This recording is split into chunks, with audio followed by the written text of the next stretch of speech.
and it ends on 15 May 2025. And is that because obviously he was arrested on the 14th and that was when the phone was confiscated?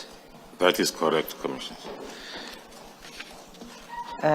Commissioners, if I could just explain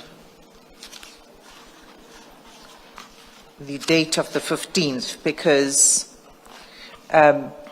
Madlanga was arrested on the 14th. But if you turn to page 91 of the chats,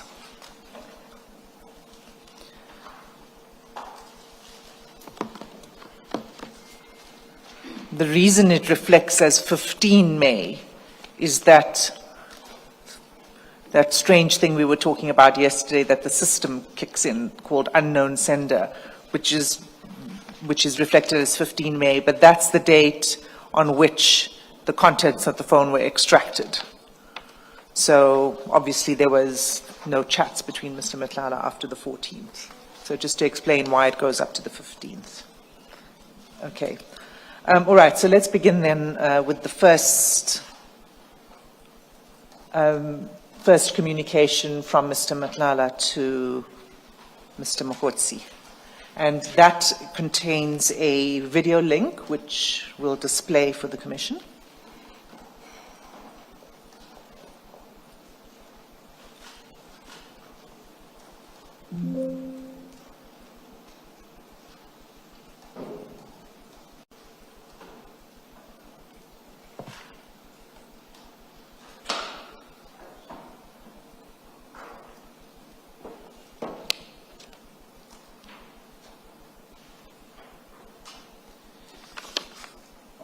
That was dated 18 December.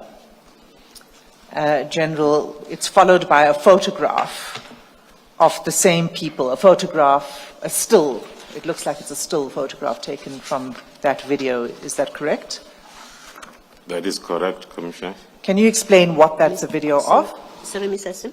You say that was the 18th. What we have here is the 19th on the document. Is there an explanation for that? Yes. Maybe what we should do is play the next two videos and then deal with this.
If we can pause there. So what we see, General, is a series of videos of people entering a building called Menlyn Capital, including two pretty seriously armed officers.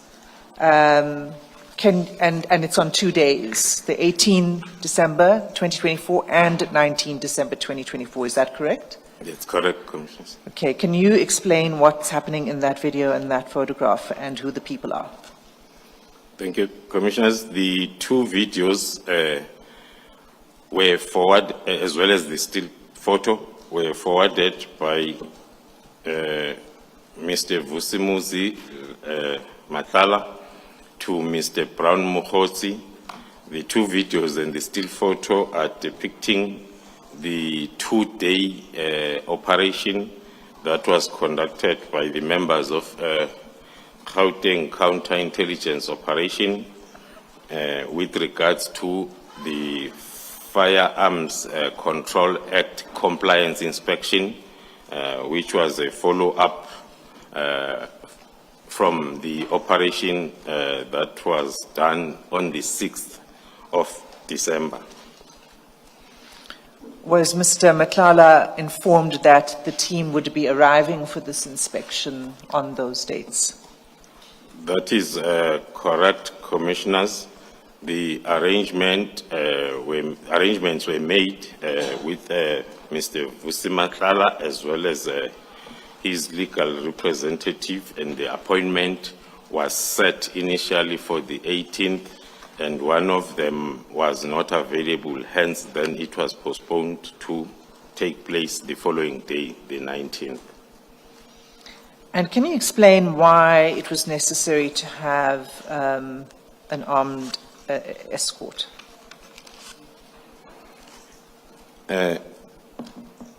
It is a standard operational procedure for the Gauteng counter-intelligence operation members because of the threat and risk assessment that is still in place. And it is also our operational procedure to provide the protection for the investigating officers by a suitable tactical capability during the conducting of their operations. And the threat and risk assessment you referred to, we haven't got to that point yet in your statement. So could you, at this point, just give a bit more of an explanation of why there was a need for a threat and risk assessment and what the findings were? Yes, the threats against the operation, which will include also the members attached to it, were identified at the beginning of the operation. That was reflecting an operation as a very high-risk operation. Hence, then, as part of counterintelligence measures, we had to employ then the 24-hour protection to the members that are involved in this particular operation. So the findings of the threat and risk assessment was high? Was high. The individuals you say who arrived are members of the task team? Are the members of the task team, that's correct. So in the next photograph, is that, can you explain who are the people in that photograph and what's taking place? The photograph depicts the members of the GCI Ops conducting inspection together then with the personnel from Vusi Matlala's business premises. Please mention the page numbers for the record. That's on page 3. Pardon me. No, I do see it. I just for the record. Thank you, Chair. That's on page 3, the photograph. And so this is where they are conducting the firearm compliance inspection. That's correct. And what were the outcomes of that inspection? The outcomes of the inspection was there were possible contraventions of some of the sections of Firearms Control Act. Hence, then an inquiry was registered, which was then investigated from that day on, and it is still under investigation. And the firearms were all confiscated for ballistic analysis. After the ballistic analysis was completed, and they were returned back to the owner, lawful owner, Mr. Vusi Matlala. Do you know when they were returned? I do not have the specific date, but it was 3 to 4 weeks after the operation. Thank you. If we can turn to page 4. After a call between Mr. Mokgotsi and Mr. Matlala, there's then a text exchange. Can you read that, please? The first text exchange from Brown Mokotsi to Vusimuzi Matlala, it has got the message that reads IPID guy name, which is the first text that is talking to our first theme of this presentation. And can you read the next message? The next message, which is a follow-up on the first, where Mr.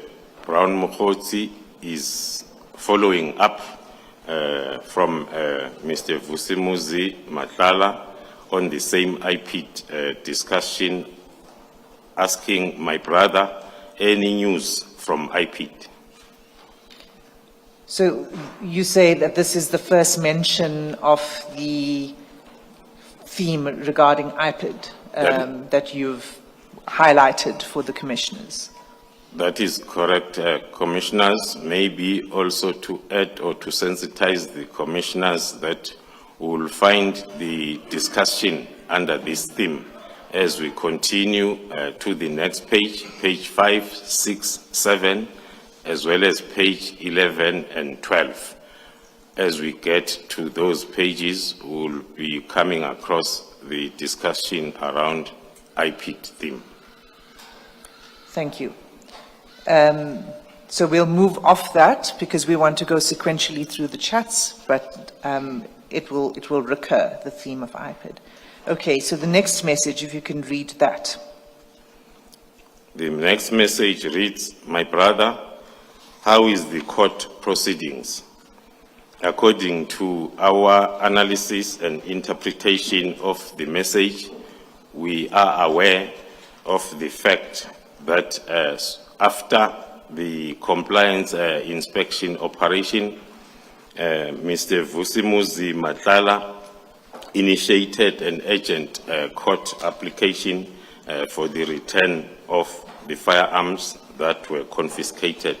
Our analysis of the chart based on the timeline is giving us that possibility that the chart or the question was with regard to the court proceedings because the matter was expected to be heard on the date of the message, which is the 24th of December 2024.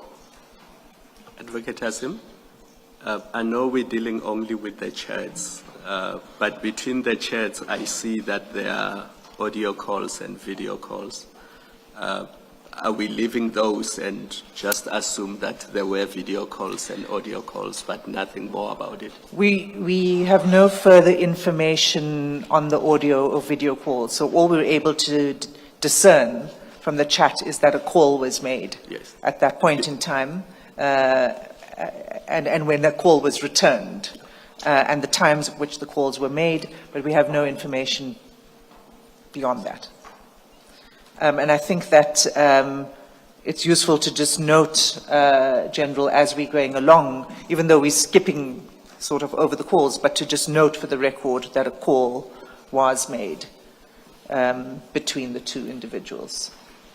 On that same note, Ms. Hasim, I think it will be helpful for purposes of a complete record when we read it later, that perhaps you also mention the date and the timestamp as you go along. Of the calls? Yeah, well, not just of calls, everything. more the messages, really. No, I think, I mean, certainly for the messages, but we could do the same for the calls. I'm sorry, so we were on how's the court proceedings, and your interpretation of this is that it related to the application by Mr. Matlala for the return of his firearms and cell phones. Do you know anything further about that court application? What we know is that on the same day, the 24th of December 2024, when the matter was expected to sit, the applicant, Mr. Vusimuzi Matlala, withdrew his application. Okay. So can you just provide the date and time of the next set of calls one by one? On the next page, there are calls between Mr. Brown Mokotsi and Vusimuzi Matlala, as well as the greeting on the Christmas Day.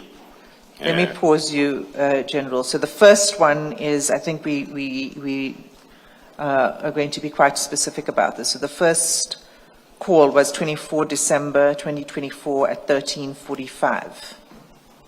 That's at the bottom of page 4. That is correct. The first call of the day from Brown Mokotsi to Mr. Vusimuzi Matlala, followed by another call, and thereafter then the response or greetings back, or maybe an indication that he did miss the calls. And then the next message. So let me pause for a second, just so we get all of the calls in as Commissioner Beloy requested. The next call was, so the first call on that was 24 December 13:45. The next call was from Mr. Mokotsi, 24 December 2024 at 14:05. And then another call from Mr. Mokotsi, 24 December 2024 at 23:03. And then a message on 25 December 2024. Can you take it from there? Thank you, Commissioners. And then the first message then from Mr. Vusimuzi Matlala to Mr. Brown Mokotsi on the 25th of December 2024. At 6:17. 6:17. Yes. Morning, my brother. Did you call by mistake last night? Then followed by the message from Brown Mokotsi to Vusimuzi Matlala on the same date, 25th of December 2024 at 8:42, with the message reading as follows: Good day, bro. I believe it was a missed dial. Sorry, it's a response to the previous message. And then there are 3 items that are sent by Mr. Brown Mokotsi, the first one being IPID, the second one being the court case date, as well as the 25% we may lose ACOM and flight packages. The first 2, according to our analysis, are referring to the 2 subject matters that we have heard or seen on the preceding pages. And the third? The third is talking to the sub-theme that we are still going to unpack as we move forward.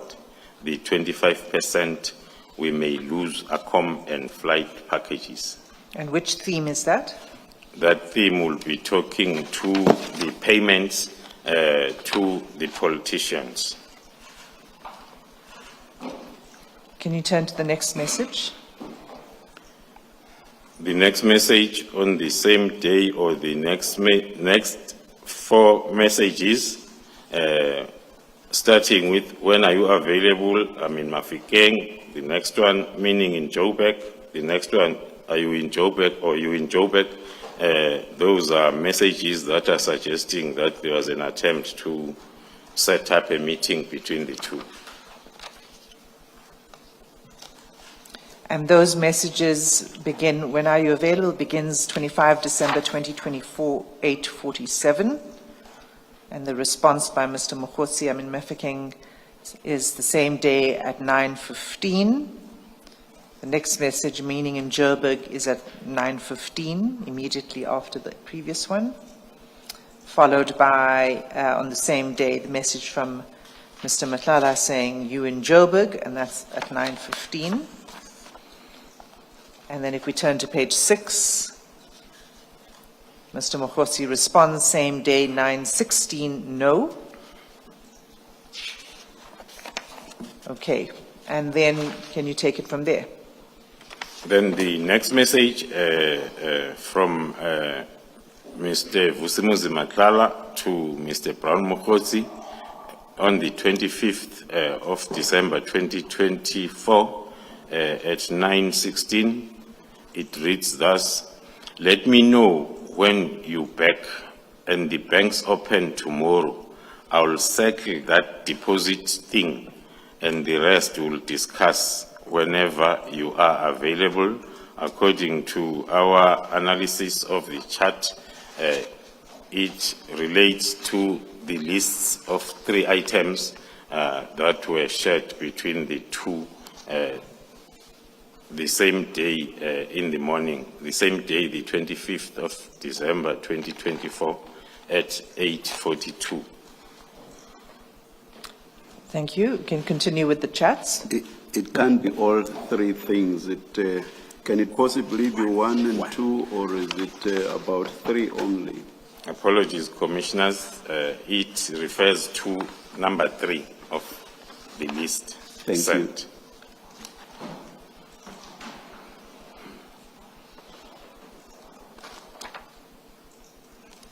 It refers to the 25% The payment for 25% flight and payment. accommodation. Yes, that's correct. Okay, so the next message. The next message on the same day, 25th of December 2024 at 9:16, Brown Mokotsi to Vusi Matlala. I'm asking if you want me in Joburg, the continuation of an attempt to have a meeting with the response from Vusi Matlala on the same day at 25 December 2024 at 9:17. No, was just wondering if you are around so we can discuss what's happening. And then the next message. Can you pause for a moment there? Do you have any views on what is meant by when Mr. Matlala says we can discuss what's happening? What was happening at that time? According to our analysis, Commissioners, the issues that were discussed mainly during that period was firstly the operation by the GCI Ops members to the businesses of Vusimuzi Matlala, and also during the operation on the 6th of December, the initial operation, it was the first time that the issue of the tender that Vusimuzi Matlala was having with the South African Police Service. So it was also an issue that was discussed a lot. And on a previous day before Christmas, is when then the SAPS management and ministry had a meeting around the same issue of the tender. So according to our analysis, the question or the issues that Vusimuzi Matlala wanted to discuss with Mr. Brown Mokotsi are referring to the discussions or issues around that tender. Thank you. You can continue with the messages.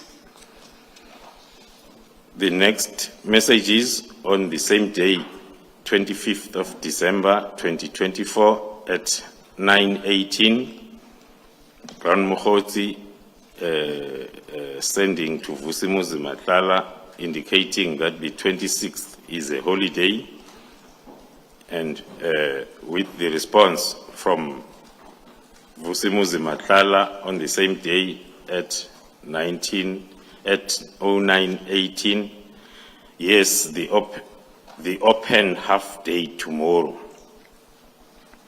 And then the next message. You can just pause there. He probably meant they open half day tomorrow. Do you have any view on what he is referring to there?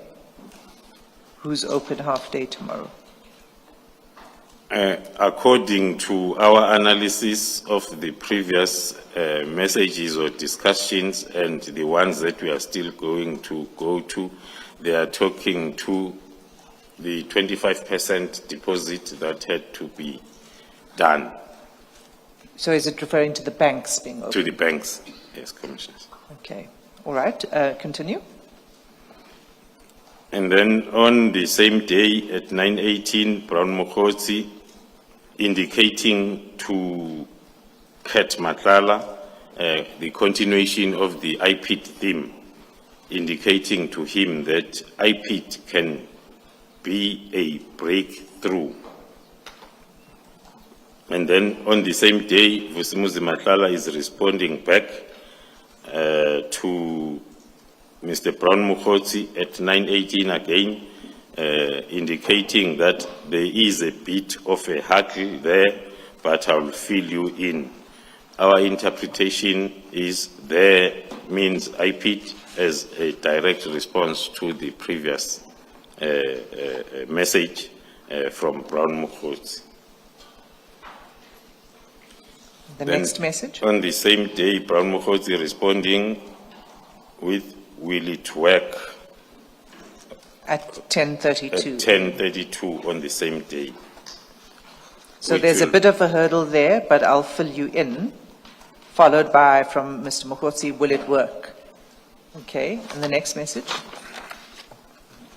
And then the response to Mr. Brown Mokotsi by Vusimuzi Matlala on the last message asking whether will it work. It reads as, needs someone brave enough. Our interpretation is the response on the question whether it will work or not. And do you have any view on what, it's responding to the previous message, but do you have any more insight into what that means, need someone brave enough?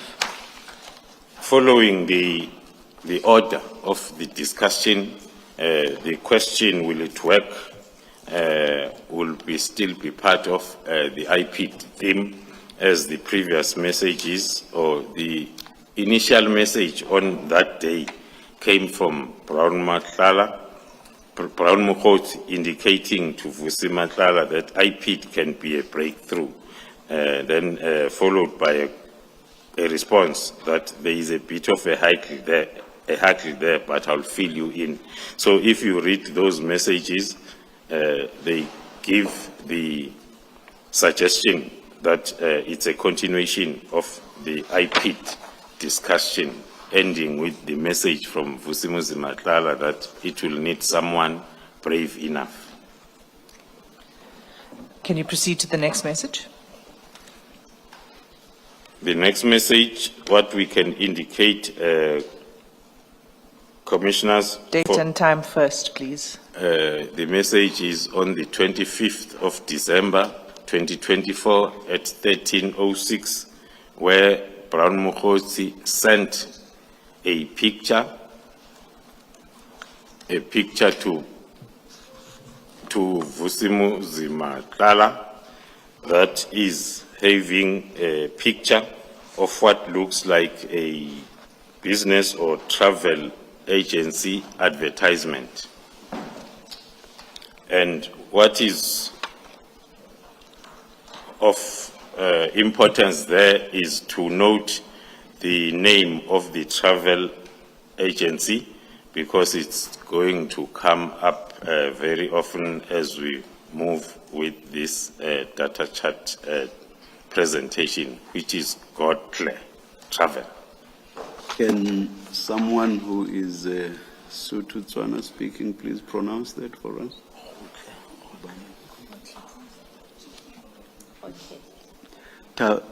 Advocate Powe. It's Khotle. Khotle. Thank you, thank you. Maybe Ms. Hassim, it may have to be spelled for the transcript. Thank you. And that's spelled Gotlhe. Hotle. Thank you.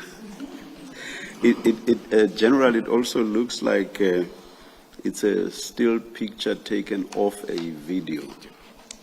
Yes, that is correct, Commissioner. Thank you for the correction for the hotel travel.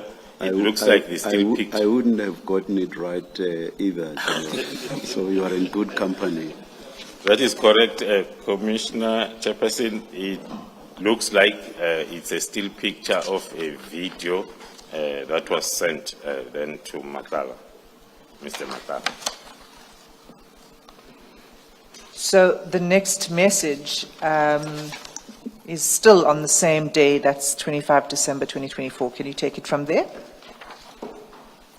Thank you. On the same day, Commissioners, on the 25th of December 2024 at 13:12, Mr. Brown Mukhozi is forwarding the message that was sent by someone to him. He is now forwarding it further to Mr. Vusimuzi Matlala, which reads as follows. Hello, sir. You have been promising to do the payment, and I constantly requested that do a 25%, which is 37,000 rands of the amount of 104. Sorry, General, I just pause you there. I think it's 37 million. It's 37 and then it has a, oh no, it's 37,000. That's correct. Yes, yes. Yes, apologies, it is 37,000. A 25% Of the deposit or amount of 37,000 rands of the amount 148,000. Unfortunately, we have to prioritize the next available client should you not do the payment by tomorrow, the 26th of December, 2024 noon. The next message. Before that, General, you say this was forwarded by Mr. Mkhotsi to Mr. Dlamini. Is that what you said? That is correct, Commissioner. Can I, maybe just to clarify that, now at the top right hand, you have received, and then you compare the next one, it says delivered. The way that I had understood it was that received there shows that it was received by Mr. Mkhotsi. Am I correct? In the one that you've just read now? Thank you, Commissioners. It was received by Mr. Matala, as these are charts from Mr. I see. Matala's phone. Okay. I have I have a different question, General. When I receive chats on my phone, if it's something forwarded, I'm not sure off the top of my head now whether it will actually have forwarded, but I think it also has arrows that turn sort of at 90 degrees like that. If I'm not mistaken, it's two such arrows turning at 90 degrees, but I think there's also the writing forwarded. So you can tell from that that it is forwarded. So here, how can you tell it's forwarded? Besides the content does indeed suggest that it may have been forwarded. It's unlikely that it would have been something written by Mr. Mkhotsi to Mr. Matala. But aside of that, how are you able to tell that it was forwarded?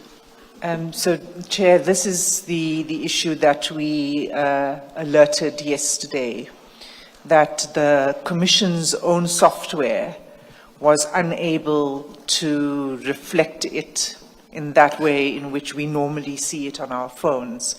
So the only way we could establish that it's forwarded is by looking at the metadata that indicated, and the spreadsheet that's in your annexes.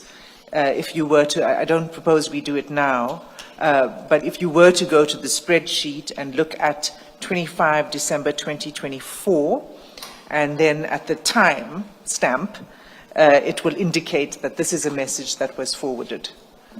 Thank you for the explanation. so- Let's go by what the general says then, yeah, even with others that follow. Thank you. Thank you, Chair. Thank you, Commissioners. Continuing on the same date, 25th of December 2024, we noting the response from Vusimuzi Matlala to Mr. Brown Mokotsi at 13:58, which reads as follows. First thing tomorrow morning, I'll attend to it. Soon as the banks open, I'll be there. I couldn't do it before because of the obstacles which you also are aware of. But I made a promise to you and I won't disappoint. Then on the following day, on the 26th of December 2024 at 8:05, the message sent by Mr. Brown Mokotsi to Mr. Vusimuzi Matlala containing the banking details of the same company on that business card or advert with the FNB, hotel specialists, and the account number reflected as 628952. We don't need to read out the account 33, number. okay. And then it is for the current account.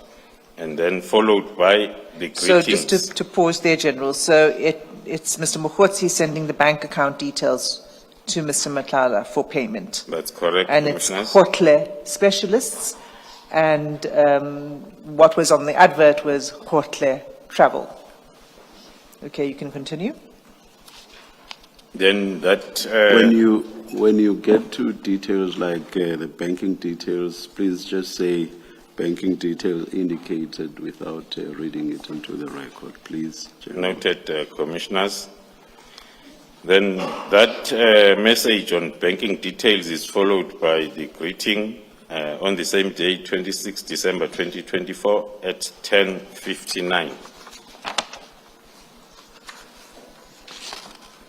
Then on the next page, on the same date, the 26th of December 2024, there are audio or video calls exchanged between the two, and then followed by on the same, there is a video call at 11:05 on the 26th of December, followed by the message from Mr. Vusimuzi Matlala to Mr. Brown Mokotsi on the 26th of December 2024 at 11:06, which reads thus, let me call you in 20 minutes, meeting.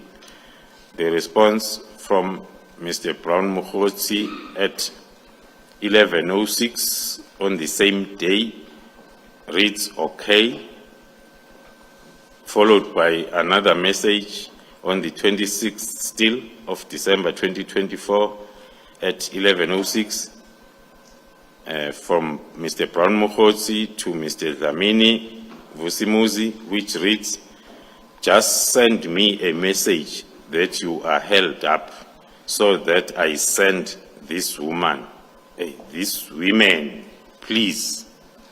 Our interpretation is that message is talking to the forwarded message of a person who was reminding the two chatting gentlemen about the 25% deposit.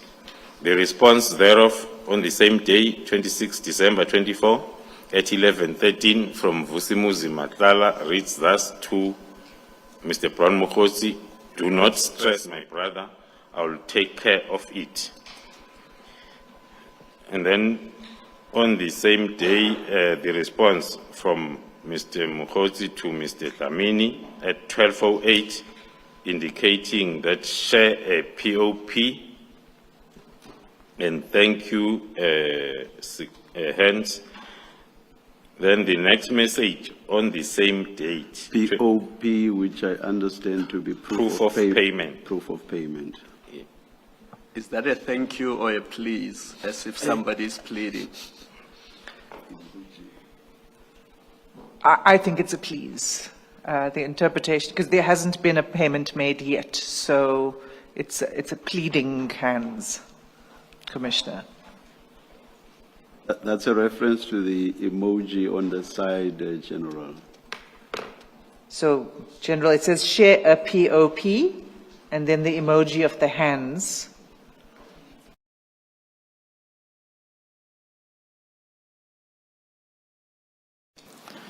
I don't know what your interpretation is. I'll have to agree. One is not using these emojis often, let alone the understanding. At least, Ms. Hasima, I was asking the chair if we are entering the territory of calling experts, emoji experts now. I certainly hope not. Let's stay as far away from that as possible if we can in this hearing. Share a POP and the next message. The next message is forwarded again by Mr. Brown Mukhosi to Kat. Maybe this message, we can read it together with the next one for better understanding. The two messages are sent more or less the same time on the 26th of December 2024 by Mr. Brown Mukhosi to Vusimuzi Dlamini. The first one At 12:43. At 12:43. And you say that's forwarded? Yes. The first one is a forwarded message, which reads, Comrade Brown, which means someone forwarded that or sent that message to Mr. Brown Mukhosi, referring to him as Comrade Brown. The travel agency called in, please talk to them. Then Mr. Brown Mukhosi is forwarding the same message to Vusimuzi Matlala as sent to him. The next message now is not forwarded, is sent by Mr. Brown Mukhosi after that forwarded message, which reads, Chief of Staff. And your understanding of that? Our understanding of that is the indication by Mr. Brown Mukhosi as who had originally sent that message to him, the very same message that he is forwarding to Mr. Vusimuzi Matlala, an indication that this message above is originally from the Chief of Staff. And do you know anything more about, we don't know which Chief of Staff? We do not know which Chief of Staff, and perhaps at this stage, unless something clearer comes up, let us not speculate. Yes. Noted, Chair. Can we move to the next message? Before you do that, let me ask Ms. Hassan, these two chats, they look on their face that they could be controversial or will become important later on. You've referred to annexures which have metadata. Is the intention that at some point you will take us to the metadata that indicates that indeed this was forwarded from a source that hopefully will be identified? My understanding is we can't verify the source, the original person who sent it, the message that was then forwarded. All we're able to establish is that this was indeed a forwarded message, but not the identity of the person behind it. Can we continue? So we're on page 10. On page 10, Commissioners, the first message on the 26th still of December 2024 at 12:48, the message from Mr. Vusi Matlala to Mr. Brown Mukhosi, reading, I think, terms in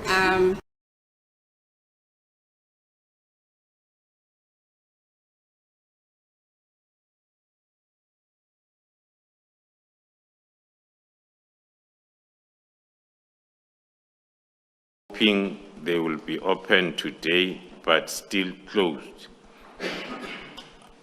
Our interpretation of that message is it relates to the previous chats between the two gentlemen about the possibility of the banks opening on the 26th.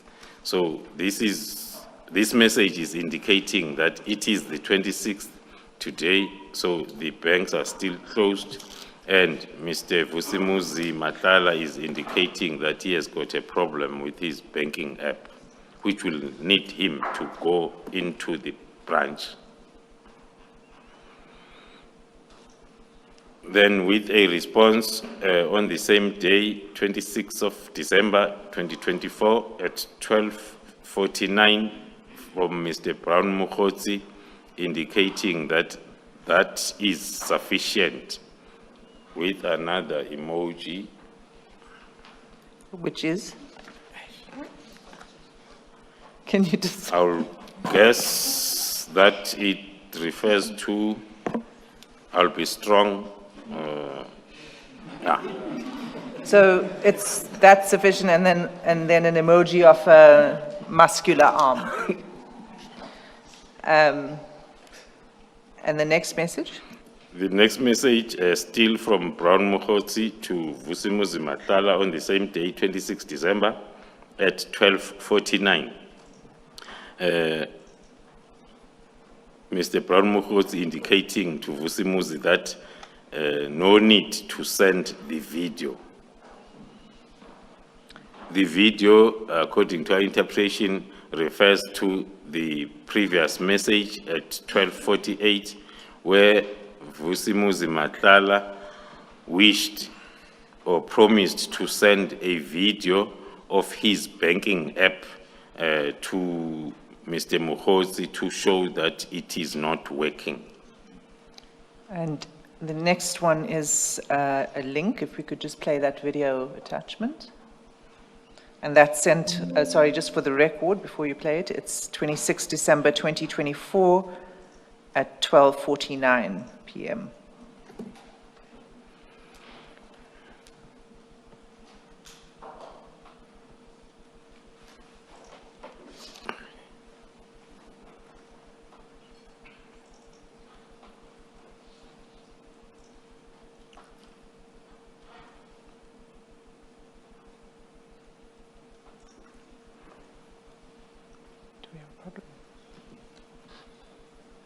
Do we have a problem? Apologies.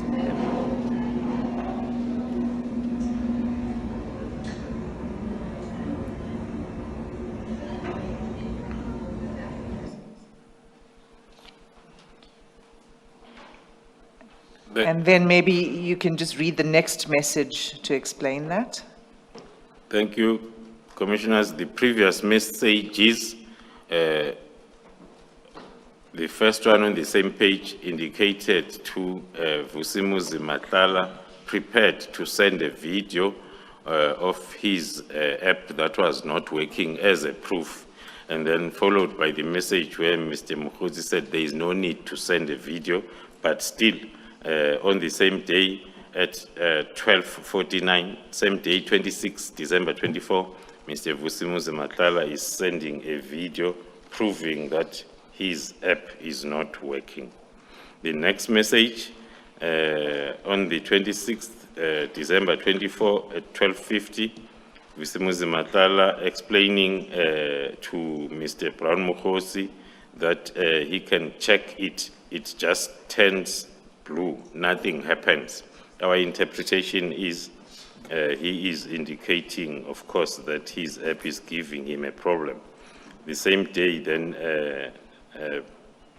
on the 26th December at 13:18, Vusimuzi Matlala asking if Mr. Brown Mukhodzi can take a call, and then after that, then there is a call from Brown Mukhodzi to Vusimuzi Matlala. 2 calls. At 13:18 and 13:21 respectively.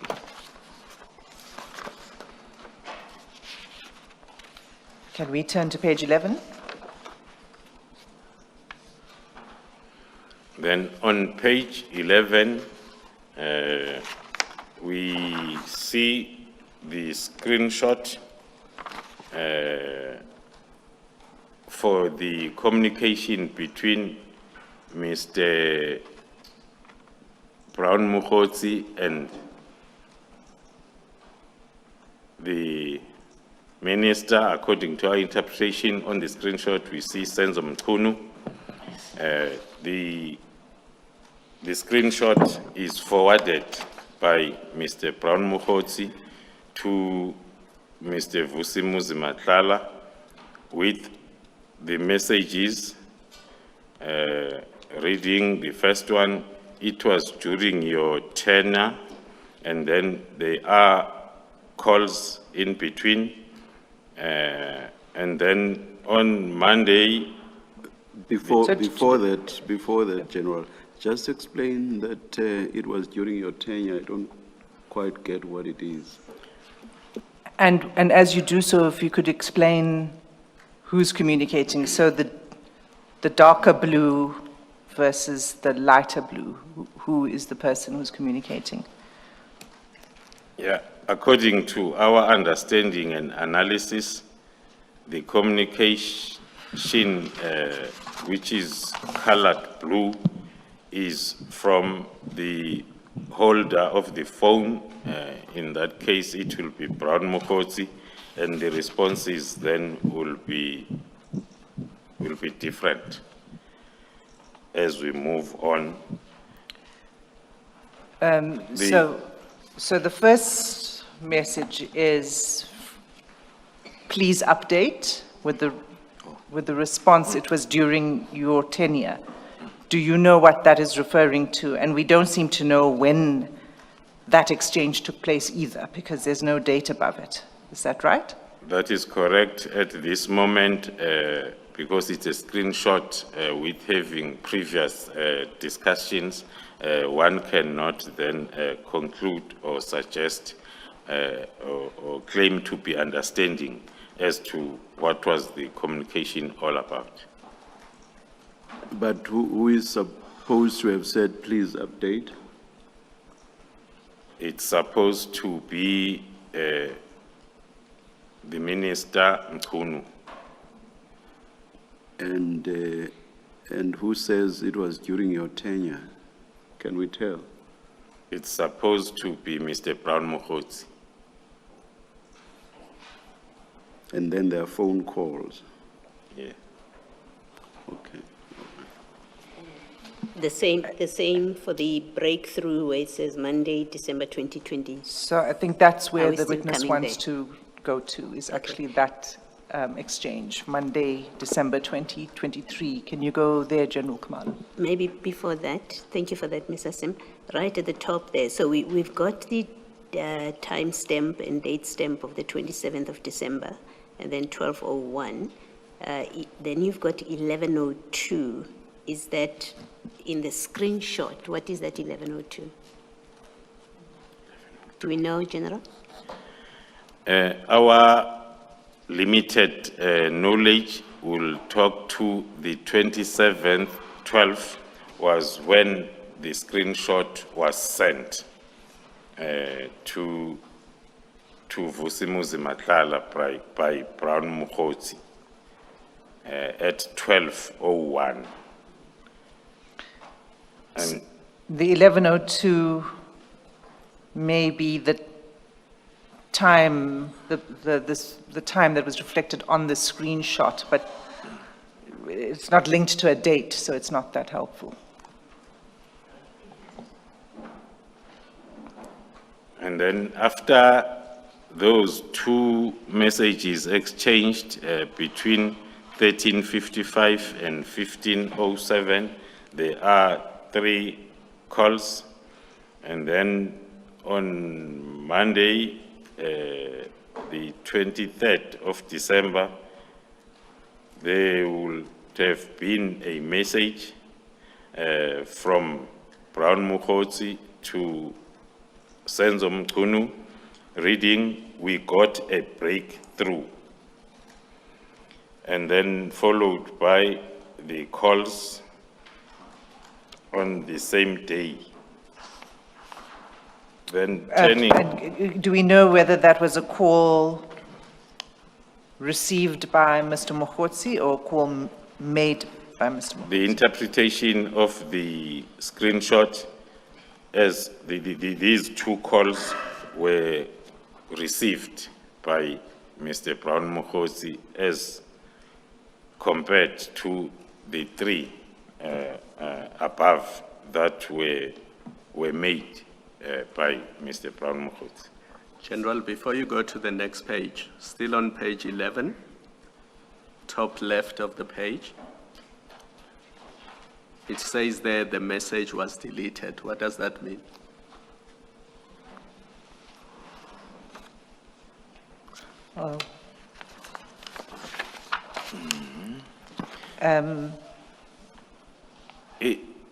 According to my observation, Commissioners, this is a screenshot and there is a gap between that message that is written, message was deleted, which might suggest that it's the previous message. When you take the screenshot, then that other page happened then to encroach with the page that you wanted to use. Thank you.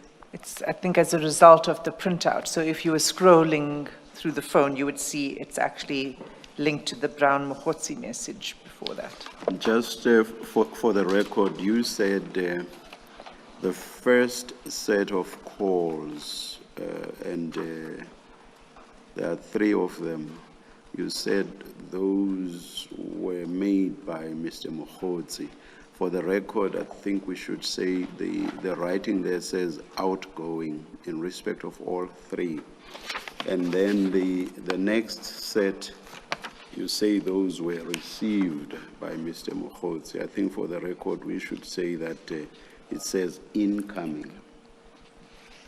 That is correct, Commissioners. The first three calls, they were outgoing, and then the two after the message were incoming voice calls. And can you just give the time? We know it's Monday, December 23, but could you give the time of the two incoming calls? The two incoming calls, the first one is at 11:23, the next one is at 14:49.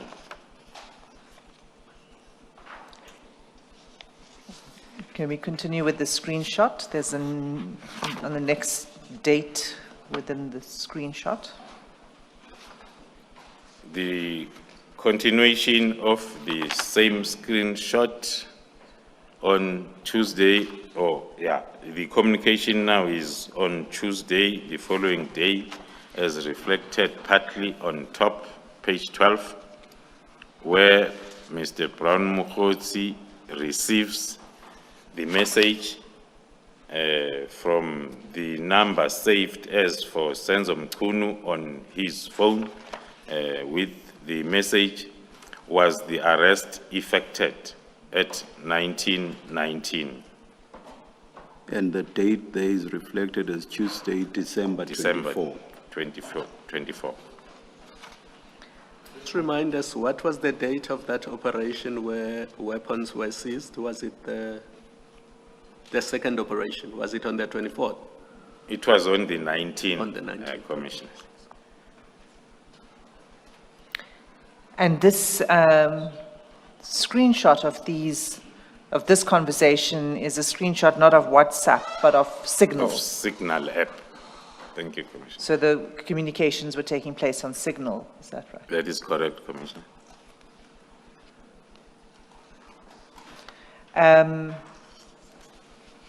Can we move to the next text then? The next text, which is the return of the theme 1 under IPID, Mr. Brown Mokhotsi is sending a message to Mr. Vusimuzi Matlala, reading IPID, that is on the 27th of December 2024 at 12:05. So this is now the third reference to IPID. To We had it IPID. on page 4, page 6, and now on page 12. Page 12. Continue. Then the message from Mr. Vusimuzi Matlala to Mr. Brown Mukhozi at the same day, 27 of December 2024 at 12:25. Reading, let me know when you back. And then the next message now, the two messages from Brown Mukhozi to Mr. Vusi Matlala on the same date, 27 December 2024. The first one at 12:31, Mr. Brown Mukhozi asking, what does the guy need? And the second message at 12:32, reading, I'm heading to Cape Town for January 08. And then the response by Mr.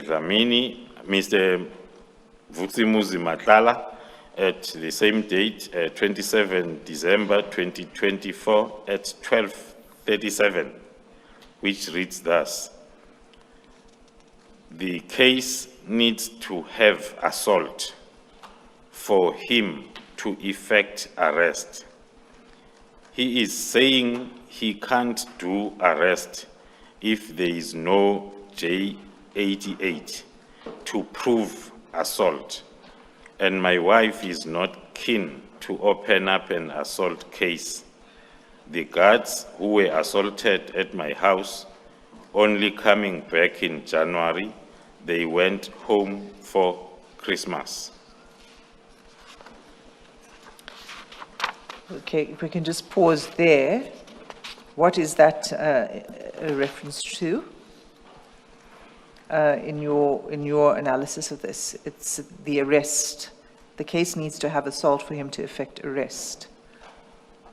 Yeah, reading or maybe understanding the whole discussion that involves IPID from the first message culminating to messages on this page 12, where the previous page there was a discussion on signal in terms of Mr. Brown Mukhozi indicating a breakthrough, and then followed by the question, was the arrest affected? And then Mr. Brown Mukhozi now wanting to get the correct information from Mr. Matlala, indicating the IPID status according to our analysis. And then the question by Mukhozi, what does the guy need? The IPID guy, because the IPID at previous message was referred to as IPID guy. And then with the explanation now as to, according to our interpretation, that is what the guy needs, as is provided by Mr. Mr. Matlala, Vusimuzi Matlala to Brown Mukhozi, the explanation as to what the guy needs, as per that message, that the case needs to have assault for him, the guy, our interpretation, to effect arrest, as there were inquiries about the status of arrest, then the guy saying he can't do arrest in the absence of J88 and other reasons that are provided by Mr. Vusimuzi Matlala on that WhatsApp chat as why the arrest cannot be effected. The arrest of whom?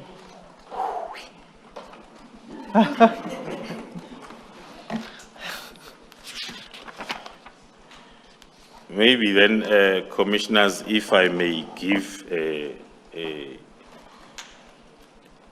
possible conclusion on this theme under IPID discussion that we have seen on this pair of charts. The discussion to us suggests that Mr. Vusimuzi Matlala and Brown Mukhozi had a discussion on the involvement of IPID to intervene after the operation by the team on the 18th and 19th, but we can also include the 6th of December because the encounter with Mr. Vusimuzi Matlala and the team, or encounters, started from the 6th of December. Furthermore, the manipulation of IPID process comes out, or possible manipulation, as we read the responses of how IPID could not effect arrest, our interpretation, or open a case in the absence of the complainants as well as the J88. So the interpretation is an attempt to manipulate IPID processes for the benefit of Kat Matlala, including the private discussion around how to make this case valid, the case that had to be dealt with by IPID. And also in the conversation, Mr. Brown-Mokgotsi seems to suggest that IPID could be a breakthrough, as we have read some messages indicating the breakthroughs and the breakthrough that they needed to sort Kat's issue. There was a message that read, IPID can be a breakthrough. It also suggests that Kat might have an IPID person referred to as IPID guy, whom he is chatting to get the case opened, investigated up to the arrest, though they are struggling because of the absence of J88 and also the guards not being around, so as they can effect the arrest. The Brown-Mokgotsi, in his discussion with a contact saved as Senzo Mchunu in his phone, that discussion that is seen. You are referring to the screenshot? Yes, on the signal. We are presuming that will refer to the Minister of Police, looking at the number saved as Senzo Mchunu. The discussion shared between Mr. Brown-Mokgotsi and the saved Senzo Mchunu, suggesting or giving the update that there is a breakthrough, followed by a question as to whether was their arrest affected. So the analysis talks to the discussion stemming from the use of IPID to come up with these charges, further investigations leading up to the arrest, which appears. So, General, arrest of whom? General, does the picture get clearer with other texts or chats, perhaps?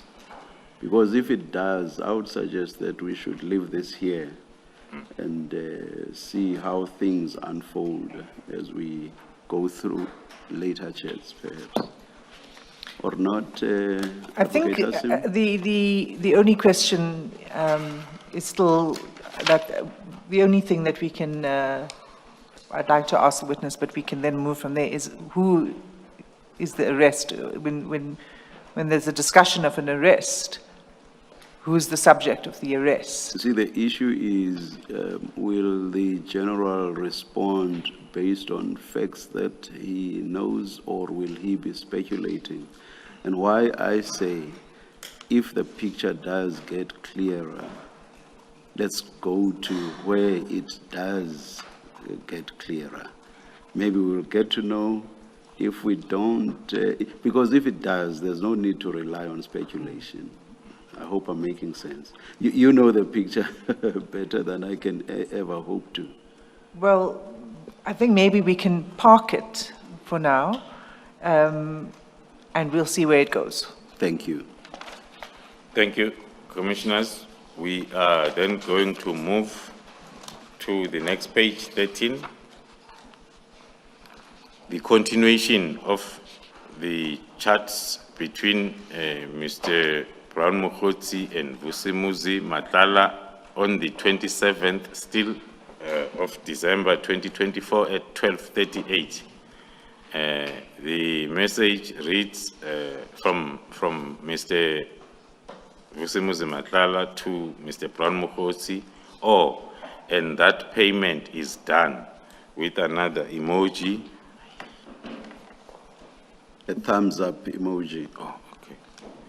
A thumbs up emoji, and the response from Mr. Brown Mokgotsi at 12:41, the same day, 27 December, with thanks. And then followed by the message then still from Brown Mokgotsi to Mr. Vusimuzi Matlala after thanking him, saying POP, which can be interpreted as the proof of payment stemming from that discussion at that moment. And in context, Mr. Mokgotsi appears to be asking for the proof of payment. For the proof of payment, after a report by Mr. Vusimuzi Matlala that it's done. And then at 12:44, we see then the screenshot forwarded to Brown Mokgotsi by Mr. Matlala, which indicates that the payment indeed was done. There is the proof of payment. And then in the next message, there's an attachment of payment confirmation. 38,000 rand. BM1.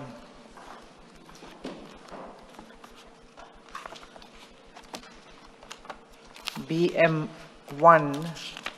Commissioners, is at page 92, which is the proof of payment.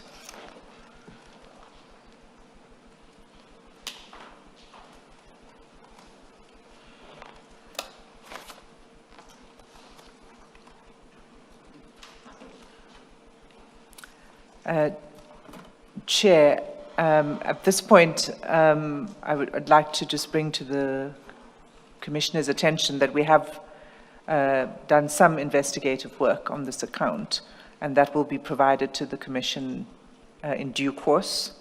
But for now, we can confirm that there were payments from this account to Mr. Brown Mokgotsi.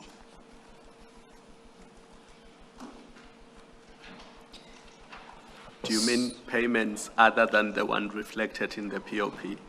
So the POP reflects a payment from Mr. Matlala to that FNB account number belonging to Hotle Specialists. And then from that account, there are outgoing payments. And what we can confirm for now is that there were outgoing payments to one Brown Mokgotsi.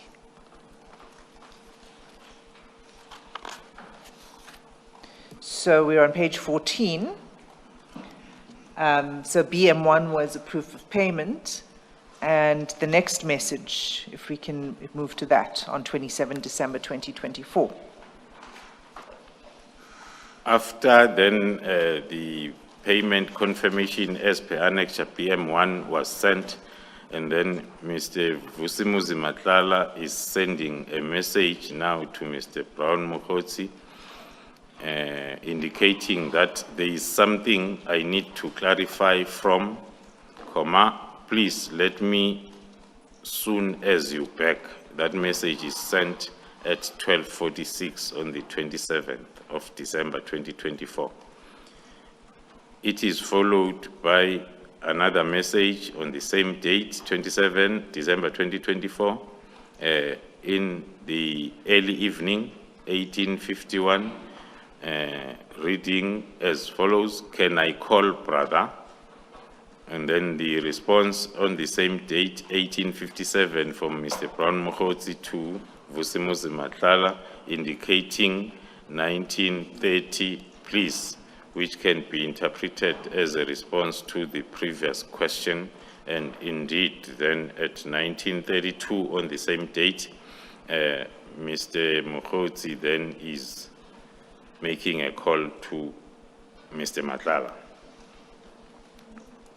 Just check, Ms. Hassan. Do you, in the metadata, get information that call was made and this is how long it was? Do you have that kind of information?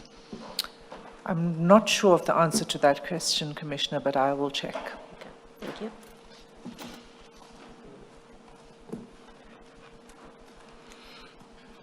The next communication is now on the 29th of December 2024 at 18:01.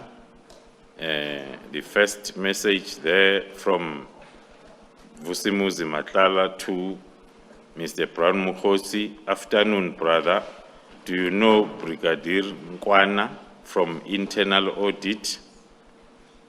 Followed by another message on the same date, 29 December 2024, at 20:04 with just 2 question marks. Interpretation is the reminder of the question that I asked on the previous message.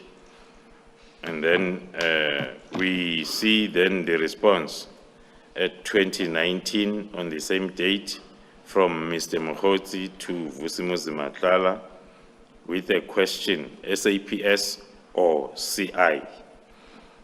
Then Mr. Vusimuzi Matlala is responding on the same date at 21:25 that SAPS. Continue. And then on the next page, the continuation of the same discussion or chat on the same day, 29 December 2024 at 22:02, the response by Mr. Brown Mokgotsi on the previous question, I don't know the person. That response or that message is sent by Mr. Brown Mokgotsi to Mr. Vusimuzi Matlala, followed by the next, same day at 22:03, which reads, not we can search for the person, according to the understanding. Then, So the nut is a typo for but. Is that right? it Is can that a be reasonable- interpreted by, with that it's a typing error, which meant, but we can search for a person. Continue. Then on the 30th, the following day, early in the morning, 05:18, Mr. Vusimuzi Matlala is sending a message to Mr. Brown Mokgotsi, reading, he requested to be briefed regarding my bid document. I thought you guys know something about it. And then the response by Mr. Brown Mokgotsi at 7:48 on the same day, the 30th of December, reads no. And then after that, on the same day, 30 December at 11:08, Mr. Brown Mokgotsi is sending another message to Mr. Vusimuzi Matlala, reading, sure, bro, court date, as a question of when is the court date. Can we just pause there, General? So that's going into a different topic. The previous exchange comes in the context of the meeting with the Minister of 24 December inquiring into a contract between SAPS and a company owned by Mr. Matlala. Is that correct? That is possibly correct, based on the information obtained outside these chats, in an attempt to understand as to what the chat is all about. Firstly, the chat is after the 24th, that according to obtained information was the day of the meeting discussing the tender issue that Mr. Matlala is having with the South African Police Service. And one of the decisions was for the internal audit section of SAPS to to start the auditing process of the tender. And again, according to our correct information, we have a Brigadier Mukwana, not Brigadier Nkwana. Brigadier Mukwana, who is the head of internal audit in the South African Police Service. That can be our interpretation about whom Mr. Vusimuzi Matala is inquiring from Mr. Mokgotsi. Thank you. Continue.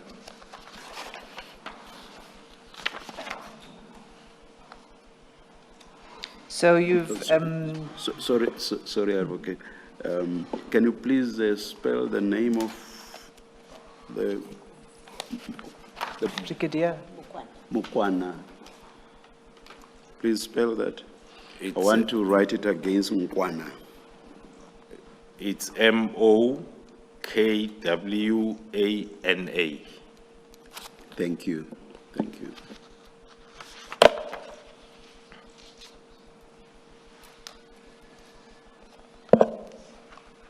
So you'd read from 30 December 2024, 11:08, Shawbro, the court date, question mark. Can you take it from there? And then the response by Mr. Vusimuzi Matala to Mr. Brown Mokgotsi is on the 30th of December 2024 at 11:53. It reads, remember, I said I need to see you. It's regarding this court date issue. There is something I need to discuss with you. Our interpretation, that is the response then on the previous question asked by Mr. Brown Mokgotsi. With Mr. Brown Mokgotsi responding same date at 13:06 with okay. Okay, continue. Then on the 31st, the following day now, on the 31st of December 2024, there is a message from Brown Mokgotsi to Mr. Vusimuzi Matala, sent as and attached as Annexure BM2. On 31st of December, and BM2 is at page 94 of the bundle. 93 of the bundle. And it's the Constitutional Court judgment of Makala versus the Director of Public Prosecutions in the Western Cape.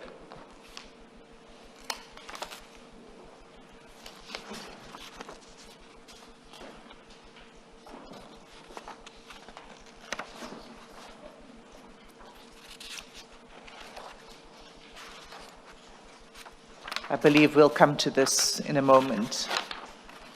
You can continue with the text messages, General. Thank you, Commissioners. Continuing on page 16, the communication is dated the 31st of December 2024 at 10:49. That is after then the previous page message where the court judgment was sent then by Mr. Brown Mokgotsi to Mr. Vusimuzi Matala. The message reads, this thing, by own interpretation, this thing might make it difficult.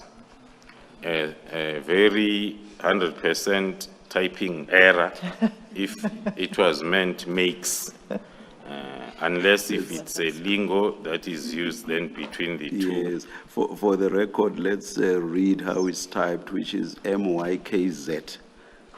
Thank you. I can spell it, Commissioners, MYKZ. Thank you.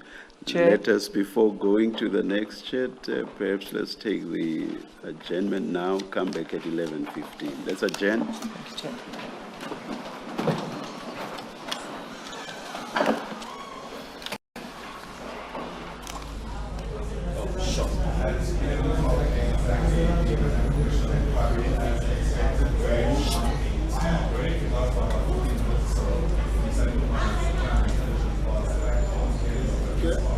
He, of course, has taken us through painstaking proposal communication of the management. It's day 9 of the Madlanga Commission. We're coming to you live from the Bridget Mabandla Justice College.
Day at 10:50.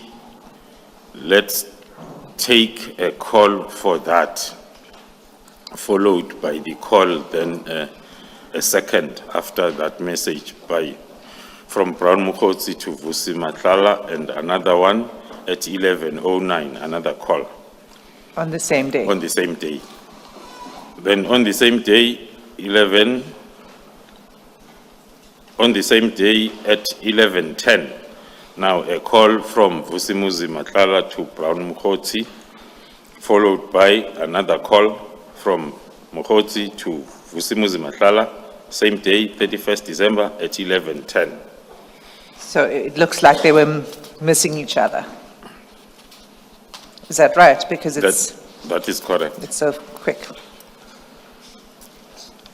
Continue. Then the next message, it's a screenshot, again for the communication on signal between Mr. Brown Mukhosi and the number saved as Senzo Mchunu on the 31st of December, 11:18. The screenshot on the next page, 17,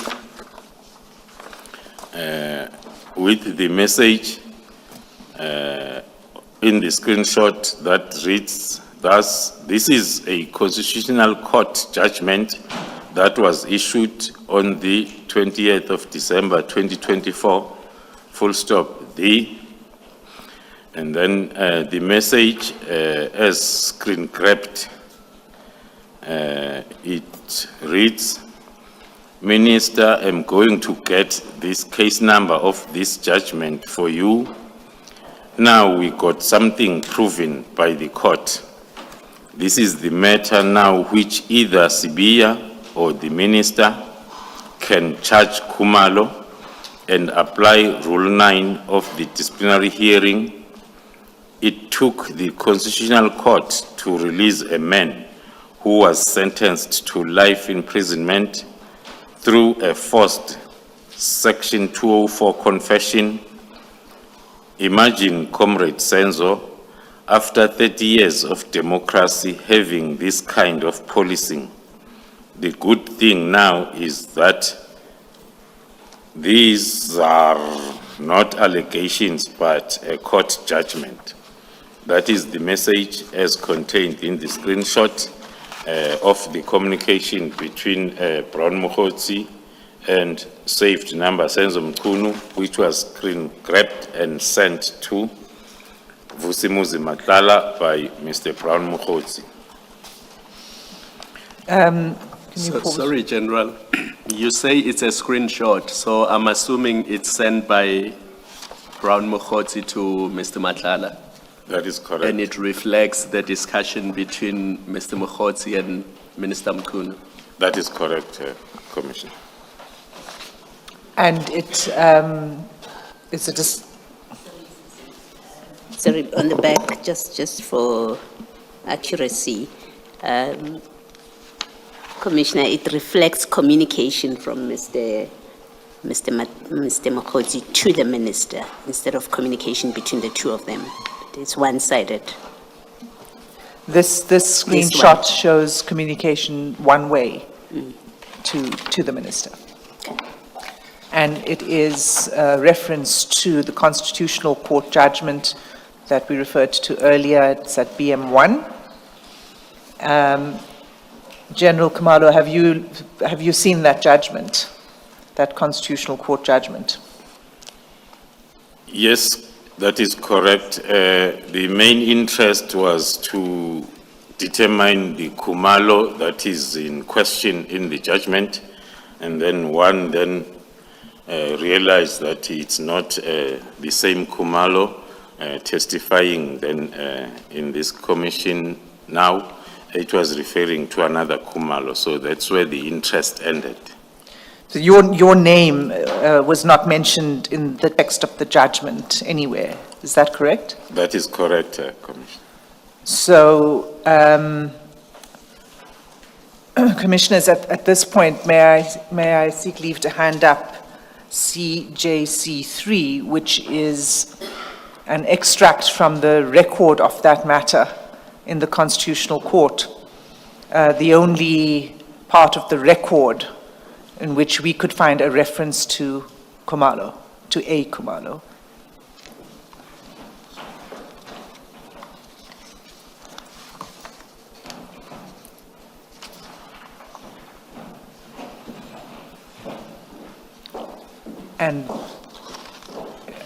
And on the second page of that exhibit,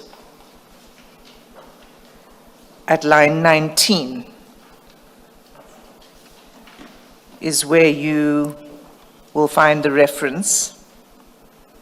It was from a court transcript from the lower court, in which the witness says, I think on the day we were told to come to Knysna, and then I was also called by Brigadier Khumalo to bring the witness on the site, but I didn't get the story well why.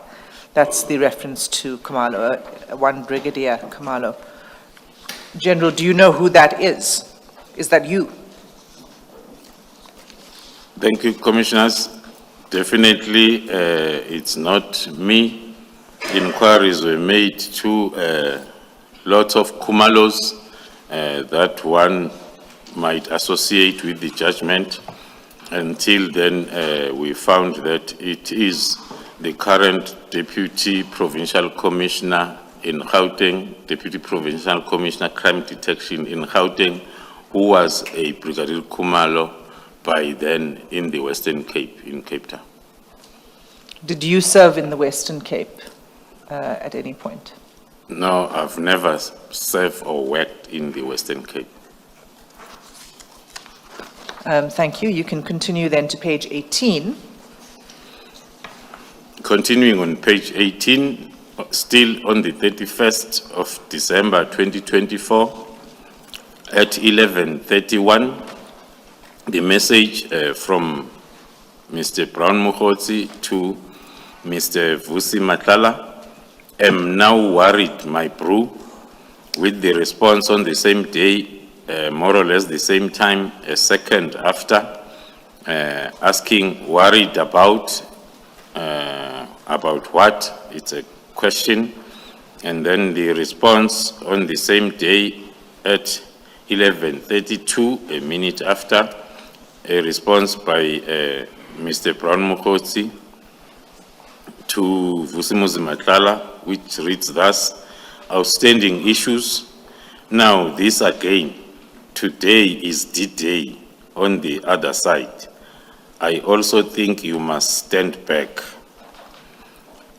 Then the response in a question format from Mr. Vusimuzi Matlala on the same date, 31st December at 11:33. Stand back.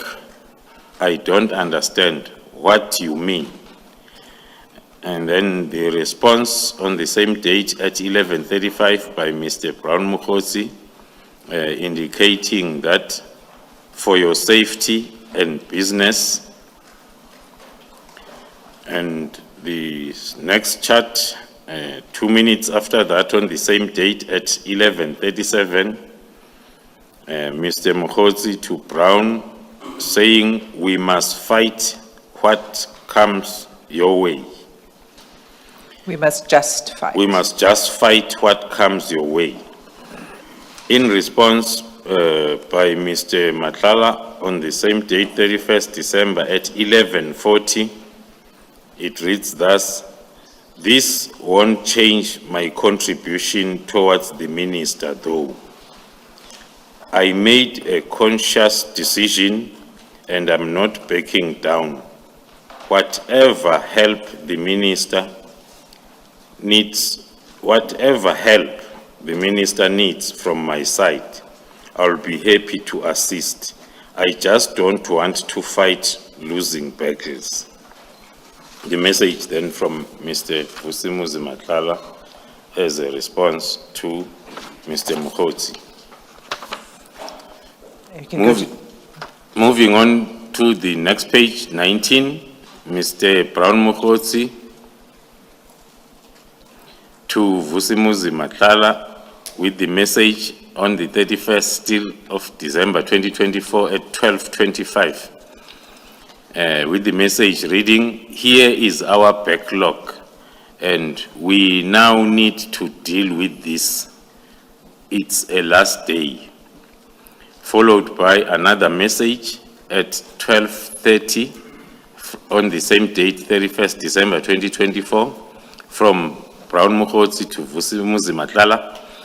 "I thought we spoke about it, but we did many regions. It's only 2 regions left." And then the next message at 13:55 on the same date, the 31st of December 2024. Brown Mokgotsi to Vusimuzi Matlala asking, is it possible for you intervene on the membership for 2 regions, 12.5K each, cause CKZ today we must pay. That message is followed by a call from, after sending that message, a call from Mr. Brown to Vusimuzi Matlala at 13:57 the same day, and another call at 16:46 from Mr. Mokgotsi to Matlala on the 31st of December 2024. Then at 17:44 on the same date, Mr. Matlala is responding to Mr. Mokgotsi as follows: "I'm sorry I missed your calls. I do not have a problem to help. There is some things I need to understand and also hear what my concerns are. Please, like I said before, can we kindly meet whenever you have time and hear what I have to say?" That message from Mr. Matlala to Mr. Mokgotsi is followed by a call at 17:49 on the same date and another call at 17:50 from Mr. Matlala to Mr. Mokgotsi. And then the next page, 20, on the same date, 31 December, Mr. Brown Mokgotsi responding to Mr. Matlala with the message, "Sure, boss," followed by a deleted message that was from Brown to Mr. Matlala on the same date at 19:07. On the same day, 31st of December at 19:08, Mr. Brown Mokgotsi is sending a message to Mr. Kat Matlala, which reads thus: "We managed to push. We only need for those 2 regions. We only need for those 2 regions." The figure 4, Four. The figure 4 perhaps being FOR. FOR, that might be correct. I ask people, I ask you not to speculate, and there I am speculating. Thank you, Commissioner. Then after that, on the 31st still of December 2024, a minute after, Brown Mokgotsi is following that message with the banking details to Mr. Matlala. And then the same minute, few seconds, then Mr. Brown Mokgotsi is sending a message, "We need 25K only." The next message, still from Mr. Brown Mokgotsi to Mr. Kat Matlala. A minute after that, it reads, "We'll engage with everything and anything we need, my boss. The problem is we're gonna lose voters in the two regions. Then that message then is followed by calls from Brown Mukotsi on the same date, 31st December. The first one is at 1911, followed by the second one at 1919 to Vusi Matala. Keep going. Then on the 21st, page number 21, on the same date, another call from Vusimuzi Matala, followed by a return call from Brown Mukotsi at 2030, still on the same date. And then same date at 2044, Mr. Brown Mukotsi is sending a message to Mr. Matala, reading "My brother." And then at 2102, same date, Mr. Matala is responding to the fact that he was taking a bath. I'll let you know if I win or not. Still waiting. With the response at 2103, December 31st, with from Mr. Brown Mukotsi, and then correcting that a few seconds after to read okay. And then on the same date, 2206, Mr. Brown Mukotsi is sending a message to Vusi Matala. It means we didn't win, my brother. And then the following day, on the 1st of January 2023, at 13:51, the message from Brown Mukotsi to Mr. Kat Matala at 22:13. No, at 13:51, the message reads, "Good day. I have arranged a meeting for Sibiya and the minister must have a solution."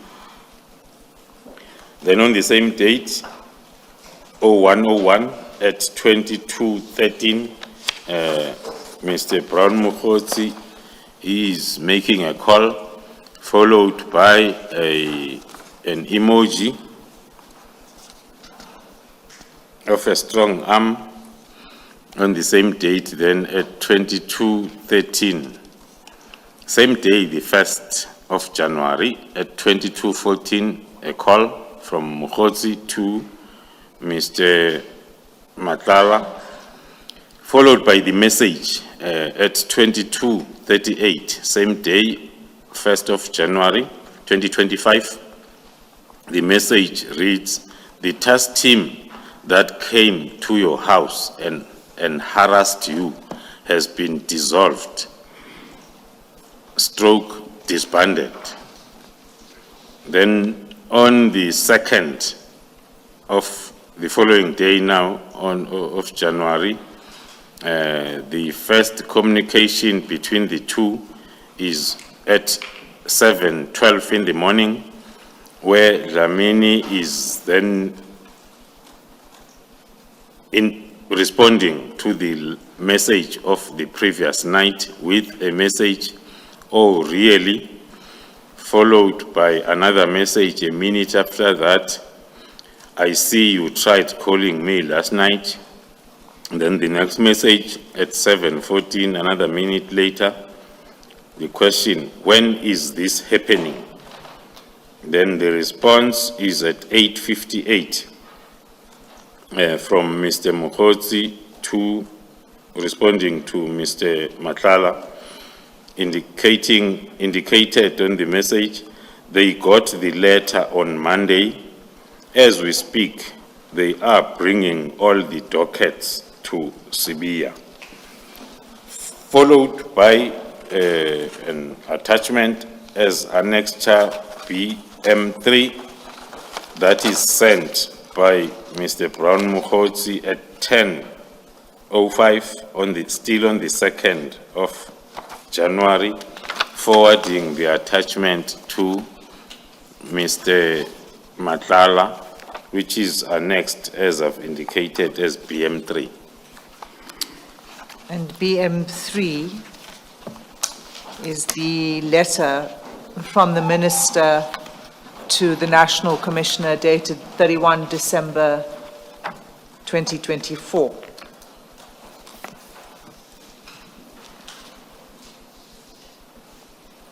That is correct. And that's at page 150 of the bundle, Commissioners. Page, I'm sorry. Page, Page 150. thank you.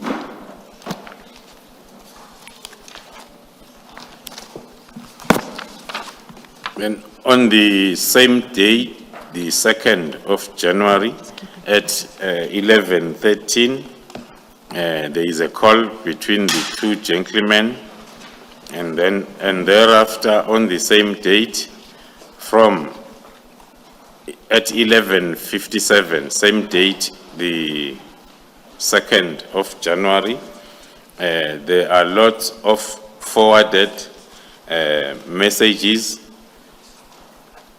that are forwarded then to Mr. Mokgotsi, starting from page 23.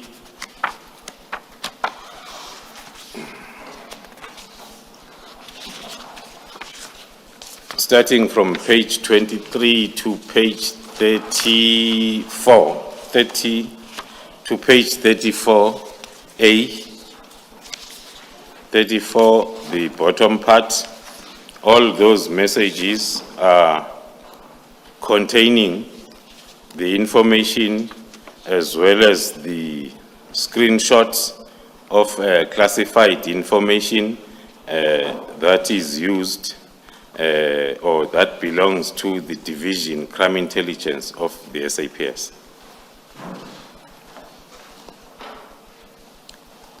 Can we then proceed to page 34?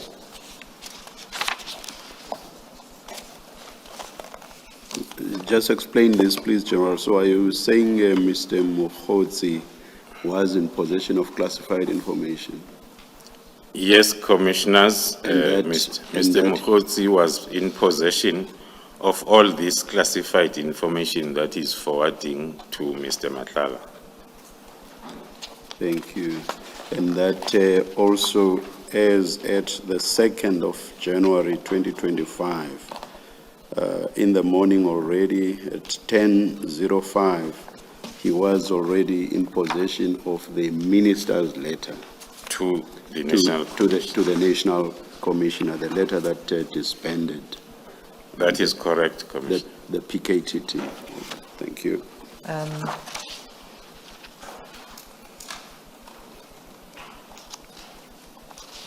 Yes, so Chair, just to clarify, that's on the 2nd of January at 10:05 that he forwards the letter following the earlier message on the 1st of January informing Mr. Matlala that the task team is disbanded. Yes, yes. Then comes a series of information that's classified in the possession of Mr. Mokgotsi, which he forwards to Mr. Matlala. And we'll go past that to page 34. At the bottom of that page.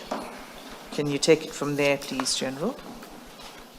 And then at page 34, the message is a screenshot, again, from Mr. Brown Mokgotsi to Mr. Matlala, which contains the communication between Mr. Brown Mokgotsi and a certain Dion.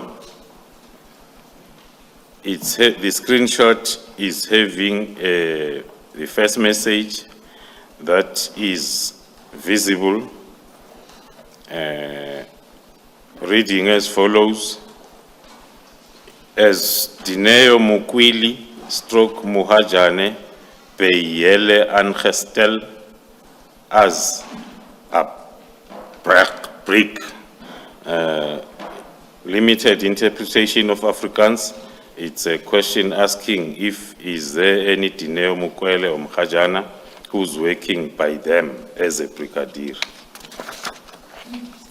Then on the next page, 35, the continuation of the screenshot. Again, still in Afrikaans, no. Sorry, General, but before you go to that, there's a response to that question. That's cut off, but it looks like a yes, followed by 2 dots and another word. No, from my copy, it's badly cut off. I can then speculate that it's a yes. On the screen, yes, it reads better. It's a yes with 3 dots and alphabets TSU. Okay, you can continue. And then on the next page, the question, know who had say nog steeds nie a pesal nomer nie, ook enige idea of say family as.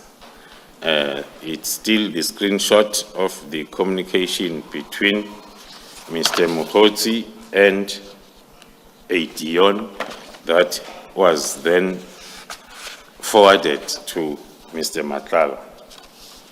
Do you know who this Dion is? For a fact, not speculation. No, we do not know, Commissioner. Thank you.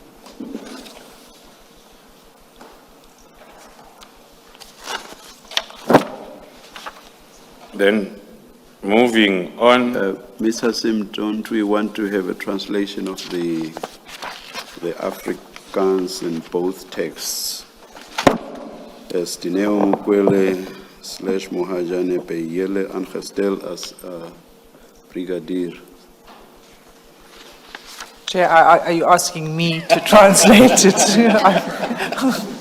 I'm asking for your resourcefulness. We can get a translation prepared for us by an Afrikaans speaker. Was Dineo Mukwele / Mohajane?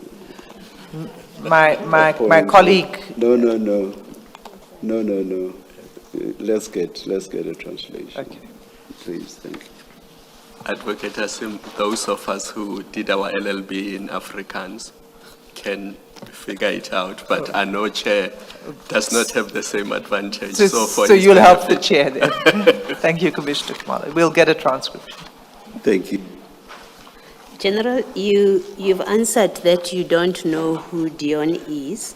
If you go to page where it starts, that screenshot at page 34, Dineo Mahajane Beyela Angestel as a brick.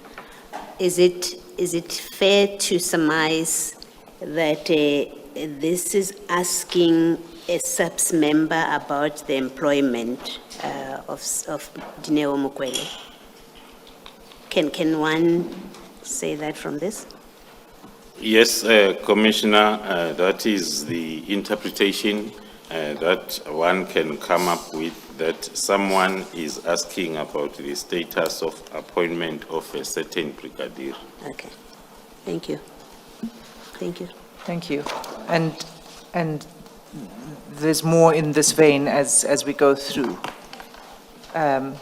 So if we go down to the next message that's forwarded, can you, is it cut off?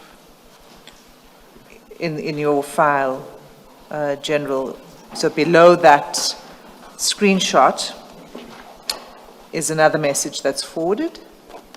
Yeah. And can you, without identifying, we have redacted on the screen the confidential information, but can you tell us what we are looking at here? Yes, then Commissioners, thank you. The next message that is forwarded, it's another screenshot forwarded by Mr. Brown Mukotsi to Mr. Madlanga, which is of a screenshot taken from the South African police system that is having the personal details of all the employees, which is accessible only by the personnel working at human resource management of the SAPS. It contains the details, including the identity number of one of the employees. Do you know who that identity number belongs to? You don't need to say if you Yes, don't I know. do know. Is it, okay. It's the same person that The was same the person. subject of the inquiry in the last. That is correct, Commissioners.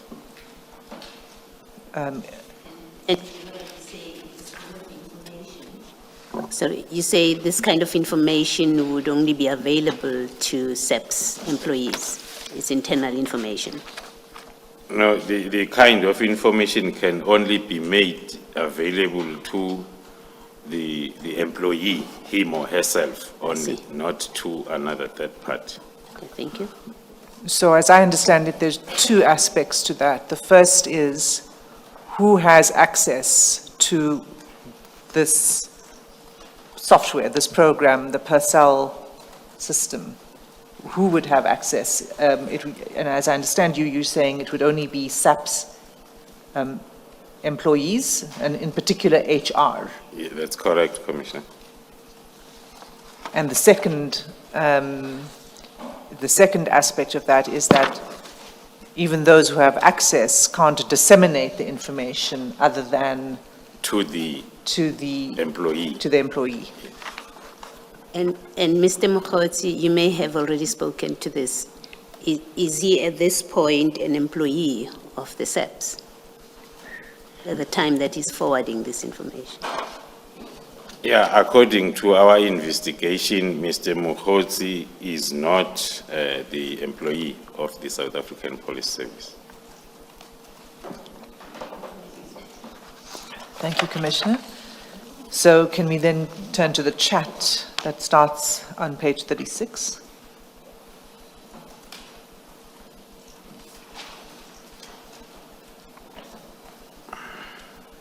At the top of page 36.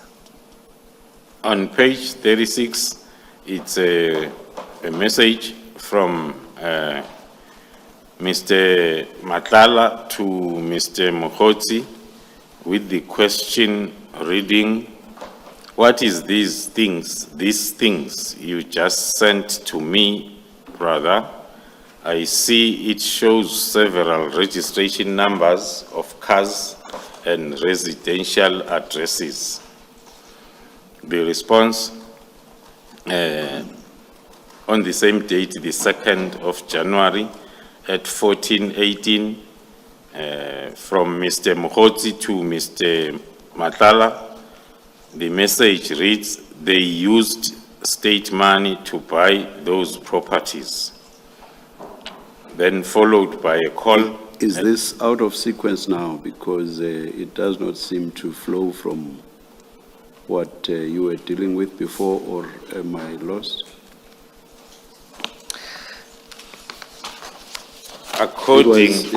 The last thing was personal information relating to some employee, and then suddenly there's reference to cars and residential addresses. Is there a gap in my understanding? No, I think the way to understand it, Chair, is when you look at all of those, those pieces of classified information, each one of them that we've skipped over, okay, all they're right. all sent All right, in one all right. batch or All in forwarded one at the place. same time. All right. No, thank you. Thank you, Commissioners. That is our interpretation that the questions or the question by Mr. Matlala to the sender of all these screenshots, which is Mr. Brown Mokgotsi, is the lack of understanding as to what are these things that he just sent. And then he is explaining. Then on the 2nd, still on the 2nd of January at 2025 at 14:29, they are exchanging a call, Mr. Matlala and Mr. Mokgotsi. And then on the 4th now of January at 9:46, Mr. Matlala is forwarding a message to Mr. Mokgotsi with the title "Shocking Revelations." It is a forwarded message that Mr. Matlala would have got it from the social media and then forwarded it. The social media reflects the date 3rd January on the next page, 37. Then the Mr. Matlala is forwarding then the same message to Mr. Mokgotsi. And before you move off that, if you can just say what in summary, this message is about, this social media post.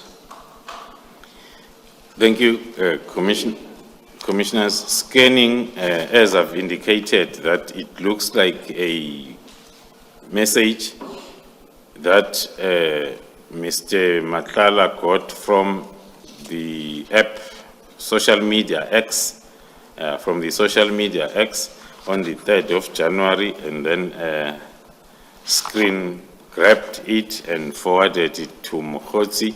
The first paragraph suggesting that it's information received regarding the political killings task team from one of their former investigators at the task team. So it continues to talk to, on the first paragraph, mentioning the former Minister of Police and then also the current Minister of Police. And then I'm not sure whether I must go through the whole screen grab, Commissioners. Perhaps just give us the substance of it. And Chair, and perhaps if you could deal with the one aspect of it that deals specifically with you, that names you. Then on the first paragraph, the names named are within the sentence that starts with, they were about to arrest the police officers who were implicated in the killing of Sindiso Magaqa. I'm told that all reports that were withheld by Begicele have been retrieved and handed over to Minister Senzo Mchunu. That is the message then contained in that first paragraph. The second paragraph, it continues to talk about the information, alleged information then around that case of the killing of Sindiso Magaqa, mentioning some of the names of people that were involved, as well as other names as the firearms, the money exchanged, and then some of the noticeable names are the names that we are aware of that were part of our briefing yesterday on the same case. And also, as you move down, there will also be, I think on the next page, 37, there is also a mention of General Khumalo, who was still a lead investigator in this political killings task team, which was also investigating this matter of Sindiso Magaqa case, and who was told by former minister not to arrest crime intelligence officials. Then the last paragraph, it also talks about crime intelligence operating as a third force unit, which is why General Khumalo is heading both units, crime intelligence and the political killings task team.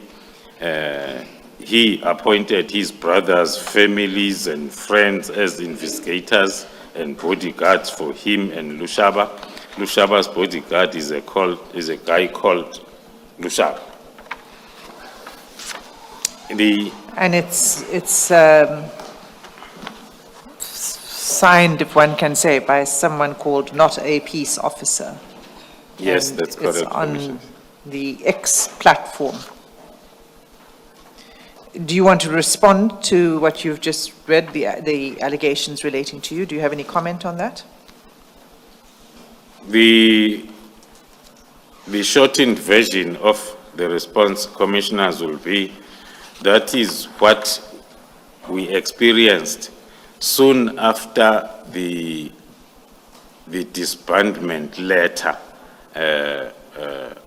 was circulated, because between the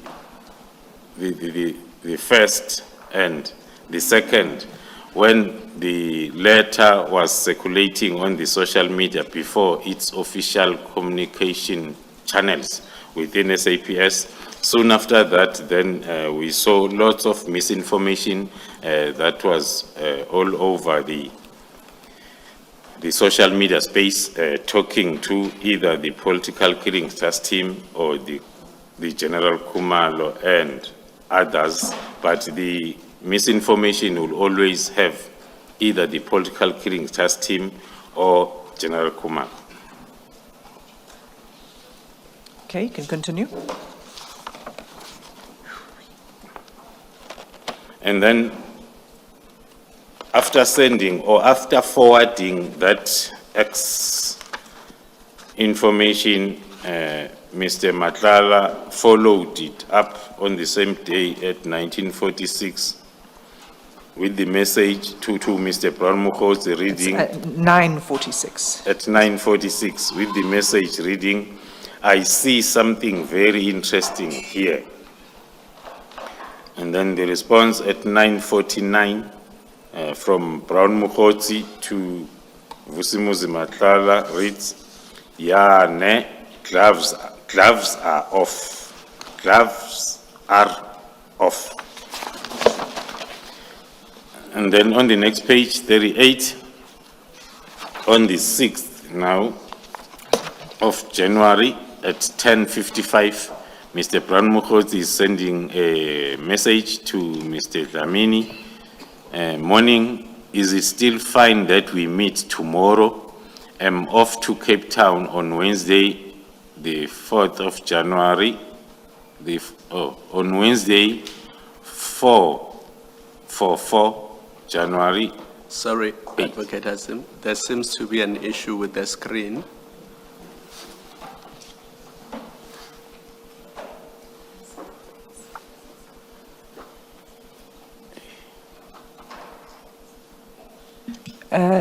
I'm advised that the issue is just relating to this page, and it was when the reductions of the phone numbers were conducted, it seemed to just glitch and it redacted other parts. But it's only this page that's affected. Chair, I would suggest we just move on. Let us do so. Thanks. Thank you. General, so you were at the top of page 38, reading the message from Mr. Mokgotsi on the 6th of January 2025 at 10:55. Could you just start with read that again, please? Thank you. The message by Mr. Mokgotsi to Mr. Matlala reads, "Morning, is it still fine that we meet tomorrow? I'm off to Cape Town on Wednesday for January 8, also confirming the house in Camps Bay." So the next messages exchanged between the two are an attempt to set up a meeting as per this first message read. At 16:35, a response from Matlala, "Where must we meet tomorrow?" followed by a response from Mokgotsi, Houghton, and then the next from Matlala asking the time, and the response from Mr. Brown-Mokgotsi giving any time after 8, my boss. And then still on the same day, this communication about the arrangement of their meeting. And then Mr. Matlala indicates the time of his availability. I have 11 o'clock with my banker. Let me see you at 9:30 rather. That is the message then at 16:39. And then on the same day at 16:47, Mr. Brown Mokgotsi responding and confirming 8 p.m. my boss. Mr. Matlala agreeing at 16:47 on the same date with the message, "Oh, okay, I will see you later then at 20:30.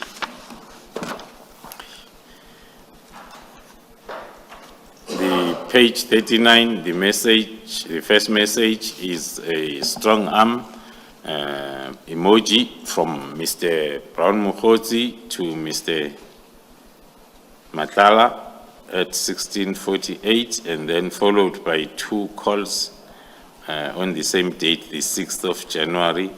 First one at 17:30, next one at 17:32, and a return call from Mr. Brown Mokgotsi at 18:27.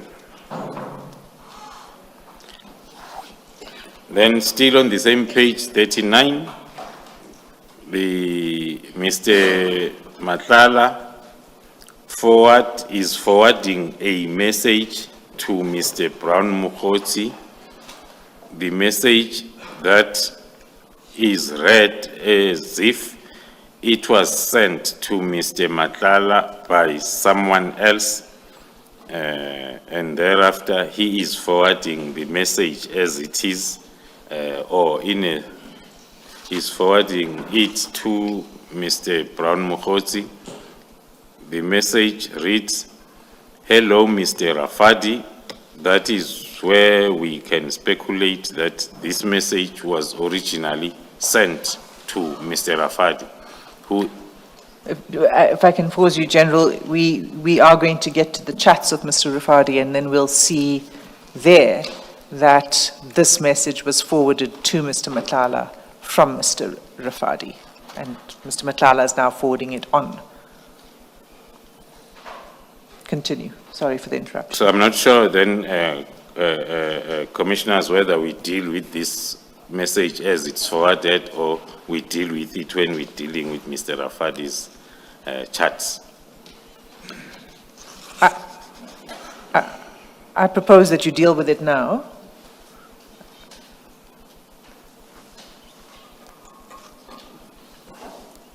Thank you. Go ahead. The message reads, "Hello, Mr. Rafadi," and an emoji.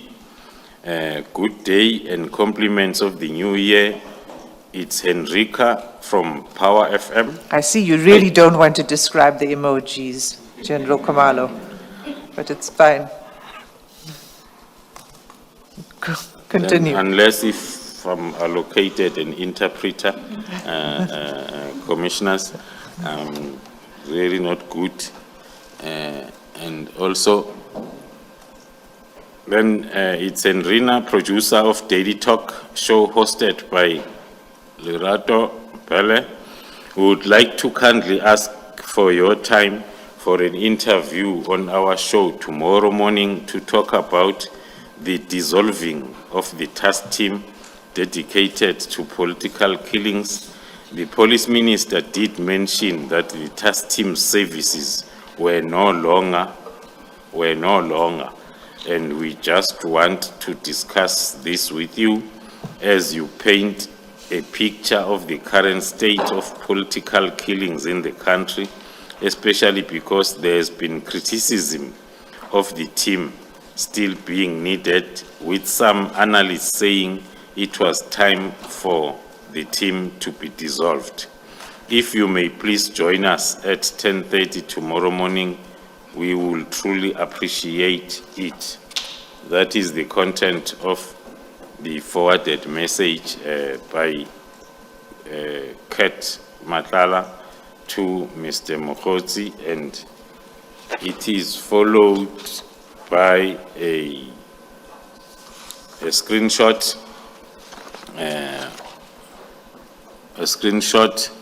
with a Power Talk site, that might indicate then that's where the discussion will be. And then the next message on the 7th. We now- won't play that, Chair, but did you listen to it? And do you know what that link contains, that interview? The link is, of course, then Mr. Rafadi introduced himself as invited to this talk show to discuss the issue as indicated on the invite. There were two guests, Mr. Rafadi and someone else who were then approaching this discussion from two opposite directions, with Mr. Rafadi in support of the disbandment and the other commentator not in support. That is the summary that one can give then for this discussion. Thank you, General. You may proceed. And then still on the 7th, at 1942, Mr. Matlala is sending a message to Mr. Brown Mokhosi. One will then read that together with the previous messages where they were arranging the meeting, with Mr. Matlala asking at 1942 if, can I start making my way to you because I'm a little bit far from our meeting place. And then Mr. Mokhosi responding that 2030 I'll be there, which is the time that they agreed upon on their previous engagement. Followed by at 2026 on the same date, 7th of January 2022, by two calls from Mr. Matlala to Mr. Mokhosi at 2026 and 2042 respectively, with the return call again from Mr. Mokhosi to Mr. Matlala at 2043, the same date, and then the other calls on the same date from Mr. Matlala at 2048, the first call, at 2101 as well as 2102, or at 2102 is the message now written by Mr. Matlala indicating that he has arrived at the venue reading, I am here.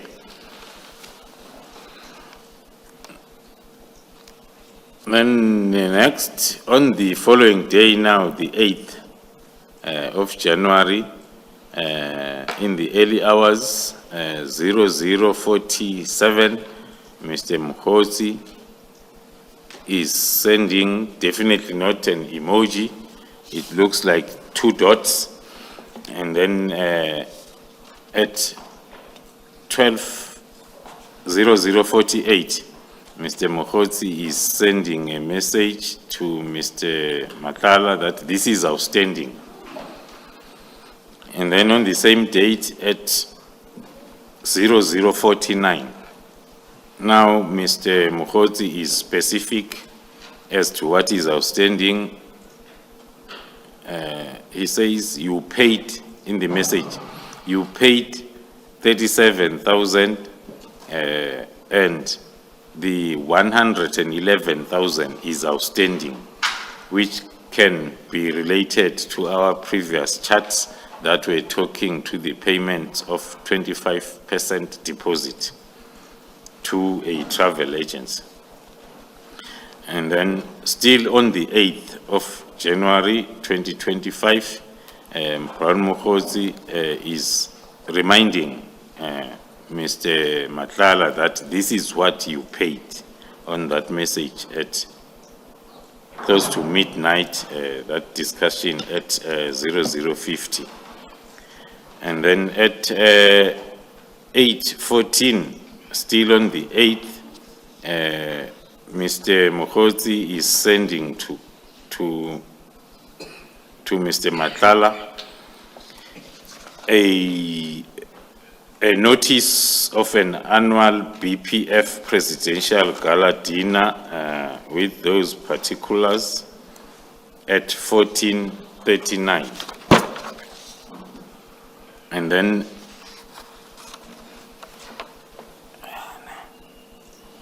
it is followed by the information pertaining to that particular event in terms of packages from platinum to gold and silver, and then the detailed information is contained on that notice. Then the response or the message that followed those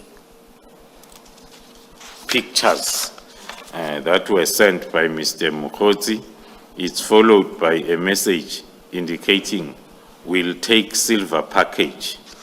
That can be read with the previous photo then of those options for the event packages. At 8:33, Brown Mukhodzi is just sending okay message to Mr. Matala. And then at 8:34, Mr. Mukhodzi is sending a message to Mr. Matala which reads, "We cancel, but it is spelled wrong as we CANXEL, the table, cause I thought we buy 2 chairs only."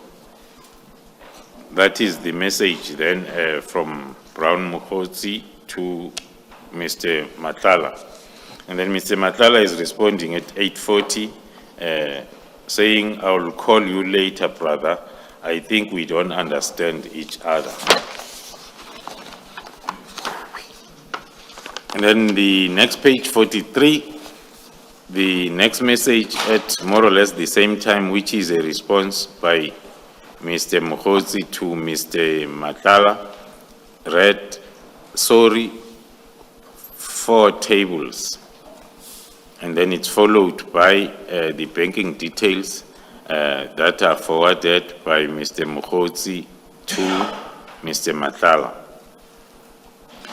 And then the next message was deleted, which was originally sent by Mr. Brown Mukhodzi to Mr. Matala at 9:13, the same day, the 8th of January. And then the next is the message on the same day, 8th of January at 9:14, Mr. Brown Mukhodzi sending to Kat Matala. The message reads, "We can buy the tables through him at, full stop, 100K. Then the next message again sent by Mr. Brown Mukhodzi to Vusimuzi Matala. It's the names with identity numbers of 8 people with the message starting with flights. And then the next, then it's particulars, personal particulars of 8 people. Then on the next page, 44, at 9:46 on the same date of the 8th, the message reads from Brown Mukhodzi to Kat Matala, "They all fly on Friday and return Sunday." The next message, same date, at 11:37, Brown Mukhodzi is sending to Vusi Matala that I'm off to Cape Town. The next message on the same date at 14:25, "My brother," that is from Mukhodzi to Matala. And then same day at 17:53, Mr. Brown Mukhodzi is sending a message to Mr. Matala indicating that M in Cape Town, Sibia is in Camps Bay. And then the next message at 20:01, it's not a message, it's 2 calls at 20:01, both of General, them. sorry, without speculating, do you know who that Sibia is that is referred to in that chat? No, I do not know, Commissioner. Then we continue. After those two missed calls by Mr. Matlala to Mr. Mokotsi, it's followed by a return call at 20:01. And then it's the message again at 20:09 by Mr. Mokotsi to Mr. Matlala. The message reads, "My brother, some people have arrived here already, and you were saying some are here in Cape Town. Someone. Could you-" You were saying some, and it's got a number 1. Oh, Someone. You were saying some and the number 1 here in Cape Town could help us with something. Then on the next page, 45, Mr. Brown Mokotsi is sending a message to Mr. Matlala. The message reads, the message is at 2014. Please confirm the following. Number 1, the table dash 100K. Number 2, 8 times flights. Number 3, the 75% balance of 111K. Please, and I will understand. And then that message is followed by another message from Brown Mokotsi at 2016 to Mr. Matlala. The message reads, "This will allow me to handle everything and the minister." And then next message, then are the calls between the two gentlemen on the same date at 2038 and again 2038, which looks like they were missing each other. Then the message from Mr. Matlala to Mr. Mokotsi at 2053, which is, "This I will do except the table booking," which might be interpreted as a response from the message sent by Mokotsi at 2014 with the list of things that are including the table as number 1. And then the response at 2056 from Brown Mokotsi to Mr. Matlala, it says K, which can be interpreted as okay. And then at 2057, on the same date, the 8th of January, Mr. Brown Mokotsi is sending a message to Mr. Matlala, reading as follows: "Please assist with something for the guests."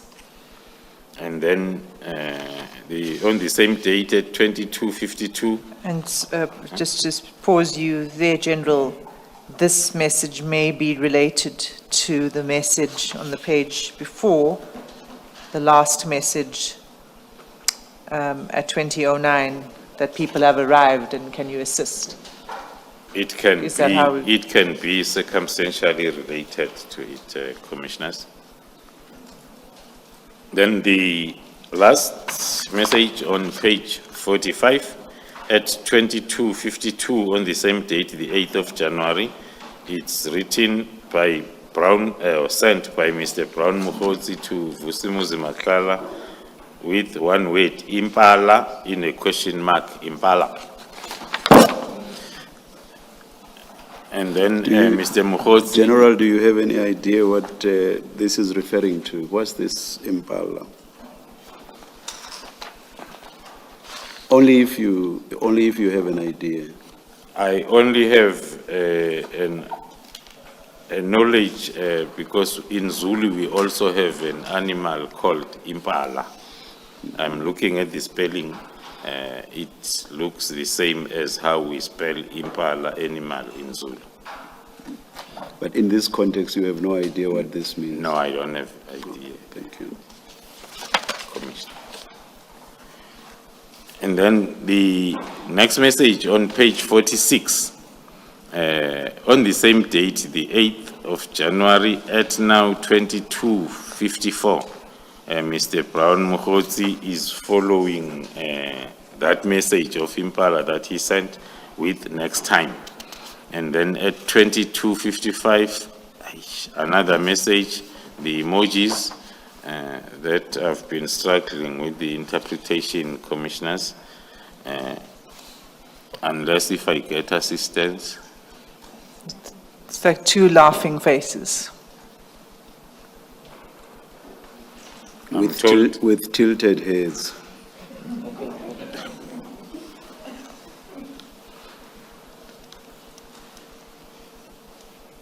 Then on the following day, the 9th of January at 2025 at 9:50, they start exchanging calls between, the first call is from Mr. Matlala, followed by the one then from Mr. Mokgotsi to Matlala, and the next one is from Mr. It looks like they were missing each other or talking a lot within that time frame. Then followed by a deleted message at 10:43, which was sent by Mr. Mokgotsi to Mr. Matlala at 10:43. Then on the 9th, still at 10:44, Mr. Brown Mokgotsi is sending a message to Mr. Matlala, which reads, replace number 1 and 2, which then can talk to the previous messages that are numbered on the communication between the two. I suppose it's also fair to make provision for the possibility that 1 and 2 may have been in that deleted message. I mean, we don't know what deleted message was. That is possible, Commissioner. Yes. And then the next message at 10:44 on the same date, Mr. Brown Mokgotsi is sending a message to Mr. Matlala, which reads, we have done it already because you were not responding. And then at 10:44, again, few seconds after, Mr. Brown Mokgotsi is calling, and then after a call on the same date, and then a message reading Boso, and then on the same date, 10:57, another call, followed by deleted messages or screenshots, or screenshots that were sent by Mr. Mokgotsi to Mr. Matlala. That will take us up to page 48, and then to page 49. We resume then on the same date, the 9th of January at 11:16 with a call. Then the next, then at 11:17, it's the account details of the same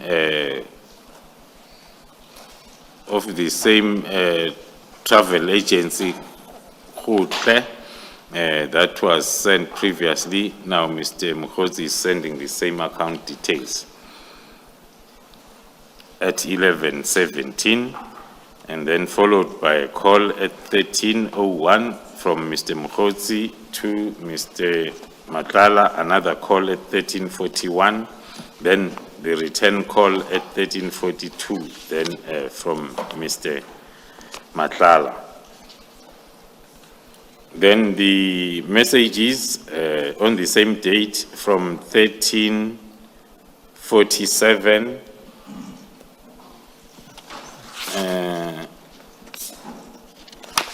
there are attachments that are annexed as BM4 and BM5 that are then sent by Mr. Matlala to Mr. Mokgotsi. So the first attachment is BM4, and that's on page 154 of the bundle.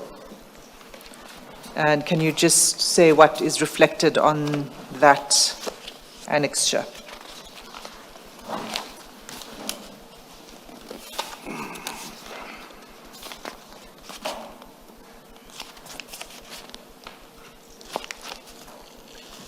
It's page number 134.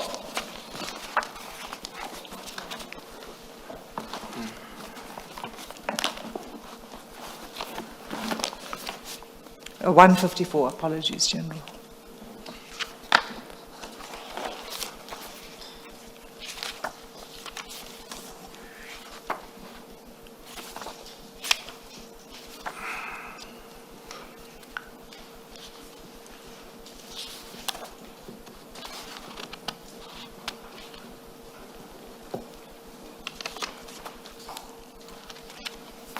On page 154,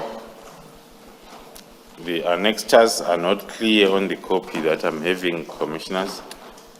I hope it's clear in your copy, Chair. It's essentially then, if I can just point out, they're flight bookings, and you'll see it's for 6 people.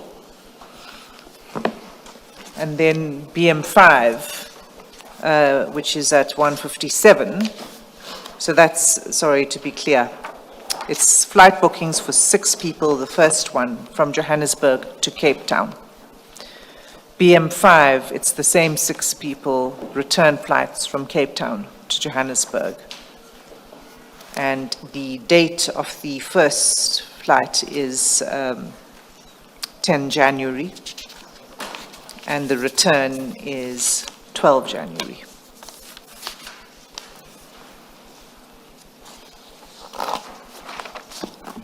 That takes us to the bottom of page 49 with the message from After Mr. the 2 annexures, Commissioners, then there is a message from Mr. Brown Mokgotsi to Kat, reading as the last number 2, the last 2, with the question mark. That is on the same day, the 9th of January at 14:03. Then moving on to page 50, the follow-up message at 14:04, reading this 2, number 2. And then followed by the call at 14:09 from Mr. Mokgotsi to Mr. Matlala, and a deleted message, same day at 14:10. Another deleted message, same day at 14:10. Then, on the same day, then the 9th of January at 14:40, Mr. Matlala is sending a message to Mr. Mokgotsi, which is reading 111K is paid. And then the response at 14:43 from Mr. Brown to Mr. Matlala,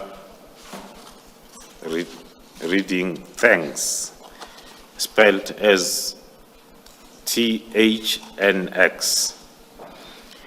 And then the next message at 15:24, Mr. Mokgotsi is sending a message to Mr. Matlala, reading the last 2 guys, with a question mark. And the next message then, it's an annexure BM6, is on the same date at 15:27.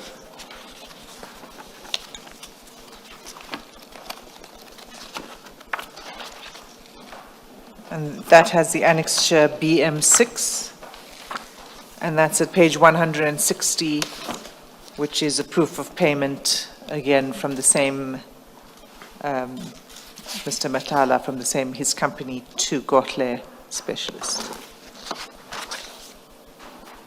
Thank you, Commissioners. Moving on to the next page. Sorry, and just to say, the amount reflected on the proof of payment is 111,000. Okay. For completeness, Ms. Hassim, you also indicate the payment is from, as per this proof of payment? It's from Medicare 24 Tshwane District Pty Limited. Thank you.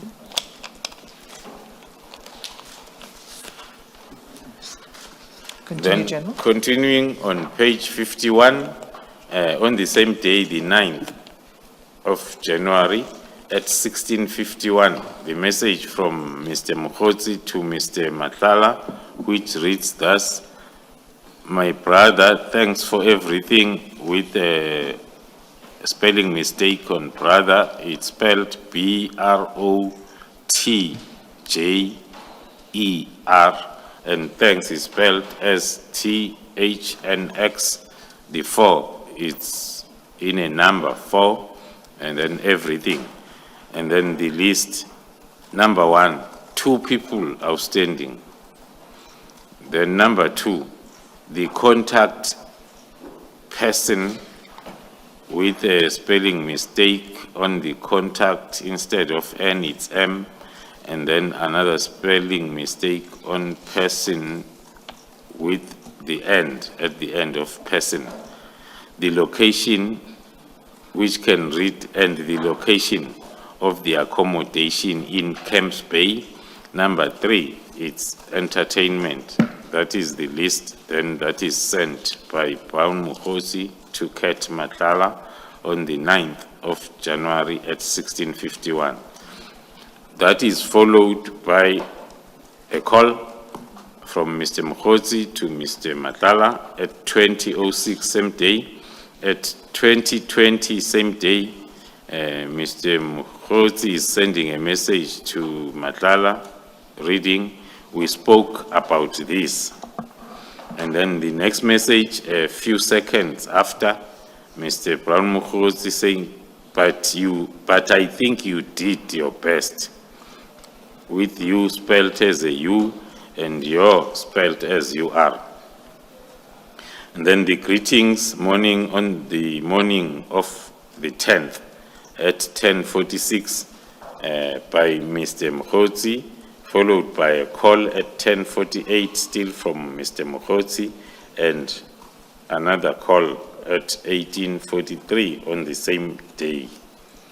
Then on the same day at 19:41, Mr. Matlala is responding to Mr. Mukhosi with a message, "Good evening, was out of the country, left my phone with my assistant. I see you tried calling me, brother." Then the next page, 52, that message is followed by a call now from Mr. Matlala to Mr. Brown, and then a response from Mr. Brown Mukhosi to Matlala on the WhatsApp chat, "Yes, my brother," on the same day, the 10th. Then still on the 10th, Mr. Brown Mukhosi is sending a message now at 19:56, reading as follows: "I was saying, will you still assist us with entertainment?" Which is one of the 3 things that are on the last list that Mr. Brown Mukhosi has sent the previous day. Then on the 10th, still at 19:57, it's a call, and then from Mr. Mukhosi to Mr. Matlala, followed by a message from Mr. Matlala on the same day at 20:18. The message reads, "Whenever you're back and ready to meet, I'll explain to you further how I prefer to do things. As for now, honestly, I don't understand this whole engagement. Arrangement. I don't understand this whole arrangement, yes. I partly did it to show my interest, but further, I'll prefer to have a proper structure." That is the message then by Matlala to Brown Mukhosi. And then the other message on the same day, or a response at 20:21, on the same day now from Mukhosi to Matlala, which reads thus: "True, my brother, I just have a volume of people, and when we met Houghton, you said you were going to organize something for us here, like drinks and food. Believe you me, you did the best and will NVR, which might read, you will never reach this stage again. It is not nice to be spelled with a B alphabet, getting so much with double O without doing everything in return. Anything in return. Anything in return. Even 15K will cover until spelled wrong Sunday. Then on the same day at 2026 call with a message from Mr. Matlala indicating that he will call, or I will call in a minute. Then same day, 2029, the message now from Mr. Matlala to Mr. Mkhotsi, when you get back, organize a proper setup going further, especially the main men behind all this. And then on the same day, 2029, the message from Kat to Mkhotsi reads, you can send that account number, and then the response, yes, guaranteed, by Mr. Brown Mkhotsi on the same day, at 2029. And then the message stressing guaranteed from Mr. Mkhotsi to Mr. Matlala at 2030, and then followed by another message few seconds after from Mkhotsi to Mr. Matlala reading, you have to send to 3 accounts with U spelled as a U alphabet and have without an A. And then still on the same day at 2030, Mr. Matlala is responding or sending a message to Mr. Mkhotsi which reads, please get one and you will share it in 3 as a number. And then at the same day, a minute after, Mr. Matlala is sending another message to Mr. Mkhotsi, I need to do debriefing now. That is followed by the account details, which are the same as the one that was sent before at 2036 by Brown Mkhotsi to Mr. Matlala, and then the second also. So it's 2 account details that are sent this time around.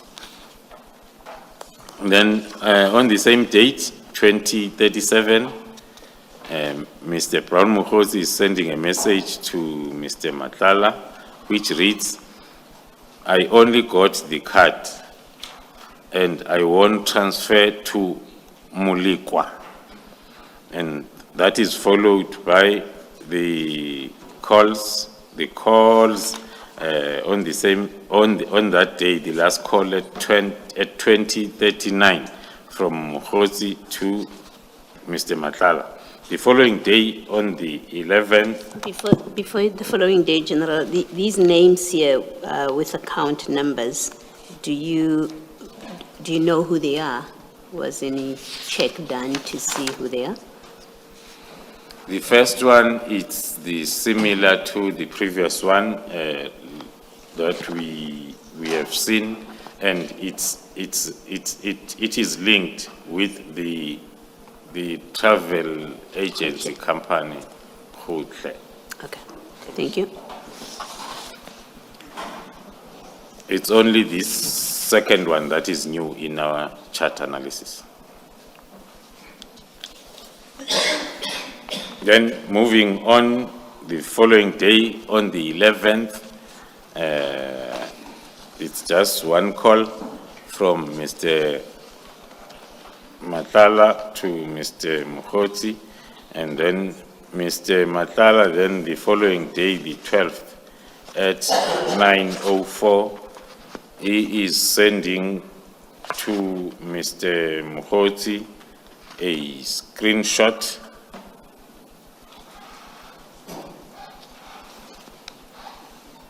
screenshot that is having a newspaper article headline.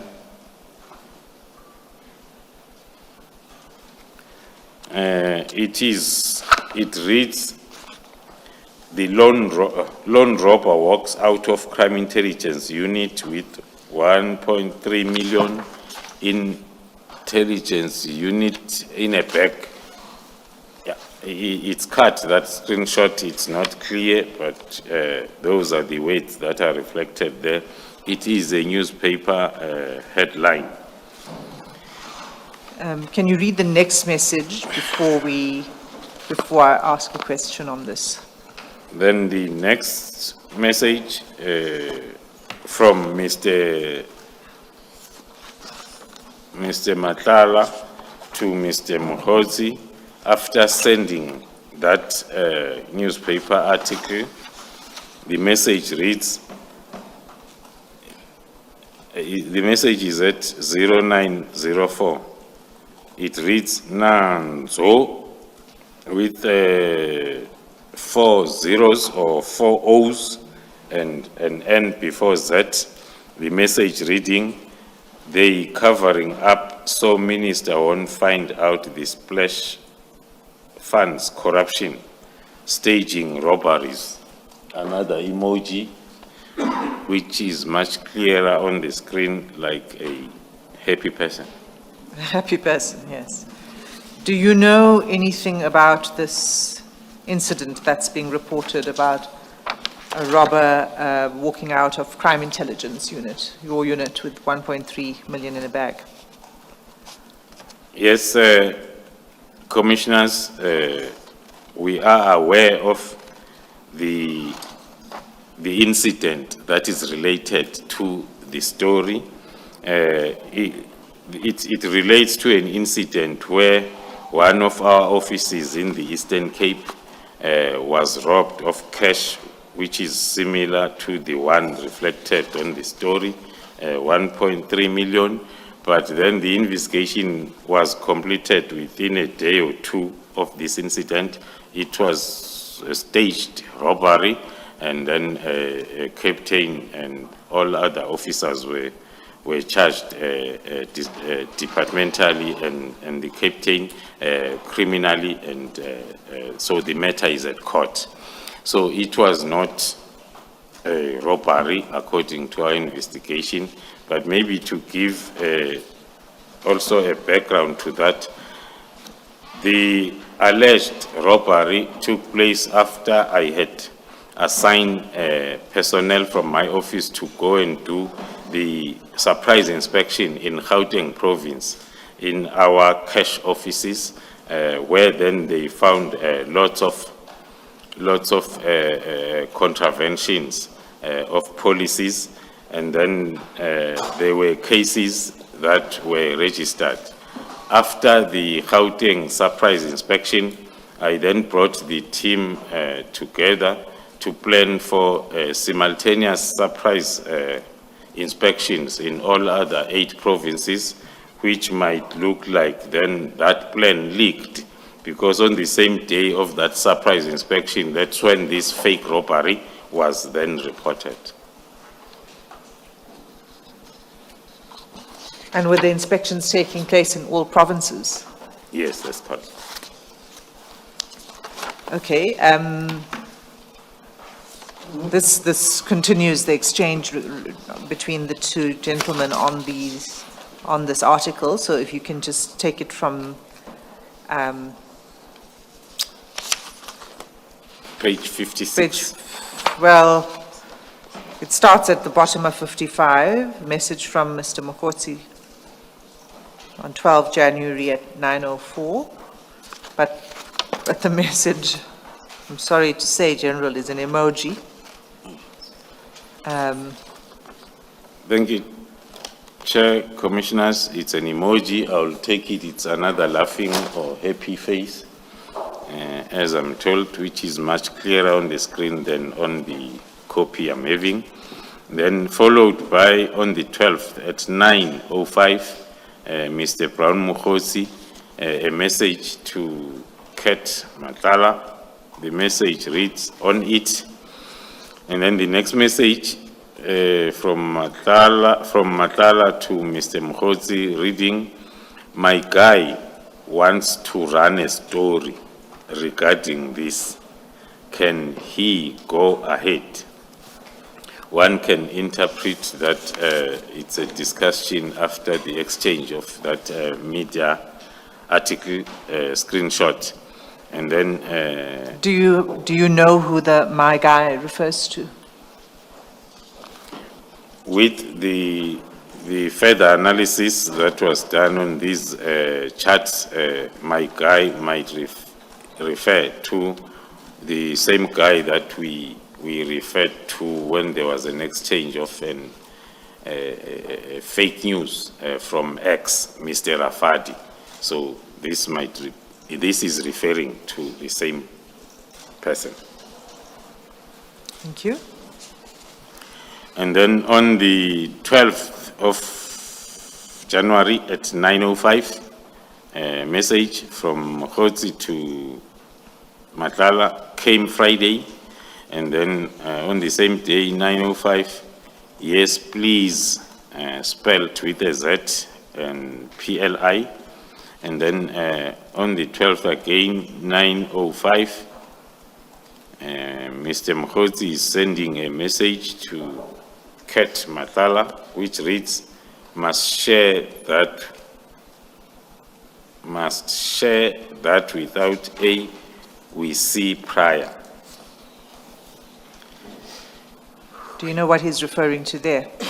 Speculating, it might be talking to the guy who will be running a story as per the message at 9:05 Thank on you. the same day. Okay, you can continue. So the next is it's an ID document. It's an ID document, screenshot sent by Brown Mkhotsi to Mr. Kat Matala. After that screenshot, there is a message at 10:03, still on the 12th, from Brown Mkhotsi. After sending that screenshot, the message reads, my boss can't get a flight ticket. And then Mr. Matala is responding, what you mean, at 10:04 on the same date. And then at 10:06, Mr. Mkhotsi to Mr. Brown with the message, to Mr. Matala with the message, my brother, trying to get one. And with the response, okay, from Matala then to Mr. Mkhotsi. Then next message now is Mr. Mkhotsi to Mr. Matala. Can you get it, my boss? Speculating that it refers to the flight. And then the exchange of calls or a call at 10:50, followed by the message now at 11:37, again from Mkhotsi asking Mr. Matala, is it available? Still speculating the flight ticket. Yeah. And then the next message, 12:56, Mr. Mkhotsi asking again nothing. And then at 12:57, Mr. Brown Mkhotsi is sending another message, only tomorrow. That is when then Mr. Matala is responding with the flight details sent then to Mr. Mkhotsi. After the exchange of those chats talking about or speculating the request and of the flight ticket. And then there is a question mark message on the 12th of January, still 2025, at 16:41, followed by a call from Mr. Mkhotsi and a message from Mr. Mkhotsi reading sure, and then another message on the same date at 16:47. in a question, did you do the booking, which is followed by a call and another call at 16:57 and 17:16 from Mr. Brown to Mr. Madlanga. And then the pleading message after those two unanswered calls and unanswered messages, another message then from Mokgotsi asking Mr. Madlanga to talk to him, reading, "Talk to me without A between T and L, and 2 in a number 2, me, and please, spelled as PLIZZ. Then on the same day at 17:21, it's another call from Mokgotsi. And then on the 14th, which is a day,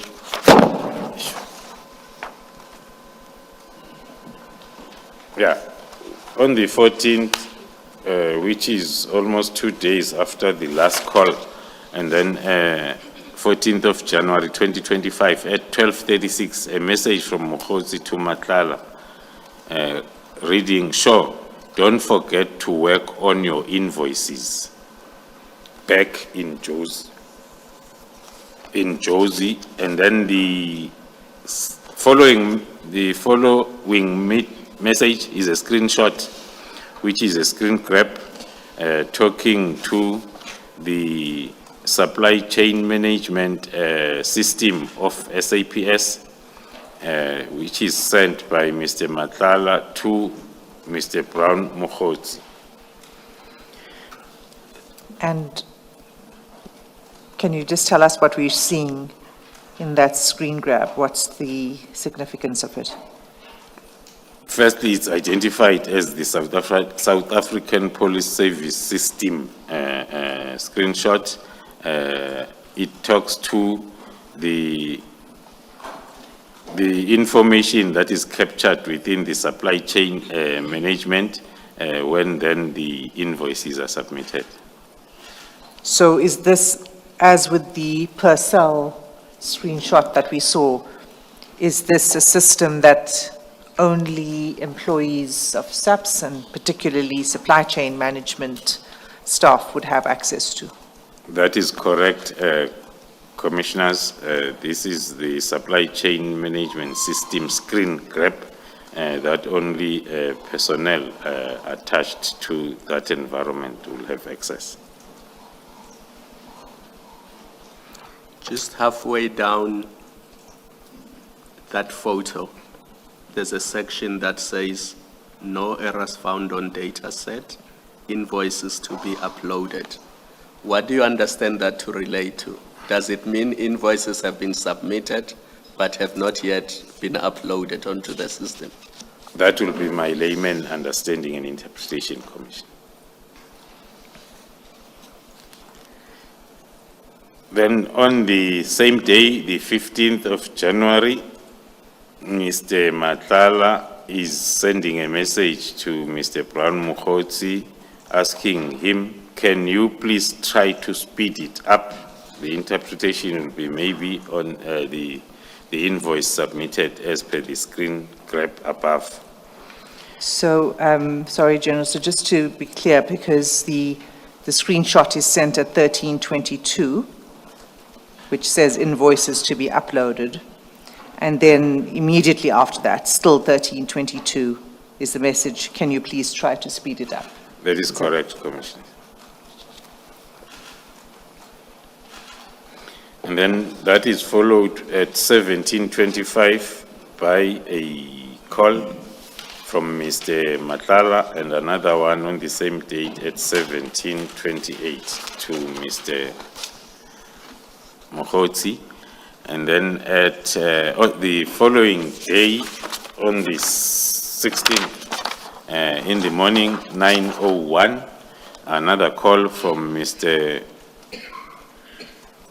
Vusi Madlanga, followed by a message on the following day, now the 17th of January at 8 in the morning, The message reads, "Good morning, brother. Just checking if you winning. The invoicing I read to pay suppliers before the 26th. Please let me know so as I can engage someone else if you are not winning." The interpretation might be, the message might be related to the previous day's request of the speeding up of the payment as per the invoice submitted. The response on that. Before you go to the response, I suppose where it says red, that's an auto-correct, a typo. It should mean, Need to pay. okay, I need to pay suppliers. Please let me know so I can arrange someone else if you're not winning. That's correct, Commissioners. Proceed. Then the response on the same day at 8:40 by Mr. Mokotsi to Mr. Matlala, reading, "I'm on it." And then followed by, then the next communication is on the 20th, where there were two calls at 13:04 that were like missed calls from Mr. Matlala to Mr. Mokotsi, followed by the message on the 21st, now the following day, at 18:49 with the question, "Did you manage to pull it off today, brother?" Followed by another call on the 22nd, another call again on the 22nd at 8:21 and 8:22 respectively, the calls from Mr. Matlala to Mr. Mokotsi, with the last call at 8:58. And then the next message, it's a screenshot that is sent on the same day, the 22nd at 9:01 by Mr. Mokotsi to Mr. Matlala. Just pause there for a moment, General. Because this is quite lengthy and I do not know to what extent you are going to deal with the detail, General. Perhaps, Advocate Hassim, this is the This would be a good time. stage at which we should adjourn for lunch. And let us come back at 2 p.m. Let's adjourn.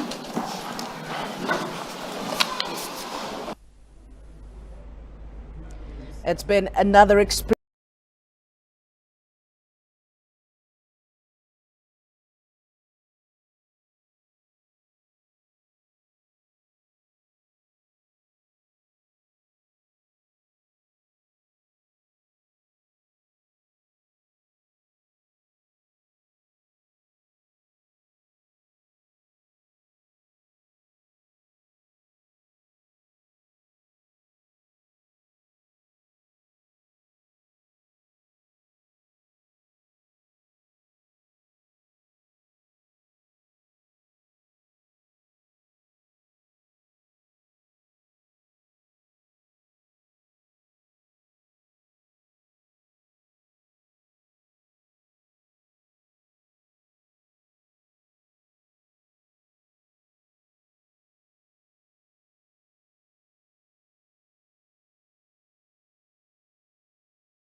General, we were at page 62.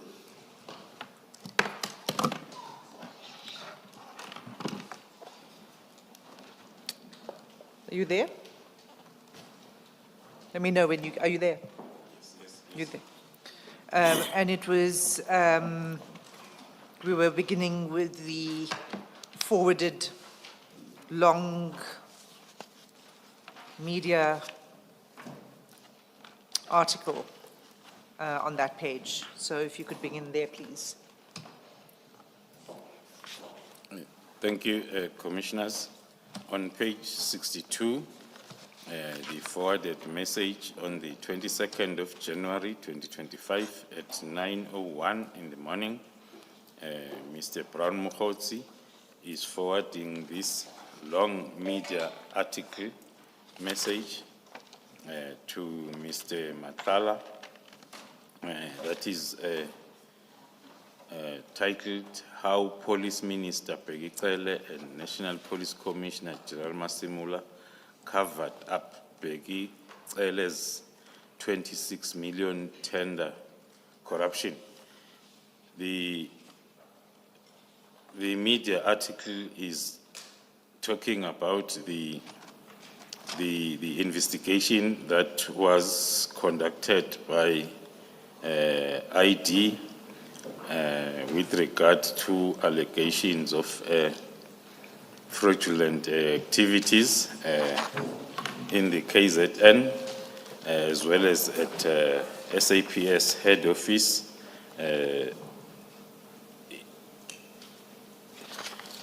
And it was also talking to allegations of instructions to appoint some people,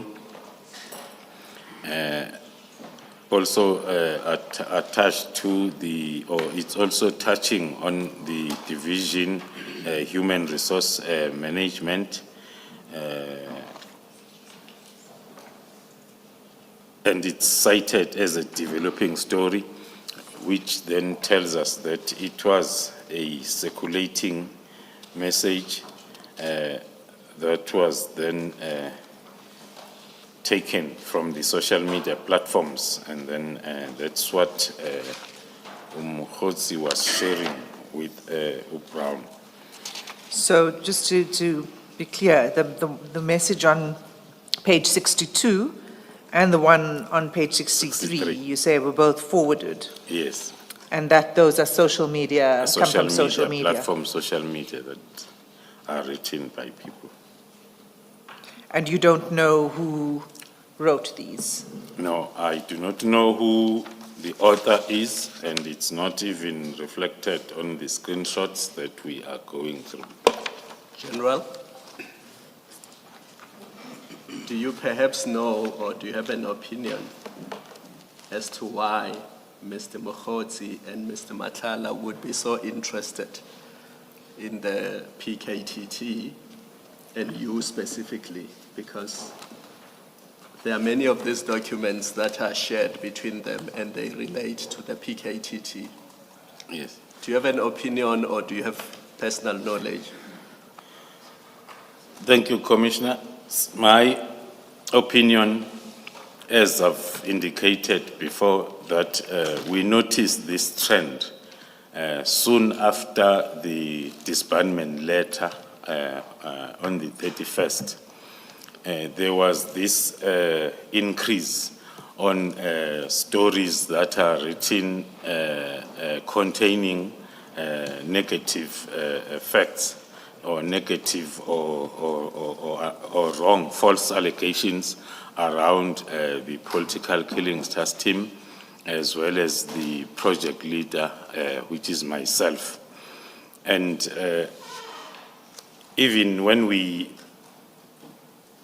analyze the activities by the same individuals, after we analyze their communication before the letter, and after the letter, one can draw the conclusion that it was an effort to give the reasons for the letter that came on the 31st with all these negative made-up stories afterwards. I want to ask you a follow-up question. I mean, I don't see any discussion between the two individuals about GCI ops, but I see there's various chats relating to the PKTT. Are the activities of GCI ops generally known to the public? As I reflected on my testimony on the fact included in my affidavit that the GCI Ops is a covert or counterintelligence project that is not visible to the public. That is why then when the information was leaked, that there is a support that is brought to GCIS, to GCI Ops from the political killings. Then because political killings is a known structure then one will think that that's why then the attack was directed to the political killings task team. Hence, that makes us to conclude that it was a mistaken identity. Also, the other fact is, if we look at the screenshots of covert or classified information that was shared between the two individuals soon after the letter of disbandment, then it shows that the information leaked that it is in fact the GCI Ops that is responsible. Hence, then there was a campaign to leak everything that has to do with this covert project that was dealing with the cartel.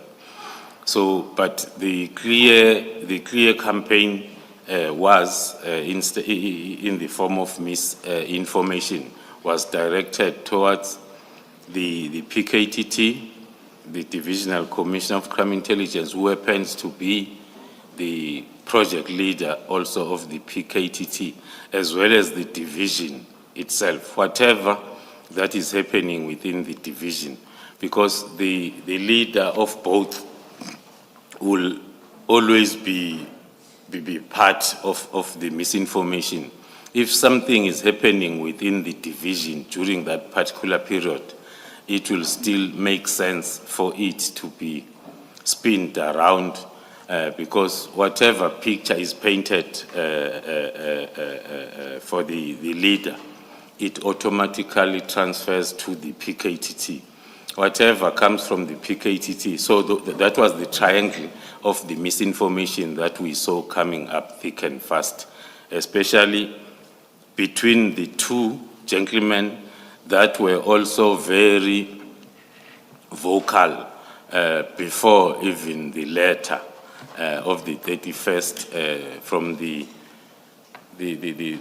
operation on the 6th, the 18th, the 19th, the exchange of video footages as a proof of harassment and so all that then give us the view or the opinion that the two gentlemen were part of the pre-activities, hence then the post-activities, it's with regard to this misinformation that they are sharing between them. Thank you. Thank you, General. Ms. Hassan, are you moving off this long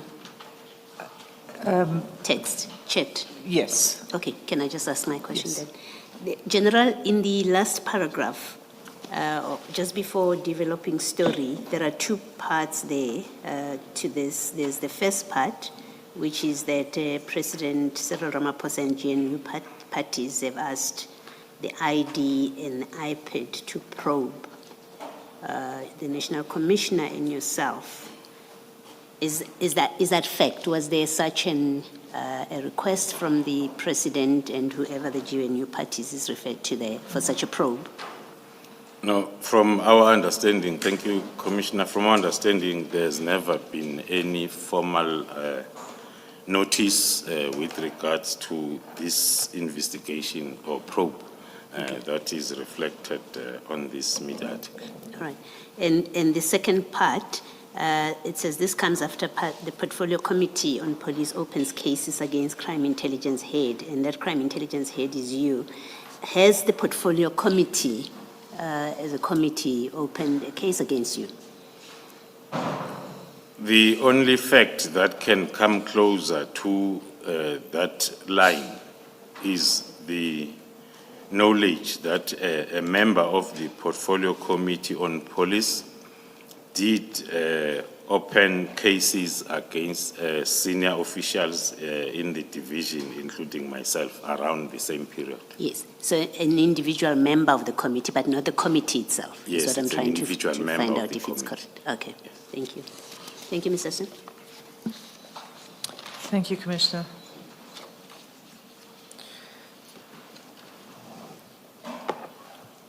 So as I understand you, General, this goes to your theme of the conspiracy to disband. That's correct, Commissioner. The social media posts. That's correct, Commissioner.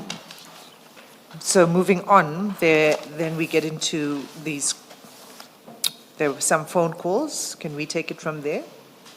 Middle of the page. Thank you, Commissioners. Then the last part of page 63 reflects the calls. All three of them are made by Mr.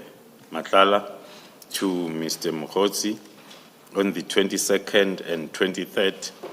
On the 22nd, it's around 15:58, and then the following day, another two calls, then around 10:16 and 10:55, of which then at 12 midday, Mr. Mokgotsi then responded with a call to Mr. Matlala, not a call, but a message saying submitted, I'm awaiting confirmation.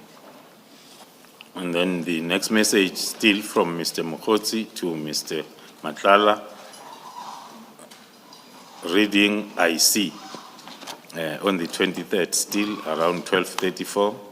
Then there was a message then on the 27th, now around 16:17, from Mr. Matlala, which was deleted.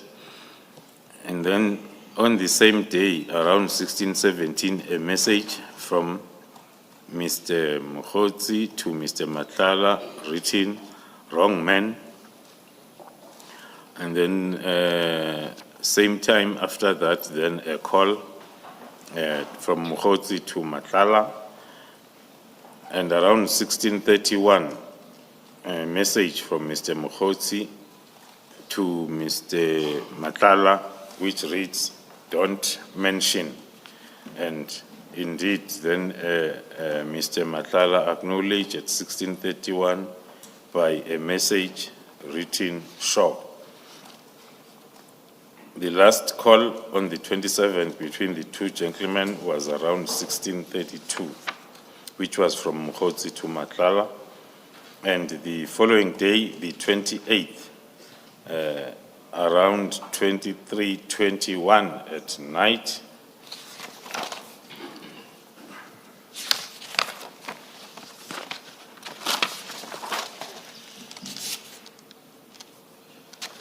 there is a call from Mr. Brown Mokgotsi to Mr. Matlala, followed by a message from Brown Mokgotsi reading Boso. And then on the same night, there are three calls that are made, or attempts that are made by Mr. Mokgotsi to Mr. Matlala, up until Jimmy, pause you. So the three calls were made at 23:24, 23:29, and 23:30 respectively. So quite late at night. That is correct, Commissioners. Then the following day, again at night, 20:15 on the 29th, the message from Brown Mokgotsi to Mr. Matlala, the meeting was positive. And then on the same day, 2019, Mr. Matlala is sending a message to Mr. Mokgotsi reading, "Is he willing to help you guys?" Then the response at 2023, Mr. Mokgotsi to Mr. Matlala, "I just wish he could help with a statement, I should speculate." Then on the same day, 2023, Mr. Mokgotsi follows up his message above with the message, "I think he needs cash." Do we know, if I pause you there, do you know, is he willing to help you guys? Wish he could help? Do you think he needs cash? Do you know who the he is in those messages? For now, one cannot be able to explain that until we take another 3 to 4 messages so as it can be clear to the Commission. Please proceed. As to why we... Related to that, General, the meeting referred to, the meeting was positive. Were you able to establish what meeting this is referred to and with who? From that message that says the meeting was positive, we are reading it together for analysis purposes and also based on the information that we have on our investigation as the continuation of that discussion and the question that follows. The meeting was positive, and then the question from the receiver of information is he willing to help you guys? So we are reading it as then a follow-up question on the status report of the meeting above. And then after the question, and then we are reading the next 2 messages as talking to what transpired during the positive meeting. And you say it will become clearer as we go through the next 3 messages? Yes, Commissioners. And then the next message on the same day, now it is from Mr. Matlala to Mr. Mokgotsi, which is after Mr. Mokgotsi has sent a message. I think he needs cash, and then Mr. Matlala then is responding, okay, arrange with Khan to give him cash if the information he has is worth it. And then after that, there is a call then at 2043 from Mr. Mokgotsi to Mr. Matlala.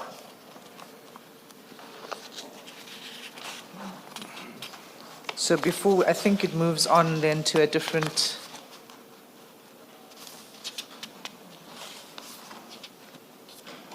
issue. Yes. Or maybe not. I just want to know, is this the point where you want to pause to try to explain if you know who the he is and what the meeting was about? No, Or do you want to continue? No, we are not yet at the part where Not yet. one can link this particular conversation with the other one that we are still going to, so as then the picture can be clear. Commissioner. General, when that link is made, will it also explain to us who Khan is? Or will there be an explanation at some point as to who Khan is? It will, that link, Commissioner, thank you. When that link is made, it will attempt to give the description of a Khan that is mentioned in the message. Thank you.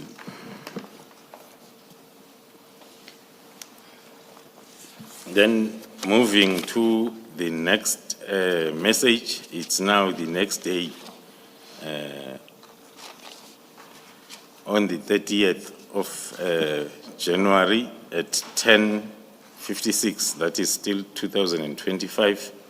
The screenshot of an email that was sent, or a communication between the Office of the Divisional Commissioner, Human Resource Management, Lieutenant General Nkhuwa, and the company Medicare 24, owned by Mr. Madlanga. Now, we see Mr. Madlanga sending the screenshot of this email communication to Mr. Mokgotsi on the 30th. It talks to the complaints by the SAPS with regards to the services that are supposed to be rendered by Medicare 24 to the SAPS. Good morning, Mike. And then the Mike, according to our information or investigation, is working in the same company as an operations manager. Hence, then the email is addressed to him. Maybe just reading the first paragraph, so as then we can understand the sense of the communication. The communication is to serve as, this serves to convey SAPS's concern in respect of contractual non-performance on your part regarding the subject matter as reflected above. And then it carries on then mentioning as to the points of unhappiness. This can be understood in the context of the period or in the context of events as they were unfolding from the meeting around the same contract on the 24th, which resolved to the conducting of internal audit around this contract.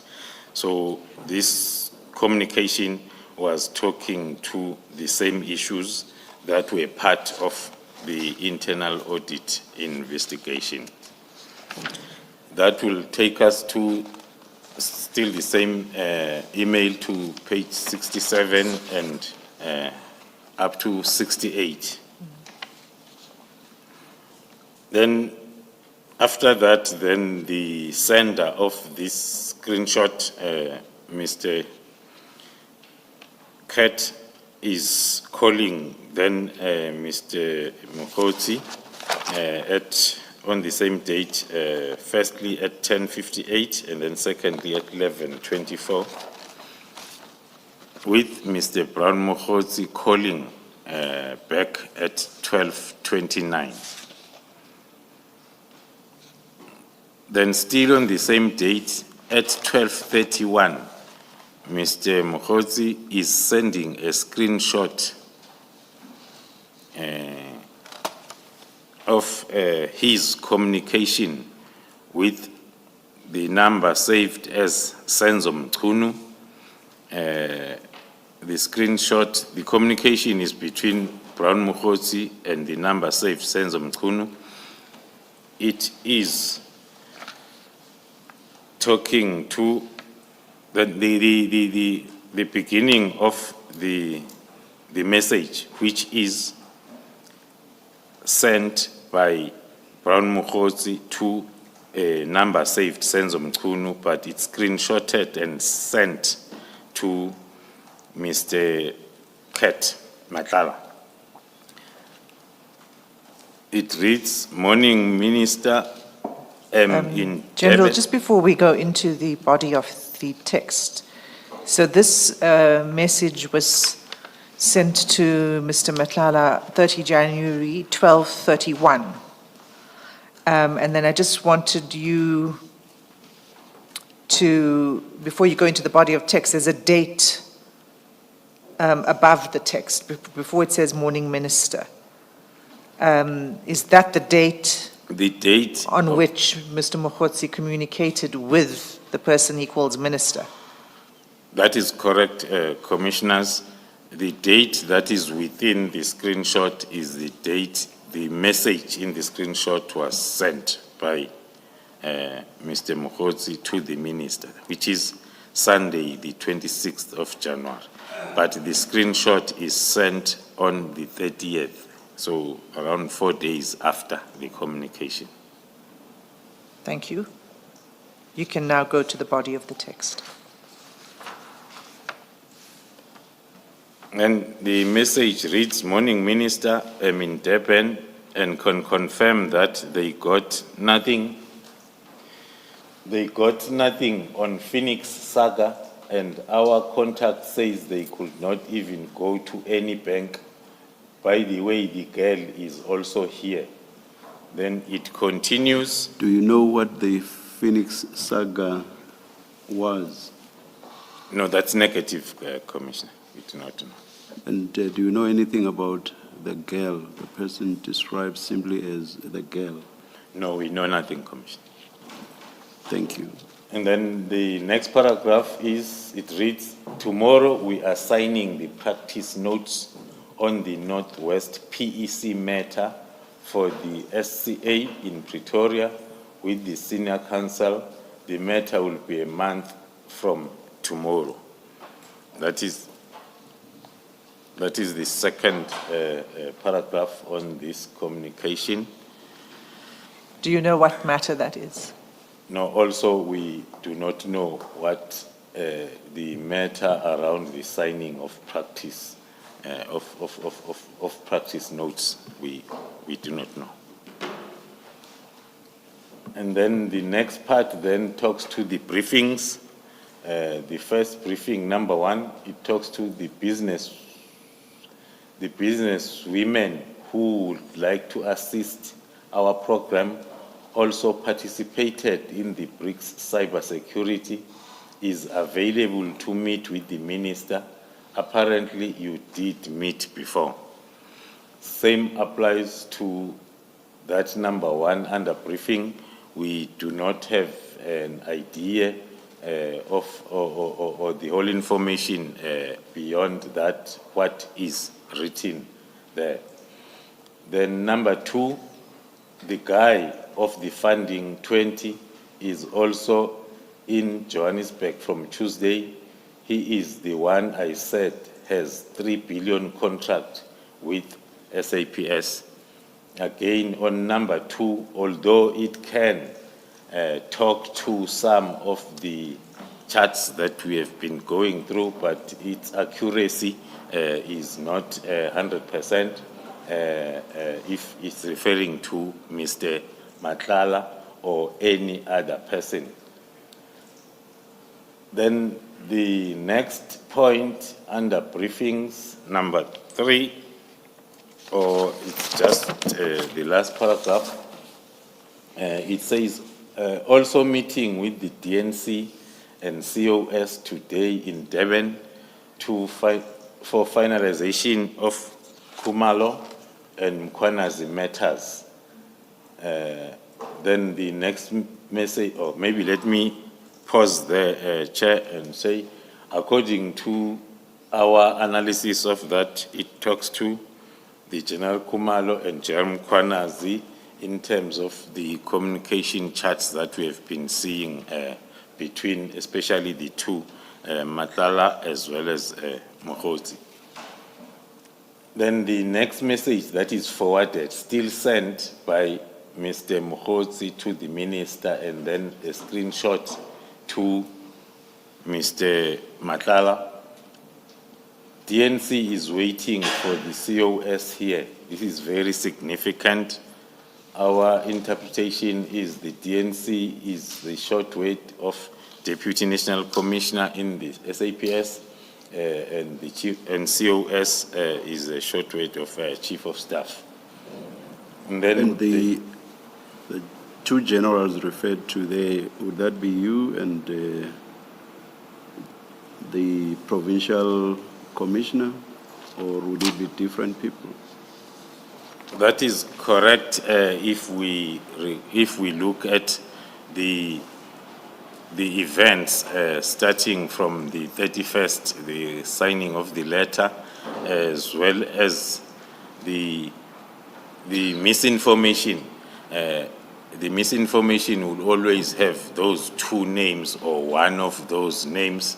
We can even refer to the Constitutional Court case where the talk is, according to our understanding, it's talking to the Khumalo, myself.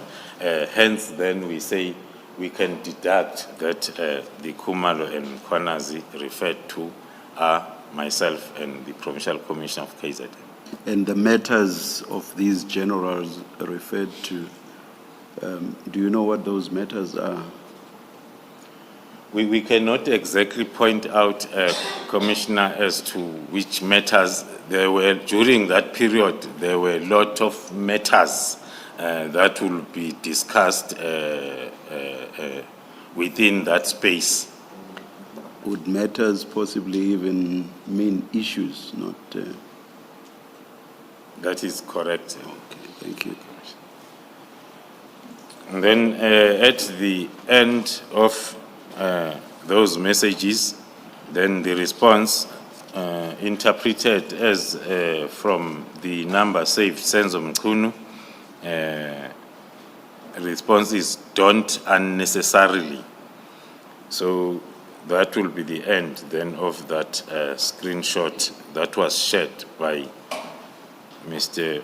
Mokhotsi to Mr. Matlala. Then on the same page 70, we are now moving on with the communication starting at 2037, still on the 30th of January, with Brown Mokhotsi indicating to Mr. Matlala that they just left the Lekgotla and we are not aware or sure as to who is he referring to by saying they. The response at 2039 on the same date, Mr. Matlala is asking... But the word Lekgotla, what is it ordinarily used in relation to? If my common knowledge serves me well, we normally see the word associated with government meetings that are sometimes referred to as the Lekgotla.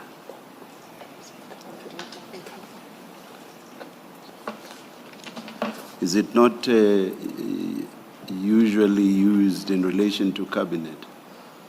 That is correct. Thank you.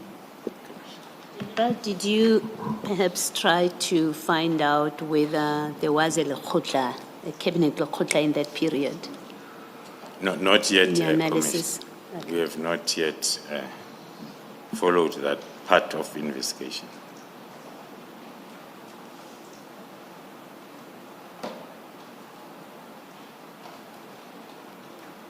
Then, moving on the same date at 2039, Mr. Matlala is sending a message to Mr. Brown asking, so what's the plan? Should I make my way there or what? With the response from Mr. Mokhotsi, I'm waiting confirmation, and thereafter the next communication is on the 31st of January at 10:07 in the form of calls, and another call at 10:42, another call at 11:04 on the same date. All those calls were made by Mr. Matlala to Mr. Mokhotsi.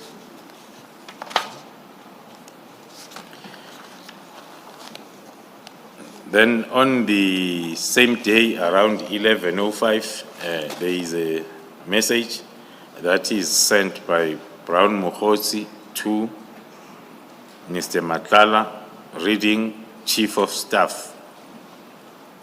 And then the next message then from Mr. Matlala to Brown Mokgotsi on the same day.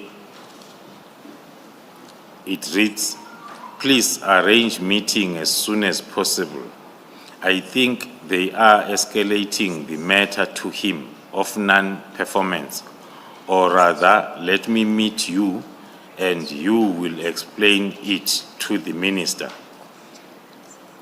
The interpretation of the message together with the email that was then forwarded, or that was from the division, human resource management of SAPS, that was talking about the non-performance of Mr. Matlala's company, then we are using it as a reason for this message that Mr. Matlala is sending to Mr. Brown Mokgotsi, thinking that they escalate this matter to him, thinking that they, the human resource management or the SAPS, they escalating this matter to him, this matter of non-performance, or rather, let me meet you and you'll explain it to the minister.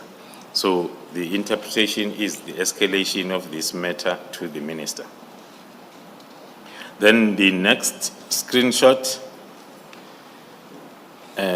is sent by Mr. Brown to the Chief of Staff on the 31st at 12:34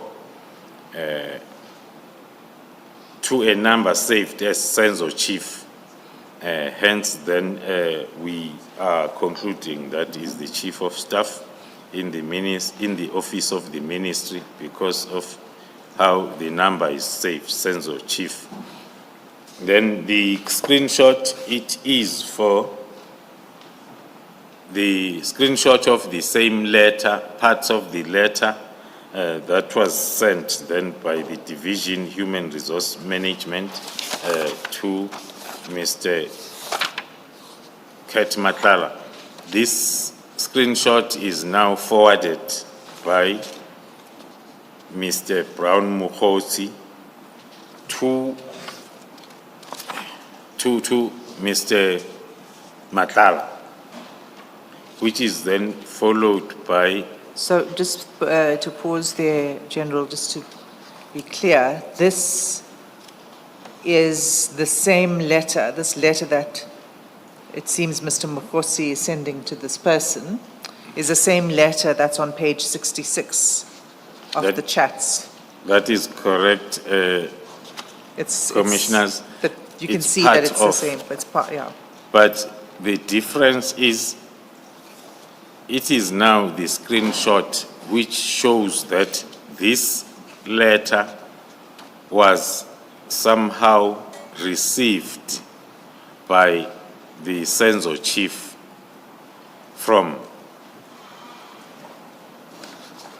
was once received by a Senzo Chief.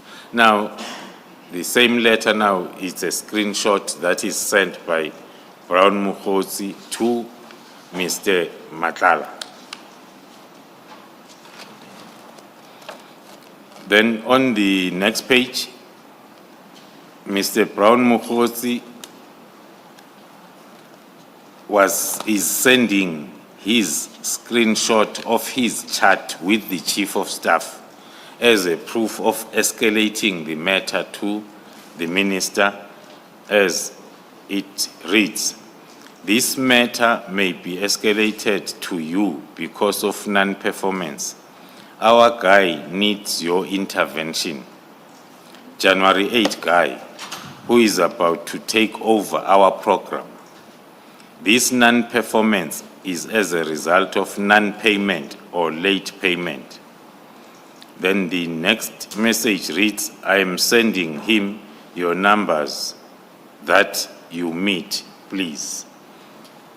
So the screenshot is sent to Mr. Matlala by Brown Mokgotsi as proof of the matter being escalated to the Chief of Staff. So So your interpretation of our guy in that message is Mr. Matlala? That is correct, Commissioners, because he's the only guy or a person who is part of this non-performance and reviewing or reviewal of the contract. And then he says, I'm sending him your numbers that you meet him. And then it's followed with, Just before you move on to what follows, do you have any idea, General, as to what our program is? The sentence that says, January 8 guy who is about to take over our program. What program is that? And what does taking it over mean? Yeah, looking at the previous charts and the involvement of Mr. Matlala, the January 8 guy might be referring to him, who is about to take over our program. That can relate to any program within maybe even the political space of the ministry. That can also be, if I may add, because we saw on the previous charts where there were discussions around the payments for the membership in regions. So hence then one can associate the program as with a political program of some sort. so in the then the next thing within the screenshot is, I'm sending him your numbers that you meet him, please. Yes. Then I'm going to explain that further after going through the next two messages. Then the first one, still on the 31st of January at 12:35, then Mr. Brown Mokotsi is sending the number of the Chief of Staff as we know it, 08260490. No, you don't need to read out the number, but it's at the bottom, that first message, the one that says begin V card. Yes. There's a number at the bottom of the message, of the contact that's being sent. Yes. The cell number. And you confirm that that cell number Yes. belongs to the Chief of Staff. Yes, Commissioners. Then we are linking that message that is sending the number with the message on the screenshot above that talks to, I'm sending him your numbers. Yes. Then the next is a message again from Brown Mokotsi sending it to Mr. Ket Matlala, but it is addressed to the Chief of Staff. The message reads, hello, Chief of Staff. Got your number from Mr. Brown, requesting a meeting, please. I will try my best, Commissioners, to interpret this so confusing charts. We read it together with the screenshot that was talking to, I'm sending him your numbers that you meet him, please. And thereafter, it's the number that is sent by Mr. Mokotsi to Mr. Matlala.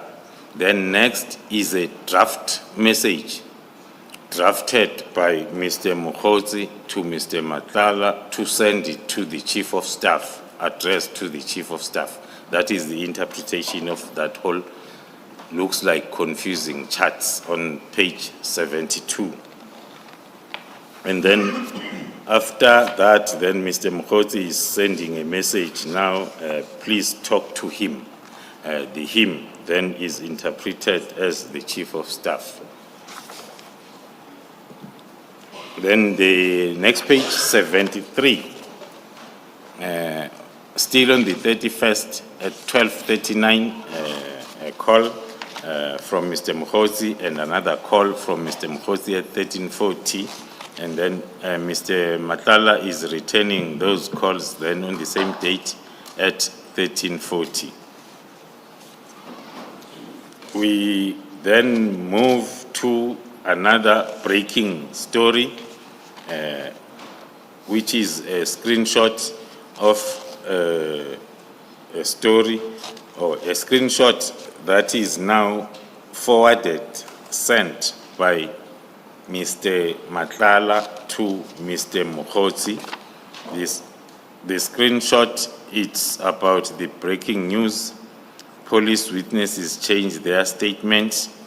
The story is about the case that was on during that time within the SAPS, more specifically the Division Crime Intelligence, where the story was alleging that the witnesses in that departmental case against Major General Firoz Khan of Crime Intelligence deliberately changed their affidavit in exchange for promotion. So the story is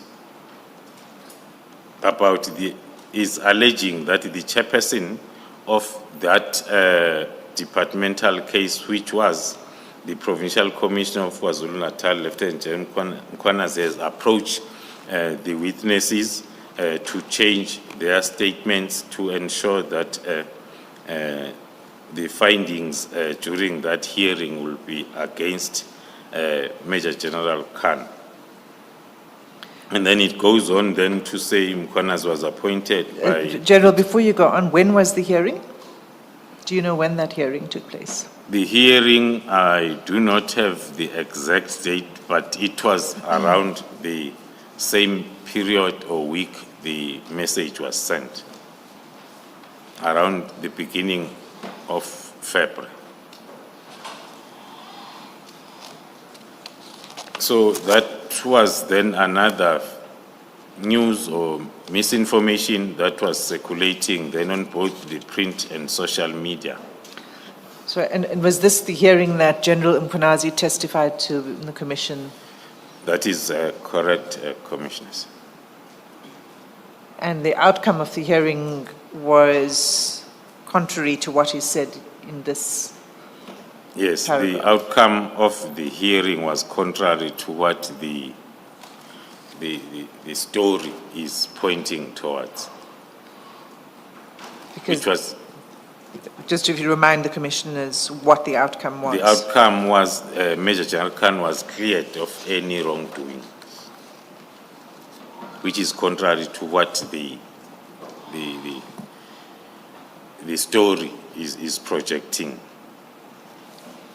Then the response by Brown Mukhosi after receiving this screenshot from Matlala is disappointed. Sorry, General.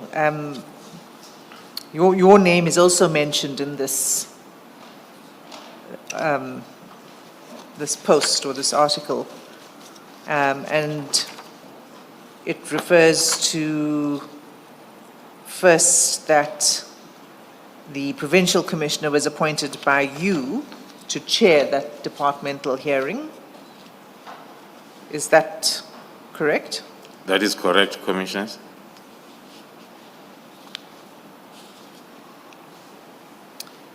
It also talks about you and General Mkhwanazi conspiring against high-ranking police officials.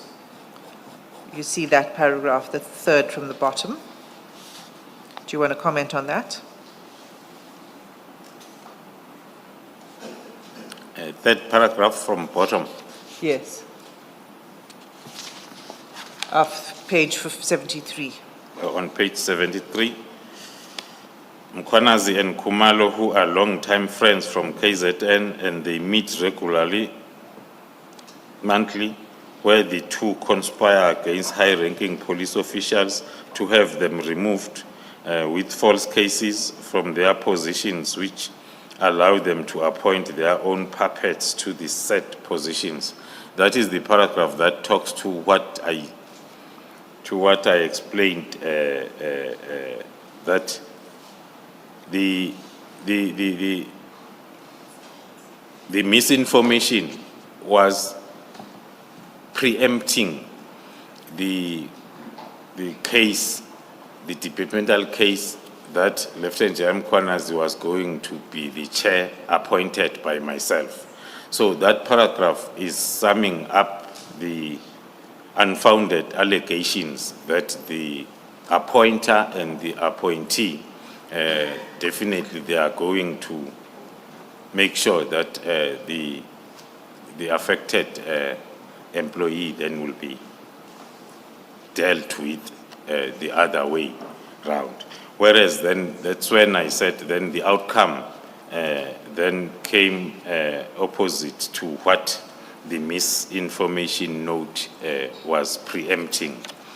But also, if I can touch on the other paragraph on page 74, Yes. just to show the continuation of this misinformation that started from the 31st of December, that in any misinformation, there should either be a General Khumalo, a General Mkhwanazi, and a political task team, even if it's irrelevant. Because if you are writing a story, the headline talks to a witness change statements for a promotion. It talks to the witness of a disciplinary case. But then towards the end, there is irrelevant. I will say irrelevant because of the heading. Now, because in this story, there must be something that talks to the political killings task team together with the two generals. And you're referring specifically to the paragraph The saying, second paragraph, maybe let me start the reading. one a police from- brigadier in the finance department, is that it? Yeah, maybe let me start reading from the first paragraph. The witness also revealed how Mkhwanazi, the chairperson of the departmental case, will not allow Khan to have any representative present during the departmental trial and will be dismissed, which is totally contrary to the police regulations. And then a police brigadier in finance department at the police headquarters in KZN, who asked not to be named, explained how Mkhwanazi had quietly funded Khumalo's political task team with KZN funds. That is just an example as to how misinformation and fake news will be created as if they make sense, because it is known, and it has been known since the establishment of the task team, that it's funded from national level. Now, if we may recall, this is happening after the disbandment letter. Now, anything that will be negative around the project leader and the provincial commissioner, then who is where the project is, then will have to be painted with all information, negative information that will support the decision to disband. One can interpret all this information around these names, as well as the political killing task team, as an effort of wanting to provide the reasons afterwards of the decision to disband. And then the response You can by go to the response, the yes. response by Mr. Brown Mokgotsi after receiving this message is as read, that he is disappointed. And then on the same day, on the 2nd of February, Mr. Mokgotsi is writing a message to Mr. Madlanga, saying, just have to leave everything, have without A. On the same date, then there are 2 calls that are made by Mr. Matala to Mr. Brown Mukhosi at 12:27 and 12:28. And then Mr. Brown responding after those missed calls with a message, small session with lawyers to Mr. And then to Mr. Matlala. Then Mr. Matlala, after receiving that message on the same date at 12:28, is sending a message to Mr. Mukhosi, written or read, "This is in your favor. Actually, it disrupts their plan against Khan." Now, that message can be maybe clearly understood if read together with the fake news or the misinformation story that I was explaining with the sender of that story, indicating that this is in your favor. Actually, it disrupts their plan against Khan. Then the response from Mr. Brown Mukhosi to Kat Matlala says, "Maybe, but that is not my plan." And then Mr. Matlala responds, "I thought you the one who published the story." Interpreted that message as if it's talking to the misinformation on the story that was forwarded or sent to him. Then that is followed by a call from Mr. Brown Mukhosi and another call from Mr. Matlala to Mr. Brown Mukhosi. Then on the 7th, after that, or in the morning it's that call, then in the afternoon, Mr. Brown Mukhosi is sending another breaking news. Now it's Mukhosi now sending breaking news to Matlala, whereas the previous one, it was vice versa. This breaking news talks to the NPA-ID Guns for National Police Rock Unit. The heading talking to the NPA Investigative Directorate ID, raiding National Police Commissioner Fani Masimula and National Crime Intelligence Head, Lieutenant General Khumalo, offices after serving them with notices of arrest. This comes after an investigation lodged by Parliament Police Portfolio Committee. The heading itself, Chairperson, shows towards the misinformation, looking at the mixture of processes and the understanding itself that there are lots of, starting with the breaking news, NPA-ID Guns for National Police Rock Unit. This is how the PKTT was known after the disbandment letter. Now, the first heading under breaking news is talking to the Rock Unit, which is PKTT, but then the heading itself, it's totally different. It's talking to the ID raiding the office of the National Commissioner, offices of the National Commissioner and my office after we were served with notices of arrest. And it's on record, even public record, that I was never served with the notice of arrest, but I was arrested without being served with the notice that the breaking news story is referring to. But your arrest was 4 months later. 4 months later. And it was not because of a complaint by the portfolio committee, because the heading says following a complaint lodged by the portfolio committee. Thank you, Commissioner. It is for that reason that I give the response that the arrest 4 months later might be related to the story that is made in in February, because the complainant on the case is the member of the portfolio committee, but not the portfolio committee on police, but the member.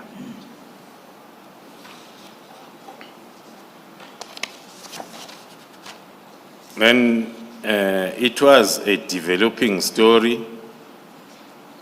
There is a paragraph that I want to refer the Commission on, which is in line with the, not the narrative, the picture that one has been painting of the happenings after the 31st of December. The last paragraph on page 76, it reads, an investigator states, the National Commissioner was very nervous and appeared to be shaking when then, of course, his office was raided, which did not happen. He then blamed the collapse of crime intelligence at the hands of Lieutenant General Khumalo and KZN Provincial Commissioner Nhlanhla Mkhwanazi. It's another example as to how the misinformation will go, how far the misinformation will go in trying to put issues or names that are not supposed even to be together in that story. If you read the fake news from the beginning, it talks about the Khumalo and the National Commissioner served with notices of arrest. And the name of J.M. Mkhwanazi is nowhere from the beginning. But then at the end, it is then included so as then the mission can continue, the mission then of misinforming the public. Then after that misinformation that was shared by Brown Mukhozi,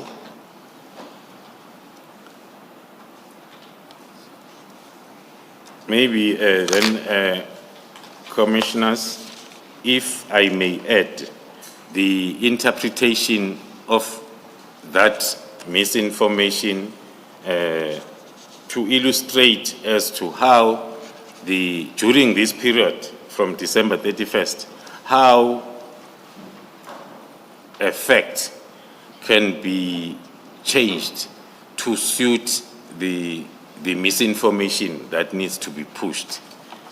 The correct information is, it was during the same period when the National Commissioner was served with Section 205 for submission of some official documents to the ID or IDEC for their investigation. So it was during that week or those days when the National Commissioner was submitting those documents that were requested by IDEC.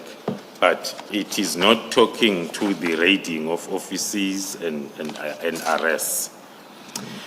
Then after that, we see the call from Mr. Brown Mukhozi to Mr. Matala on the same day, the 7th of February, 1736, followed by, after that call, it's followed by a message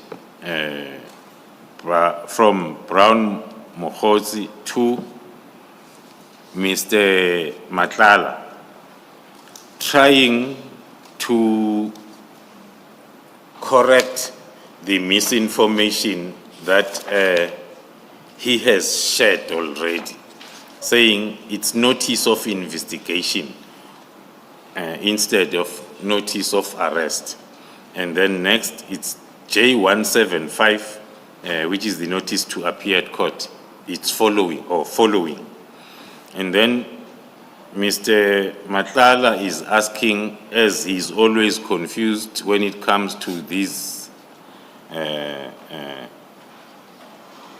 the terminology around criminal justice system. What is J175? There was a time when he was asking us, what is it that you are sending me? Even now, after receiving this lecture, on these 2 points, he is asking, what is J175? And then the lecturer, Mr. Brown Mukhozi, is responding at 1741 that J175 is a notice to appear before court. Then still on the same day at 1742, Brown Muhosi is now sending the full lecture on Mr. Matala around this J175 and procedures, talking to all different types of summons. Then on the 19th of February, which is a couple of days after the lecture, then Mr. Brown Muhosi is sending a message to Mr. Matlala, which reads, "My brother, I have a small problem, in brackets, regional meeting, which I have to cater, in brackets, 12K, tonight in the Eastern Cape. And I am aware that I have not been instrumental so far. I'm also worried that my guy and Khan recorded your men, in brackets, Maluleke, without our knowledge. Beside things are going well against Khan. May you please assist. We are now at the last stage to be stable." That's a long message sent then on the 19th by Mr. Brown Muhosi, touching on almost everything that they've discussed before. But, so if we could just pause on that for a moment. The first part of the message is asking for money for a regional meeting in the Eastern Cape. In Eastern Cape now. Asking for money. And then the second is saying, the second aspect of the message is saying, I'm aware I've not been instrumental. I'm worried that my guy and Khan. So can you just explain that part? Who's my guy? And do you know what they're talking about?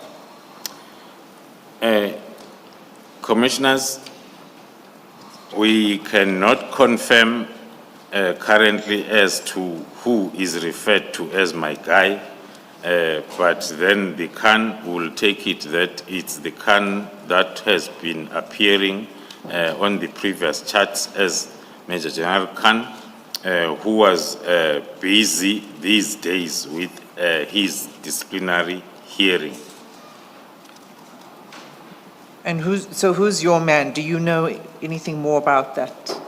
No, Commissioners, we do not know. And do you know how we to understand the sentence, besides things are going well against Khan? Looking at the period when this message was sent, as I've indicated, Commissioners, this was during the time when the departmental case against Major General Khan was ongoing. So one can then associate that sentence with the disciplinary hearing if it says things are going well against Khan. Does it mean that when it means things are going well, is it going in someone's favor? That's what it means. It's going in one person's favor. That is correct, One faction or Commissioners. It may be interpreted as if things are going well, it means are going in favor of Khan, which will be contrary to the misinformation, long misinformation that was concluding that things are not going to go well. Okay, you continue. So before you continue, General, what have you understood where Mr. Mokgotsi says, I'm aware that I have not been instrumental so far? And what are you saying we should make of it, if anything? In my opinion, Commissioner, looking at the period and the events around Mr. Matlala, the events around Mr. Matlala started on the 6th of December 2024 during his first encounter with the political killing task team and the GCI ops on the 6th. And then it is from that day when the issue of the tender that ended up being investigated, that it came to the fore from the 6th of December. And also there were lots of other happenings. We're coming from the IPID story when the two gentlemen were trying to manage one of those happenings, one of those issues, the attempted case application at the High Court for that was also then withdrawn at the last moment, and then with a lot that happened in terms of the charts and happenings that led to the letter of disbandment on the 31st. So one can deduct that the only issue that was still not finalized, although even the first one, it was finalized because the letter disbanding the task team was issued, so -1. Then the issue that was still ongoing. Although, of course, the target was wrong. That's correct, Commissioner. Then the other issue that Mr. Matlala will expect Mr. Mkhosi to be instrumental will be then the halting of the process that was unfolding by then of cancellation of the tender. It was during that time when the internal audit investigation was ongoing. And I'm saying the target was wrong in accordance with your thesis. I'm not stating that as a fact, General. Noted, Commissioner. Thank you. General, then there was a call from Mr. Mokgotsi, and can we take it from there? Thank you, Commissioners. Then on the same day, the 19th of February, at 18:13, there is a call from Mokgotsi as well as that was the last call and communication then during February. Up until then, the 4th of March at 8:02, where Mr. Matlala is making a call to Mr. Mokgotsi, which is followed by a WhatsApp message at 8:20. The message sent by Mr. Matlala to... This, just to be clear, this is a message that was forwarded by Mr. Matlala. Mr. Matlala is forwarding the message that he received, but he is forwarding it to Mr. Mokgotsi. The message reads thus: "Good morning, Minister. I just received a call from our guy, who is a service provider for our health risk management project. He has got very serious concerns. Apparently, you gave a directive to scrutinize his contract, and while they at it, they must stall as much as they can to release purchase orders until you guys come up with something that can warrant termination of services." This is the message as forwarded from Mr. Matlala's phone is forwarded to Mr. Matlala, and he is forwarding it to further to Mr. Mukhozi. The message talks to someone who addressed the message to the minister, indicating or discussing the issue according to our interpretation of the message. When it talks to our guy who's service provider for our health risk management, that is Mr. Matlala himself, the one who's having a contract with the South African Police Service. The contract is on health and risk management. And then it's talking to what this person is concerned about, that it is the minister who gave a directive for the contract to be scrutinized. And while it is being scrutinized, and then the further directive was that they must stall, which is SAPS. SAPS must stall as much as they can to release any purchase orders, or in other words, to process any invoices until then the internal audit investigation, or until, according to the message, there are reasons from the report to terminate the contract. General, you say from the metadata you can see that this was forwarded to, That is correct. to Mr. Matlala. That is correct, Commissioner. And Commissioners, it becomes clearer as we go to other chats where it comes from.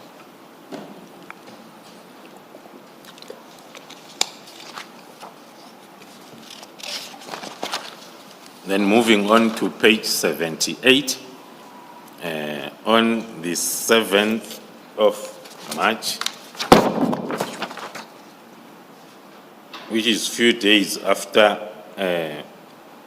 Matlala forwarded that message to Brown Mukhozi without any response. And then on the 7th, Matlala is making a call to Mr. Brown Mukhozi at 1808. And then only on the 12th of March, Mr. Mukhozi is trying to send a message, or sent a message that was later deleted. And then the next message on the same day, more or less the same time, Brown Mukhozi is sending a message which reads, "Hope you saw this." And then Mr. Matlala is responding with a phone call after that message. And then Mr. Mukhozi, on the same day, then after that call, is sending a message to Mr. Matlala, which reads, "My brother, you lost hope on me, right? I need to bring witnesses to one place. Would you assist me?" Then that message sent by Brown Mukhozi to Matlala at 14:57 on the 12th. And then Mukhozi is following it up with a call at 15:06 on the same date, and another call at 15:28. Then a call now from... Sorry, General, just before you move off that message, do you have any knowledge of who the witnesses are or what he's referring to there? No, I do not have any knowledge, Commissioners. Continue. Then the last activity on page 78, it's the call by Mr. Matlala at 15:29 to Mr. Mukhozi. And then on the same day, around 15:43, Mr. Mokhozi sent a message to Mr. Dlamini, a very short message which reads, "I need 10K. Then on the same day around 16:03, Mr. Matlala is responding to the message sent, a short message sent by Mr. Mokhozi with a very long message which reads, this relationship should not be one-sided, brother. I asked you several favors which are not even money related, but none of them have been attended to. The last one, it's even worse because it's even orchestrated from your camp and nothing has been done about it. I have played my part and was even willing to stretch my arm even further, but I see none of my efforts are considered. A long response by Mr. Matlala after a short message by Mr. Mokhozi of needing just 10K, then the response is so long. Then another short response from that long message from Mr. Mokhozi in one word, true, might be interpreted as the whole story that you narrated is true. Then, Sorry, General, before we move off the message, the long message, I've asked you several favors which are not even money related, but none of them have been attended to. The last one, it's even worse because it's even orchestrated from your camp. Do you have any idea what that is? Is the last one referring to the tender issues? Do you have any knowledge of this? according to my view and following the communication chats between the two gentlemen, talks to the one remaining issue that if you read this message together with the previous one, that was talking about the minister being the one who instigated that the Medicare 24 contract be investigated in a meeting. And then coming fast forward to this, where Mr. Matlala is showing some signs of losing hope that Mr. Mokhozi will assist. There's been lots of attempts with the messages, even the roping in of the Chief of Staff to also escalate the matter.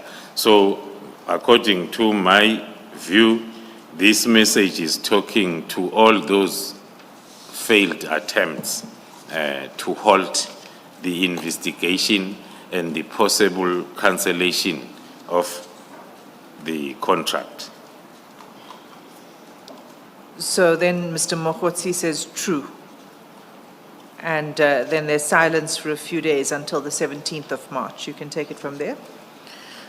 Yes, after the true short response on the 12th, then there is silence up until the 17th of March with Mr. Matlala initiating communication with a phone call at 21:51, followed by another call on the same date at 21:55. And then at 17:04 on the following day, then the message from Mr. Mokhozi to Mr. Matlala, reading as follows: I'm here to clarify that story. And then the response in a question format by Mr. Matlala, what story? And then the short response on the same question by Mr. Mokhozi Mkhwanazi at 17:09. And then at 17:10, Mr. Mr. Matlala is responding, I thought you said it was sorted already. And then Mr. Mokgotsi responds, yeah, but now it's becoming official. Then the next message on the same day was serious, my boss, but spelled as C-R-U-S. And on the same day, 17/11, the message again from Mr. Mokgotsi to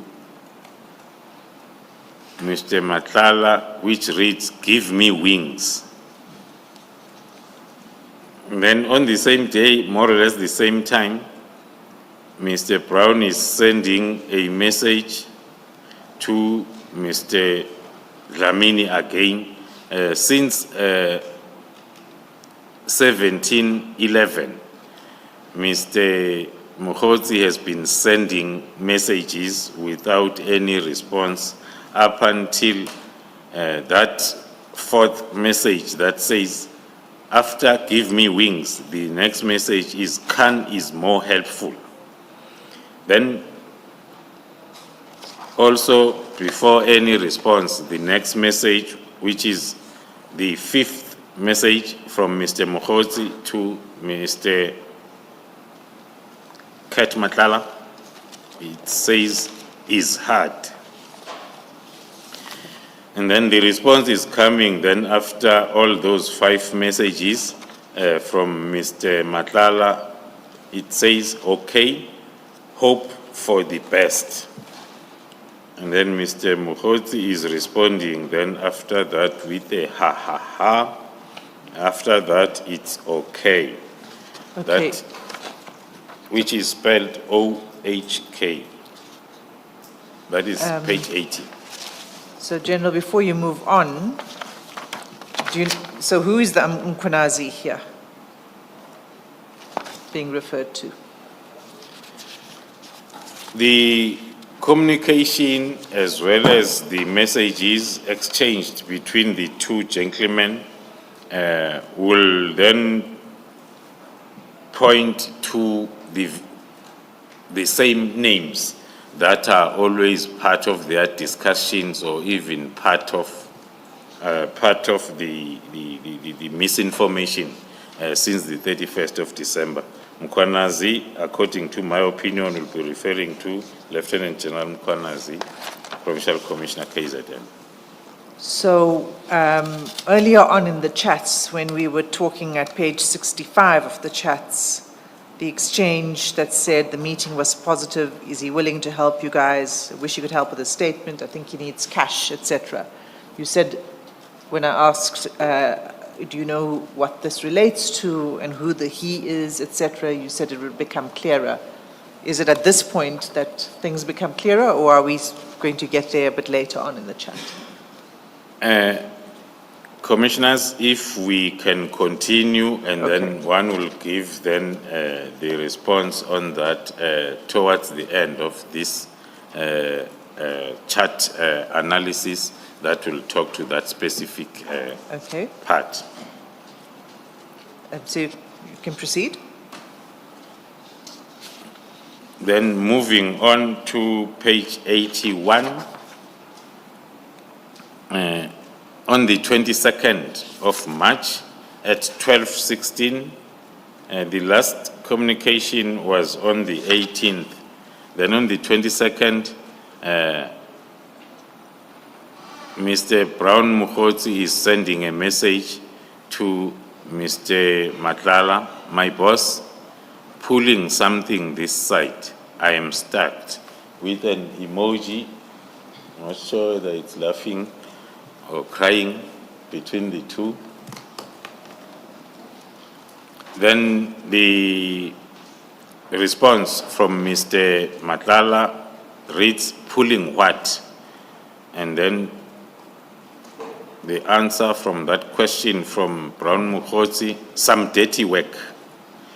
And then the response from that it's in the form of another question. Dirty work where? And then the response again from that question is northwest from Brown Mukoti, and then followed by further illustration of that answer by same Brown Mukoti, more or less the same time after the northwest response. We are appointing a provincial commissioner this Tuesday. Maybe one can elaborate there on that. That was during the week or the weeks where the post of the Provincial Commissioner of Northwest was advertised, and then the process of appointing was indeed taking place. Then we move to the last Just part. to be clear, is the Provincial Commissioner of SAPS. Provincial Commissioner of the SAPS. Then on the 23rd, or same day, or no, on the following day, If I may just interrupt, that we are appointing a provincial commissioner this Tuesday in Northwest, was that in fact what happened? Was there an appointment of a provincial commissioner on the in that period? Thank you, Commissioner. As I've indicated, one cannot be specific in terms of the day, but it was during the period when the post has been advertised, and then there will be processes. Post will be advertised, and then it will be processes up until the appointment. So the communication is during that timeline when the post is advertised. Is it fair to say Mr. Mukoti could have been referring to the province when he says we? He may not have been referring to him specifically. So it says there, we are appointing a provisional commissioner this Tuesday. That we could refer to the Northwest Province. It's possible. It still might be possible, Commissioner, because of the use of we, but SAPS is a national department, and the post of a provincial commissioner advertised by SAPS, the whole process takes place at national, not at a province. According to the current policies, there will be engagement with the premier of the particular province towards then the finalization of the appointment process.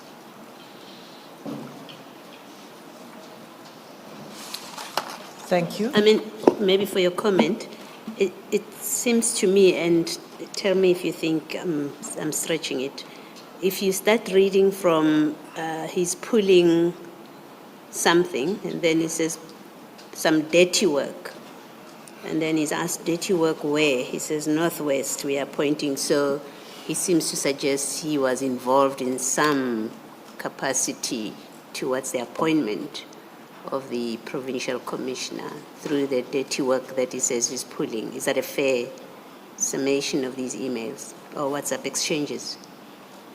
Thank you, Commissioner. Indeed, if you read the exchange of the question and answers, you may not be wrong if you read it as it means that in totality, because now the pulling something this side to what? Some dirty work, where in Northwest we are appointing the provincial commissioner. If that can be read in one sentence or one paragraph, it is possible that it means what the commissioner was citing.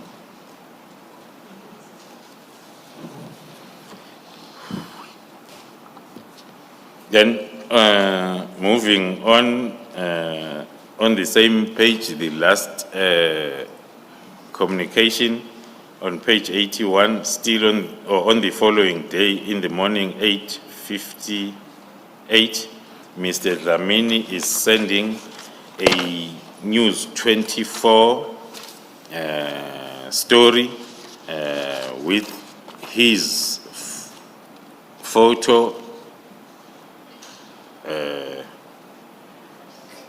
and the story is about, maybe if I read the first part, the National Commissioner, okay, I'm reading the first part. The National Commissioner, I'm not reading the titles underneath the photo. I'm reading the first part of the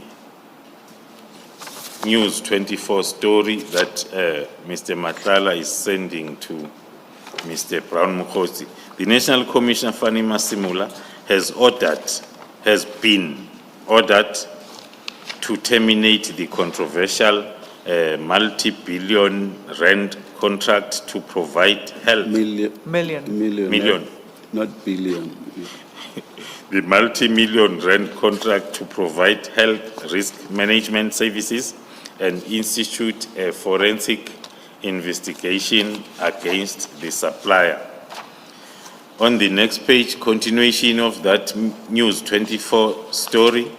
This follows after an investigation into awarding of this multi-million rand contract to a company owned by a Tembisa Hospital tenderpreneur. Vusi Matlala uncovered several irregularities. In June 2024, Medicare Tshwane district, of which Matlala is the only listed director, was awarded this 360 million three-year contract to provide these services. So General, I don't think we need to read the Then- whole article, Then- but what's clear is that there are screenshots of the article that are sent over the next several pages, and which takes us, the last bit of the article is on page 89. Maybe if I can start with the part that will be relevant for our understanding on page 85. Yes. The probe into the tender followed a request by the police minister, Senzo Mchunu, after news of contract being awarded to the controversial business person emerged. I'm reading that part on record because it talks to one of the charts that Mr. Matlala had shared with Mr. Mukhosi, suspecting or indicating that this investigation and cancellation of the tender is coming from the side of Mr. Mukhosi.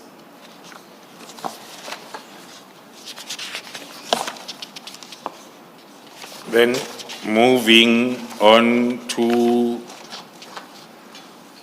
page 89, the first message, still on the 23rd of March at 9. Mr.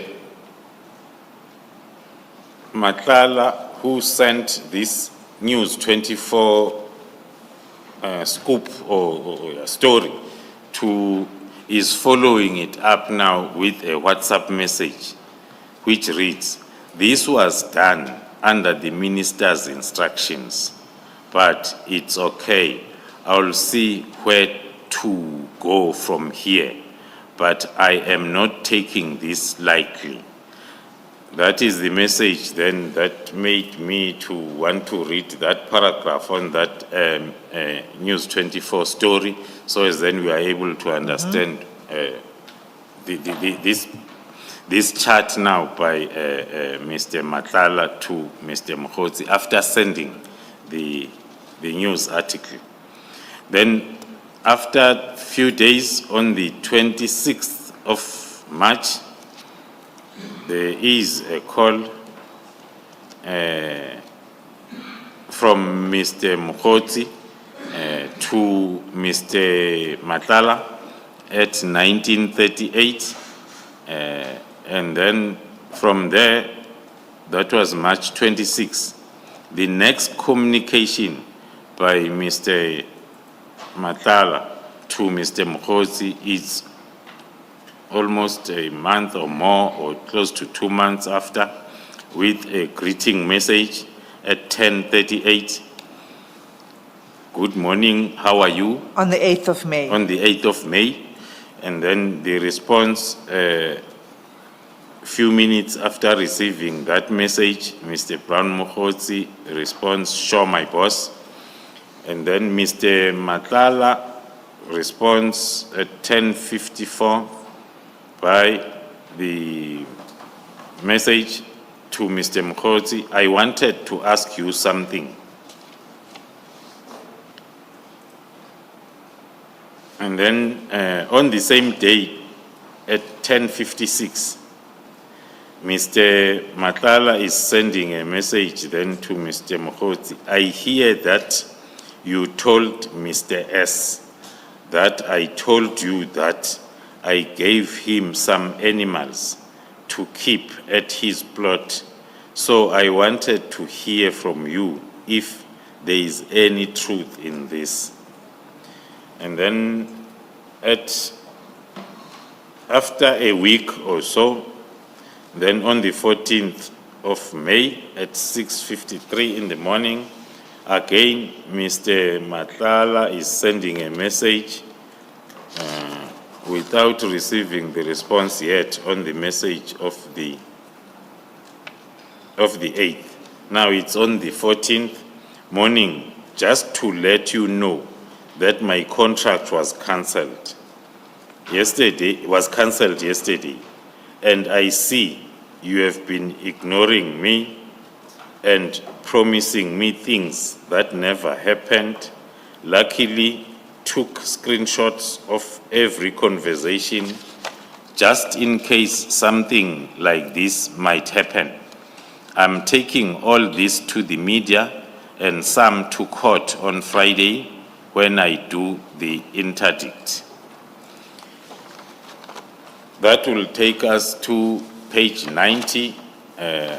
After that message, there is then an attachment as attached as annexure BM7 that Mr. Matlala is sending to Mr. Mokgotsi. And that annexure, Commissioners, is at page 161 of 161.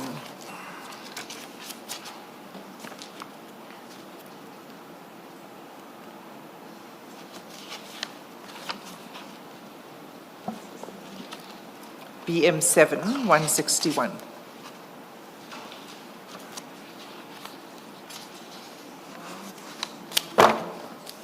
Is a person's hands. Number one. The letter of demand. The letter of demand. Is there more than 161? No, go. You're too far. Yeah. There's another 161. I think they're divided under WB1 and WB2.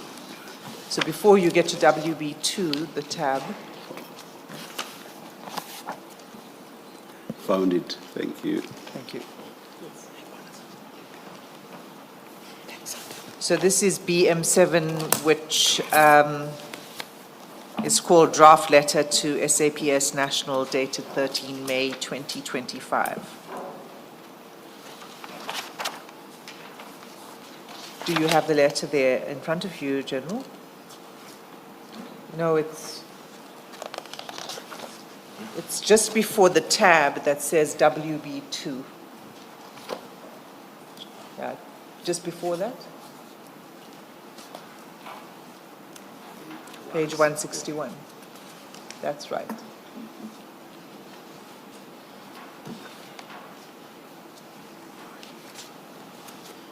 Yes, thank you, Commissioner.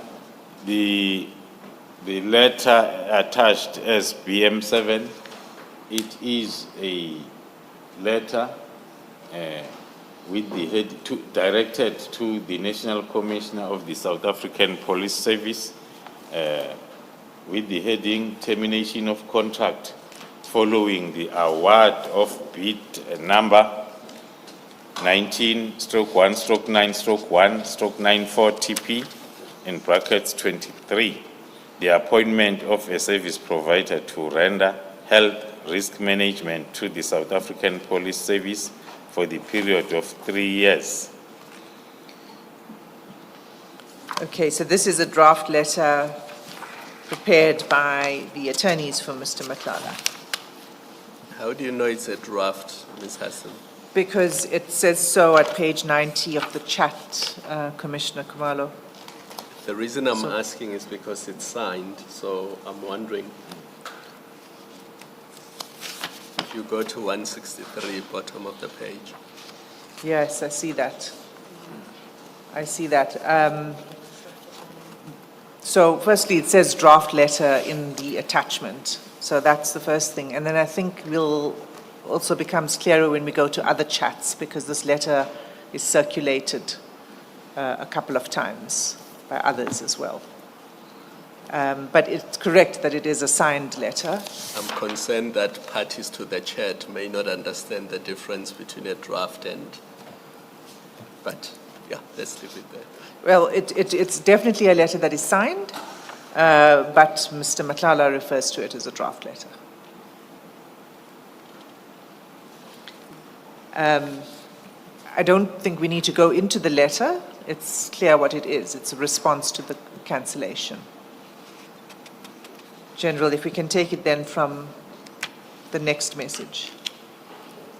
Yes, thank you, Commissioners. Then the next message on the same day, on the 14th of May at 7:07, Mr. Mkhozi is responding to the message or notice of cancellation of the tender that Mr. Madlanga shared it with him.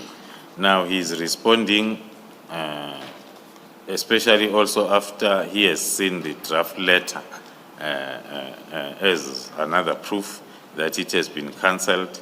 Then he's asking, cancelled, and then followed by another message after a minute where Mr. Mkhozi is saying to Mr. Madlanga, this is the right time to know the truth, because you are now going to cite the minister, right? You will see his affidavit. Then the next message again after 2 minutes from Mkhozi to Madlanga, it reads, this is the time every must show his side. If the minister or officials are involved. That is the message at 7:11, the morning of the 14th. And then the same day, 7:15, Madlanga is responding to the 2 messages from Mkhozi. His response is as follows. But you know he's involved. I told you from day one, I'm not waiting for any lies anymore. By Friday, if they don't withdraw, I'll also hit back, and I'll hit very strong. Then the response from Mr. Mkhozi from that not so nice message, it's very short, I don't think so. Then on the same day, at 7:23 in the morning on the 14th, okay, was just letting you know, don't be surprised when you see it in court papers and the media. I'm not going to be taken for a ride. Then moving on to the next page, which is the last page of this set of communication chats between Mr. Mkhozi and Mr. Madlanga. On the same day, the 14th, Mr. Mkhozi is responding to the previous message. He says, I am going to raise it with him too. And then the response. Do you know who the him is? Yeah, following the latest charts where there is a discussion around the cancellation of the tender, Mr. Matlala suggesting that it is the minister who instructed the cancellation, then I will say the him might refer to the Minister of Police.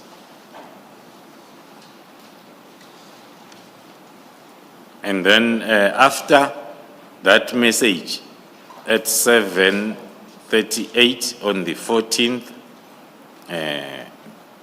which is saying I'm going to raise it with him, and then Mr. Matlala is responding with a show, With- a finger, a hand and a finger,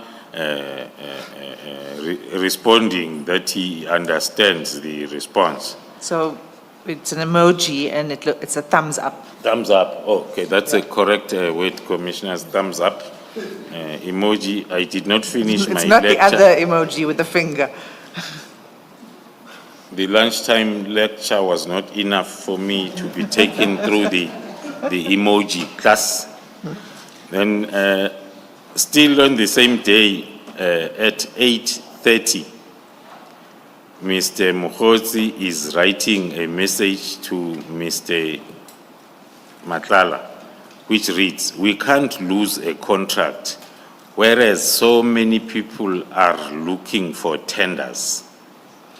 That was the last message that was sent by Mr. Brown Mukhozi to Mr. Matlala. The last message talks to the last topic of discussion, which is the contract that was cancelled by SAPS around those days or a day before. The last communication is on the 14th. The contract was cancelled on the 13th, and then Mr. Matlala was arrested by GCI Ops on the 15th. On the 14th. On the 14th.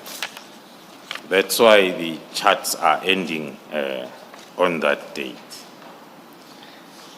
Thank Thank you. Now, General, there were some strands and conclusions that you wanted to bring together. One of them relates to the page 66 exchange, not page 65, 66, and there were, you said you would come to it later. Do you want to deal with that now? Yes, I can, Commissioner. You can take your conclusions in whichever order you'd like, but perhaps we can start with the one that you said you'd park until the end, which is the relating to the meeting, which was positive, etc. Thank you, Commissioners. The charts around those days and times between Vusi Matlala and Brown Mukhozi suggests that Mr. Matlala seemed to have a special relationship with General Khan in reference to the charts that we have seen between Mr. Matlala and Brown Mukhozi, especially in discussing with Brown Mukhozi around some guy who they needed a statement from. And Mr. Brown Mukhozi suggesting that the guy needs cash in order to cooperate. In the conversation, Mr. Matlala suggests that Mr. Brown Mukhozi should talk to Khan to give the person cash. In the message that read, okay, arrange with Khan to give him cash if the information he has is worth it. That is the discussion that was happening during the times of the disciplinary hearing case that was ongoing or taking place. Furthermore, Brown Mukhozi on the discussion around Mkhwanazi and that the matter was now official, CAN is more helpful. That was another time during that time of the case, and the chart that talks to it will, firstly, what was captured as a discussion was the case will go against Major General Khan, but then towards the end of that part of the discussion, and then after the meetings, after the whole discussion, and then that picture changes. It talks to now things going very well on the case against Khan. We are having that conclusion because it was during that time exactly when the disciplinary case was on. Thank you, Commissioners. Thank you, General. I'm aware, do you have a question, Commissioner? Yeah. General, you described the relationship, what you said appears to be a special relationship between General Khan and Mr. Madlanga. Now, for us sitting here, the name Khan appears suddenly in these chats without any background to it. And even later on, I mean, I see it for the first time at page 66, and as I've forgotten an earlier page, and then later on in one or two chats. In your analysis of this and your further investigation, have you come upon anything that you will be speaking to us later in, and I know you're going to bring an application in camera. I just want to, when we leave this room after this mentioning of Khan, that there's a sense whether we're still going to hear more or this is it, without disclosing anything that you think would be inappropriate to disclose at this point. Thank you, Commissioners. I can confirm that there is other evidence that is intended to be tabled in camera that will then that will then make the picture that we have since painted on this relationship, special relationship, to be more clearer. Thank you. Thank you, Ms. Thank you. Just before you go, on page 89, General.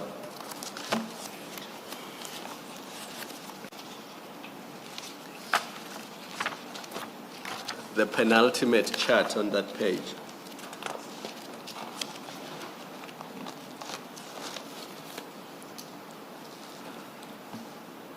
This is a WhatsApp from Mr. Madlanga. I hear that you told Mr. S that I told you that I gave him some animals to keep at his plot. Do you know who's the Mr. S referred to in that chat? No, not yet, Commissioner.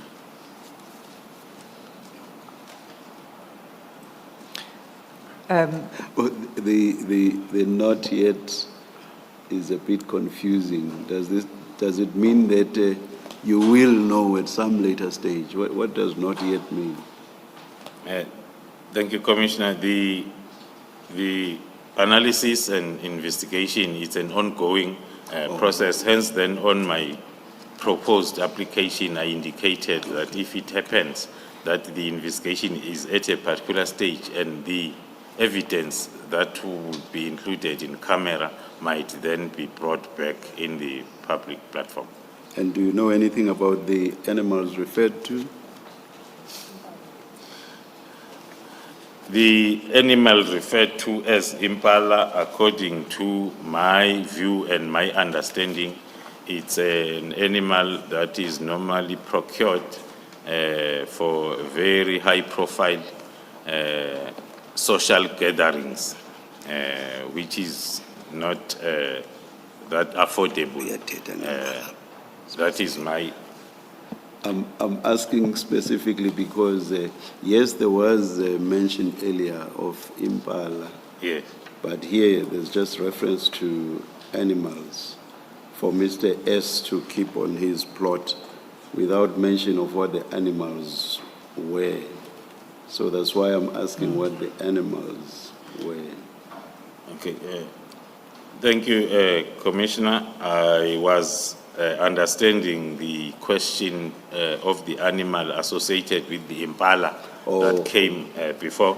The same response on this, if it's the animals associated with a Mr. S referred to on this message, the investigation and analysis is still ongoing.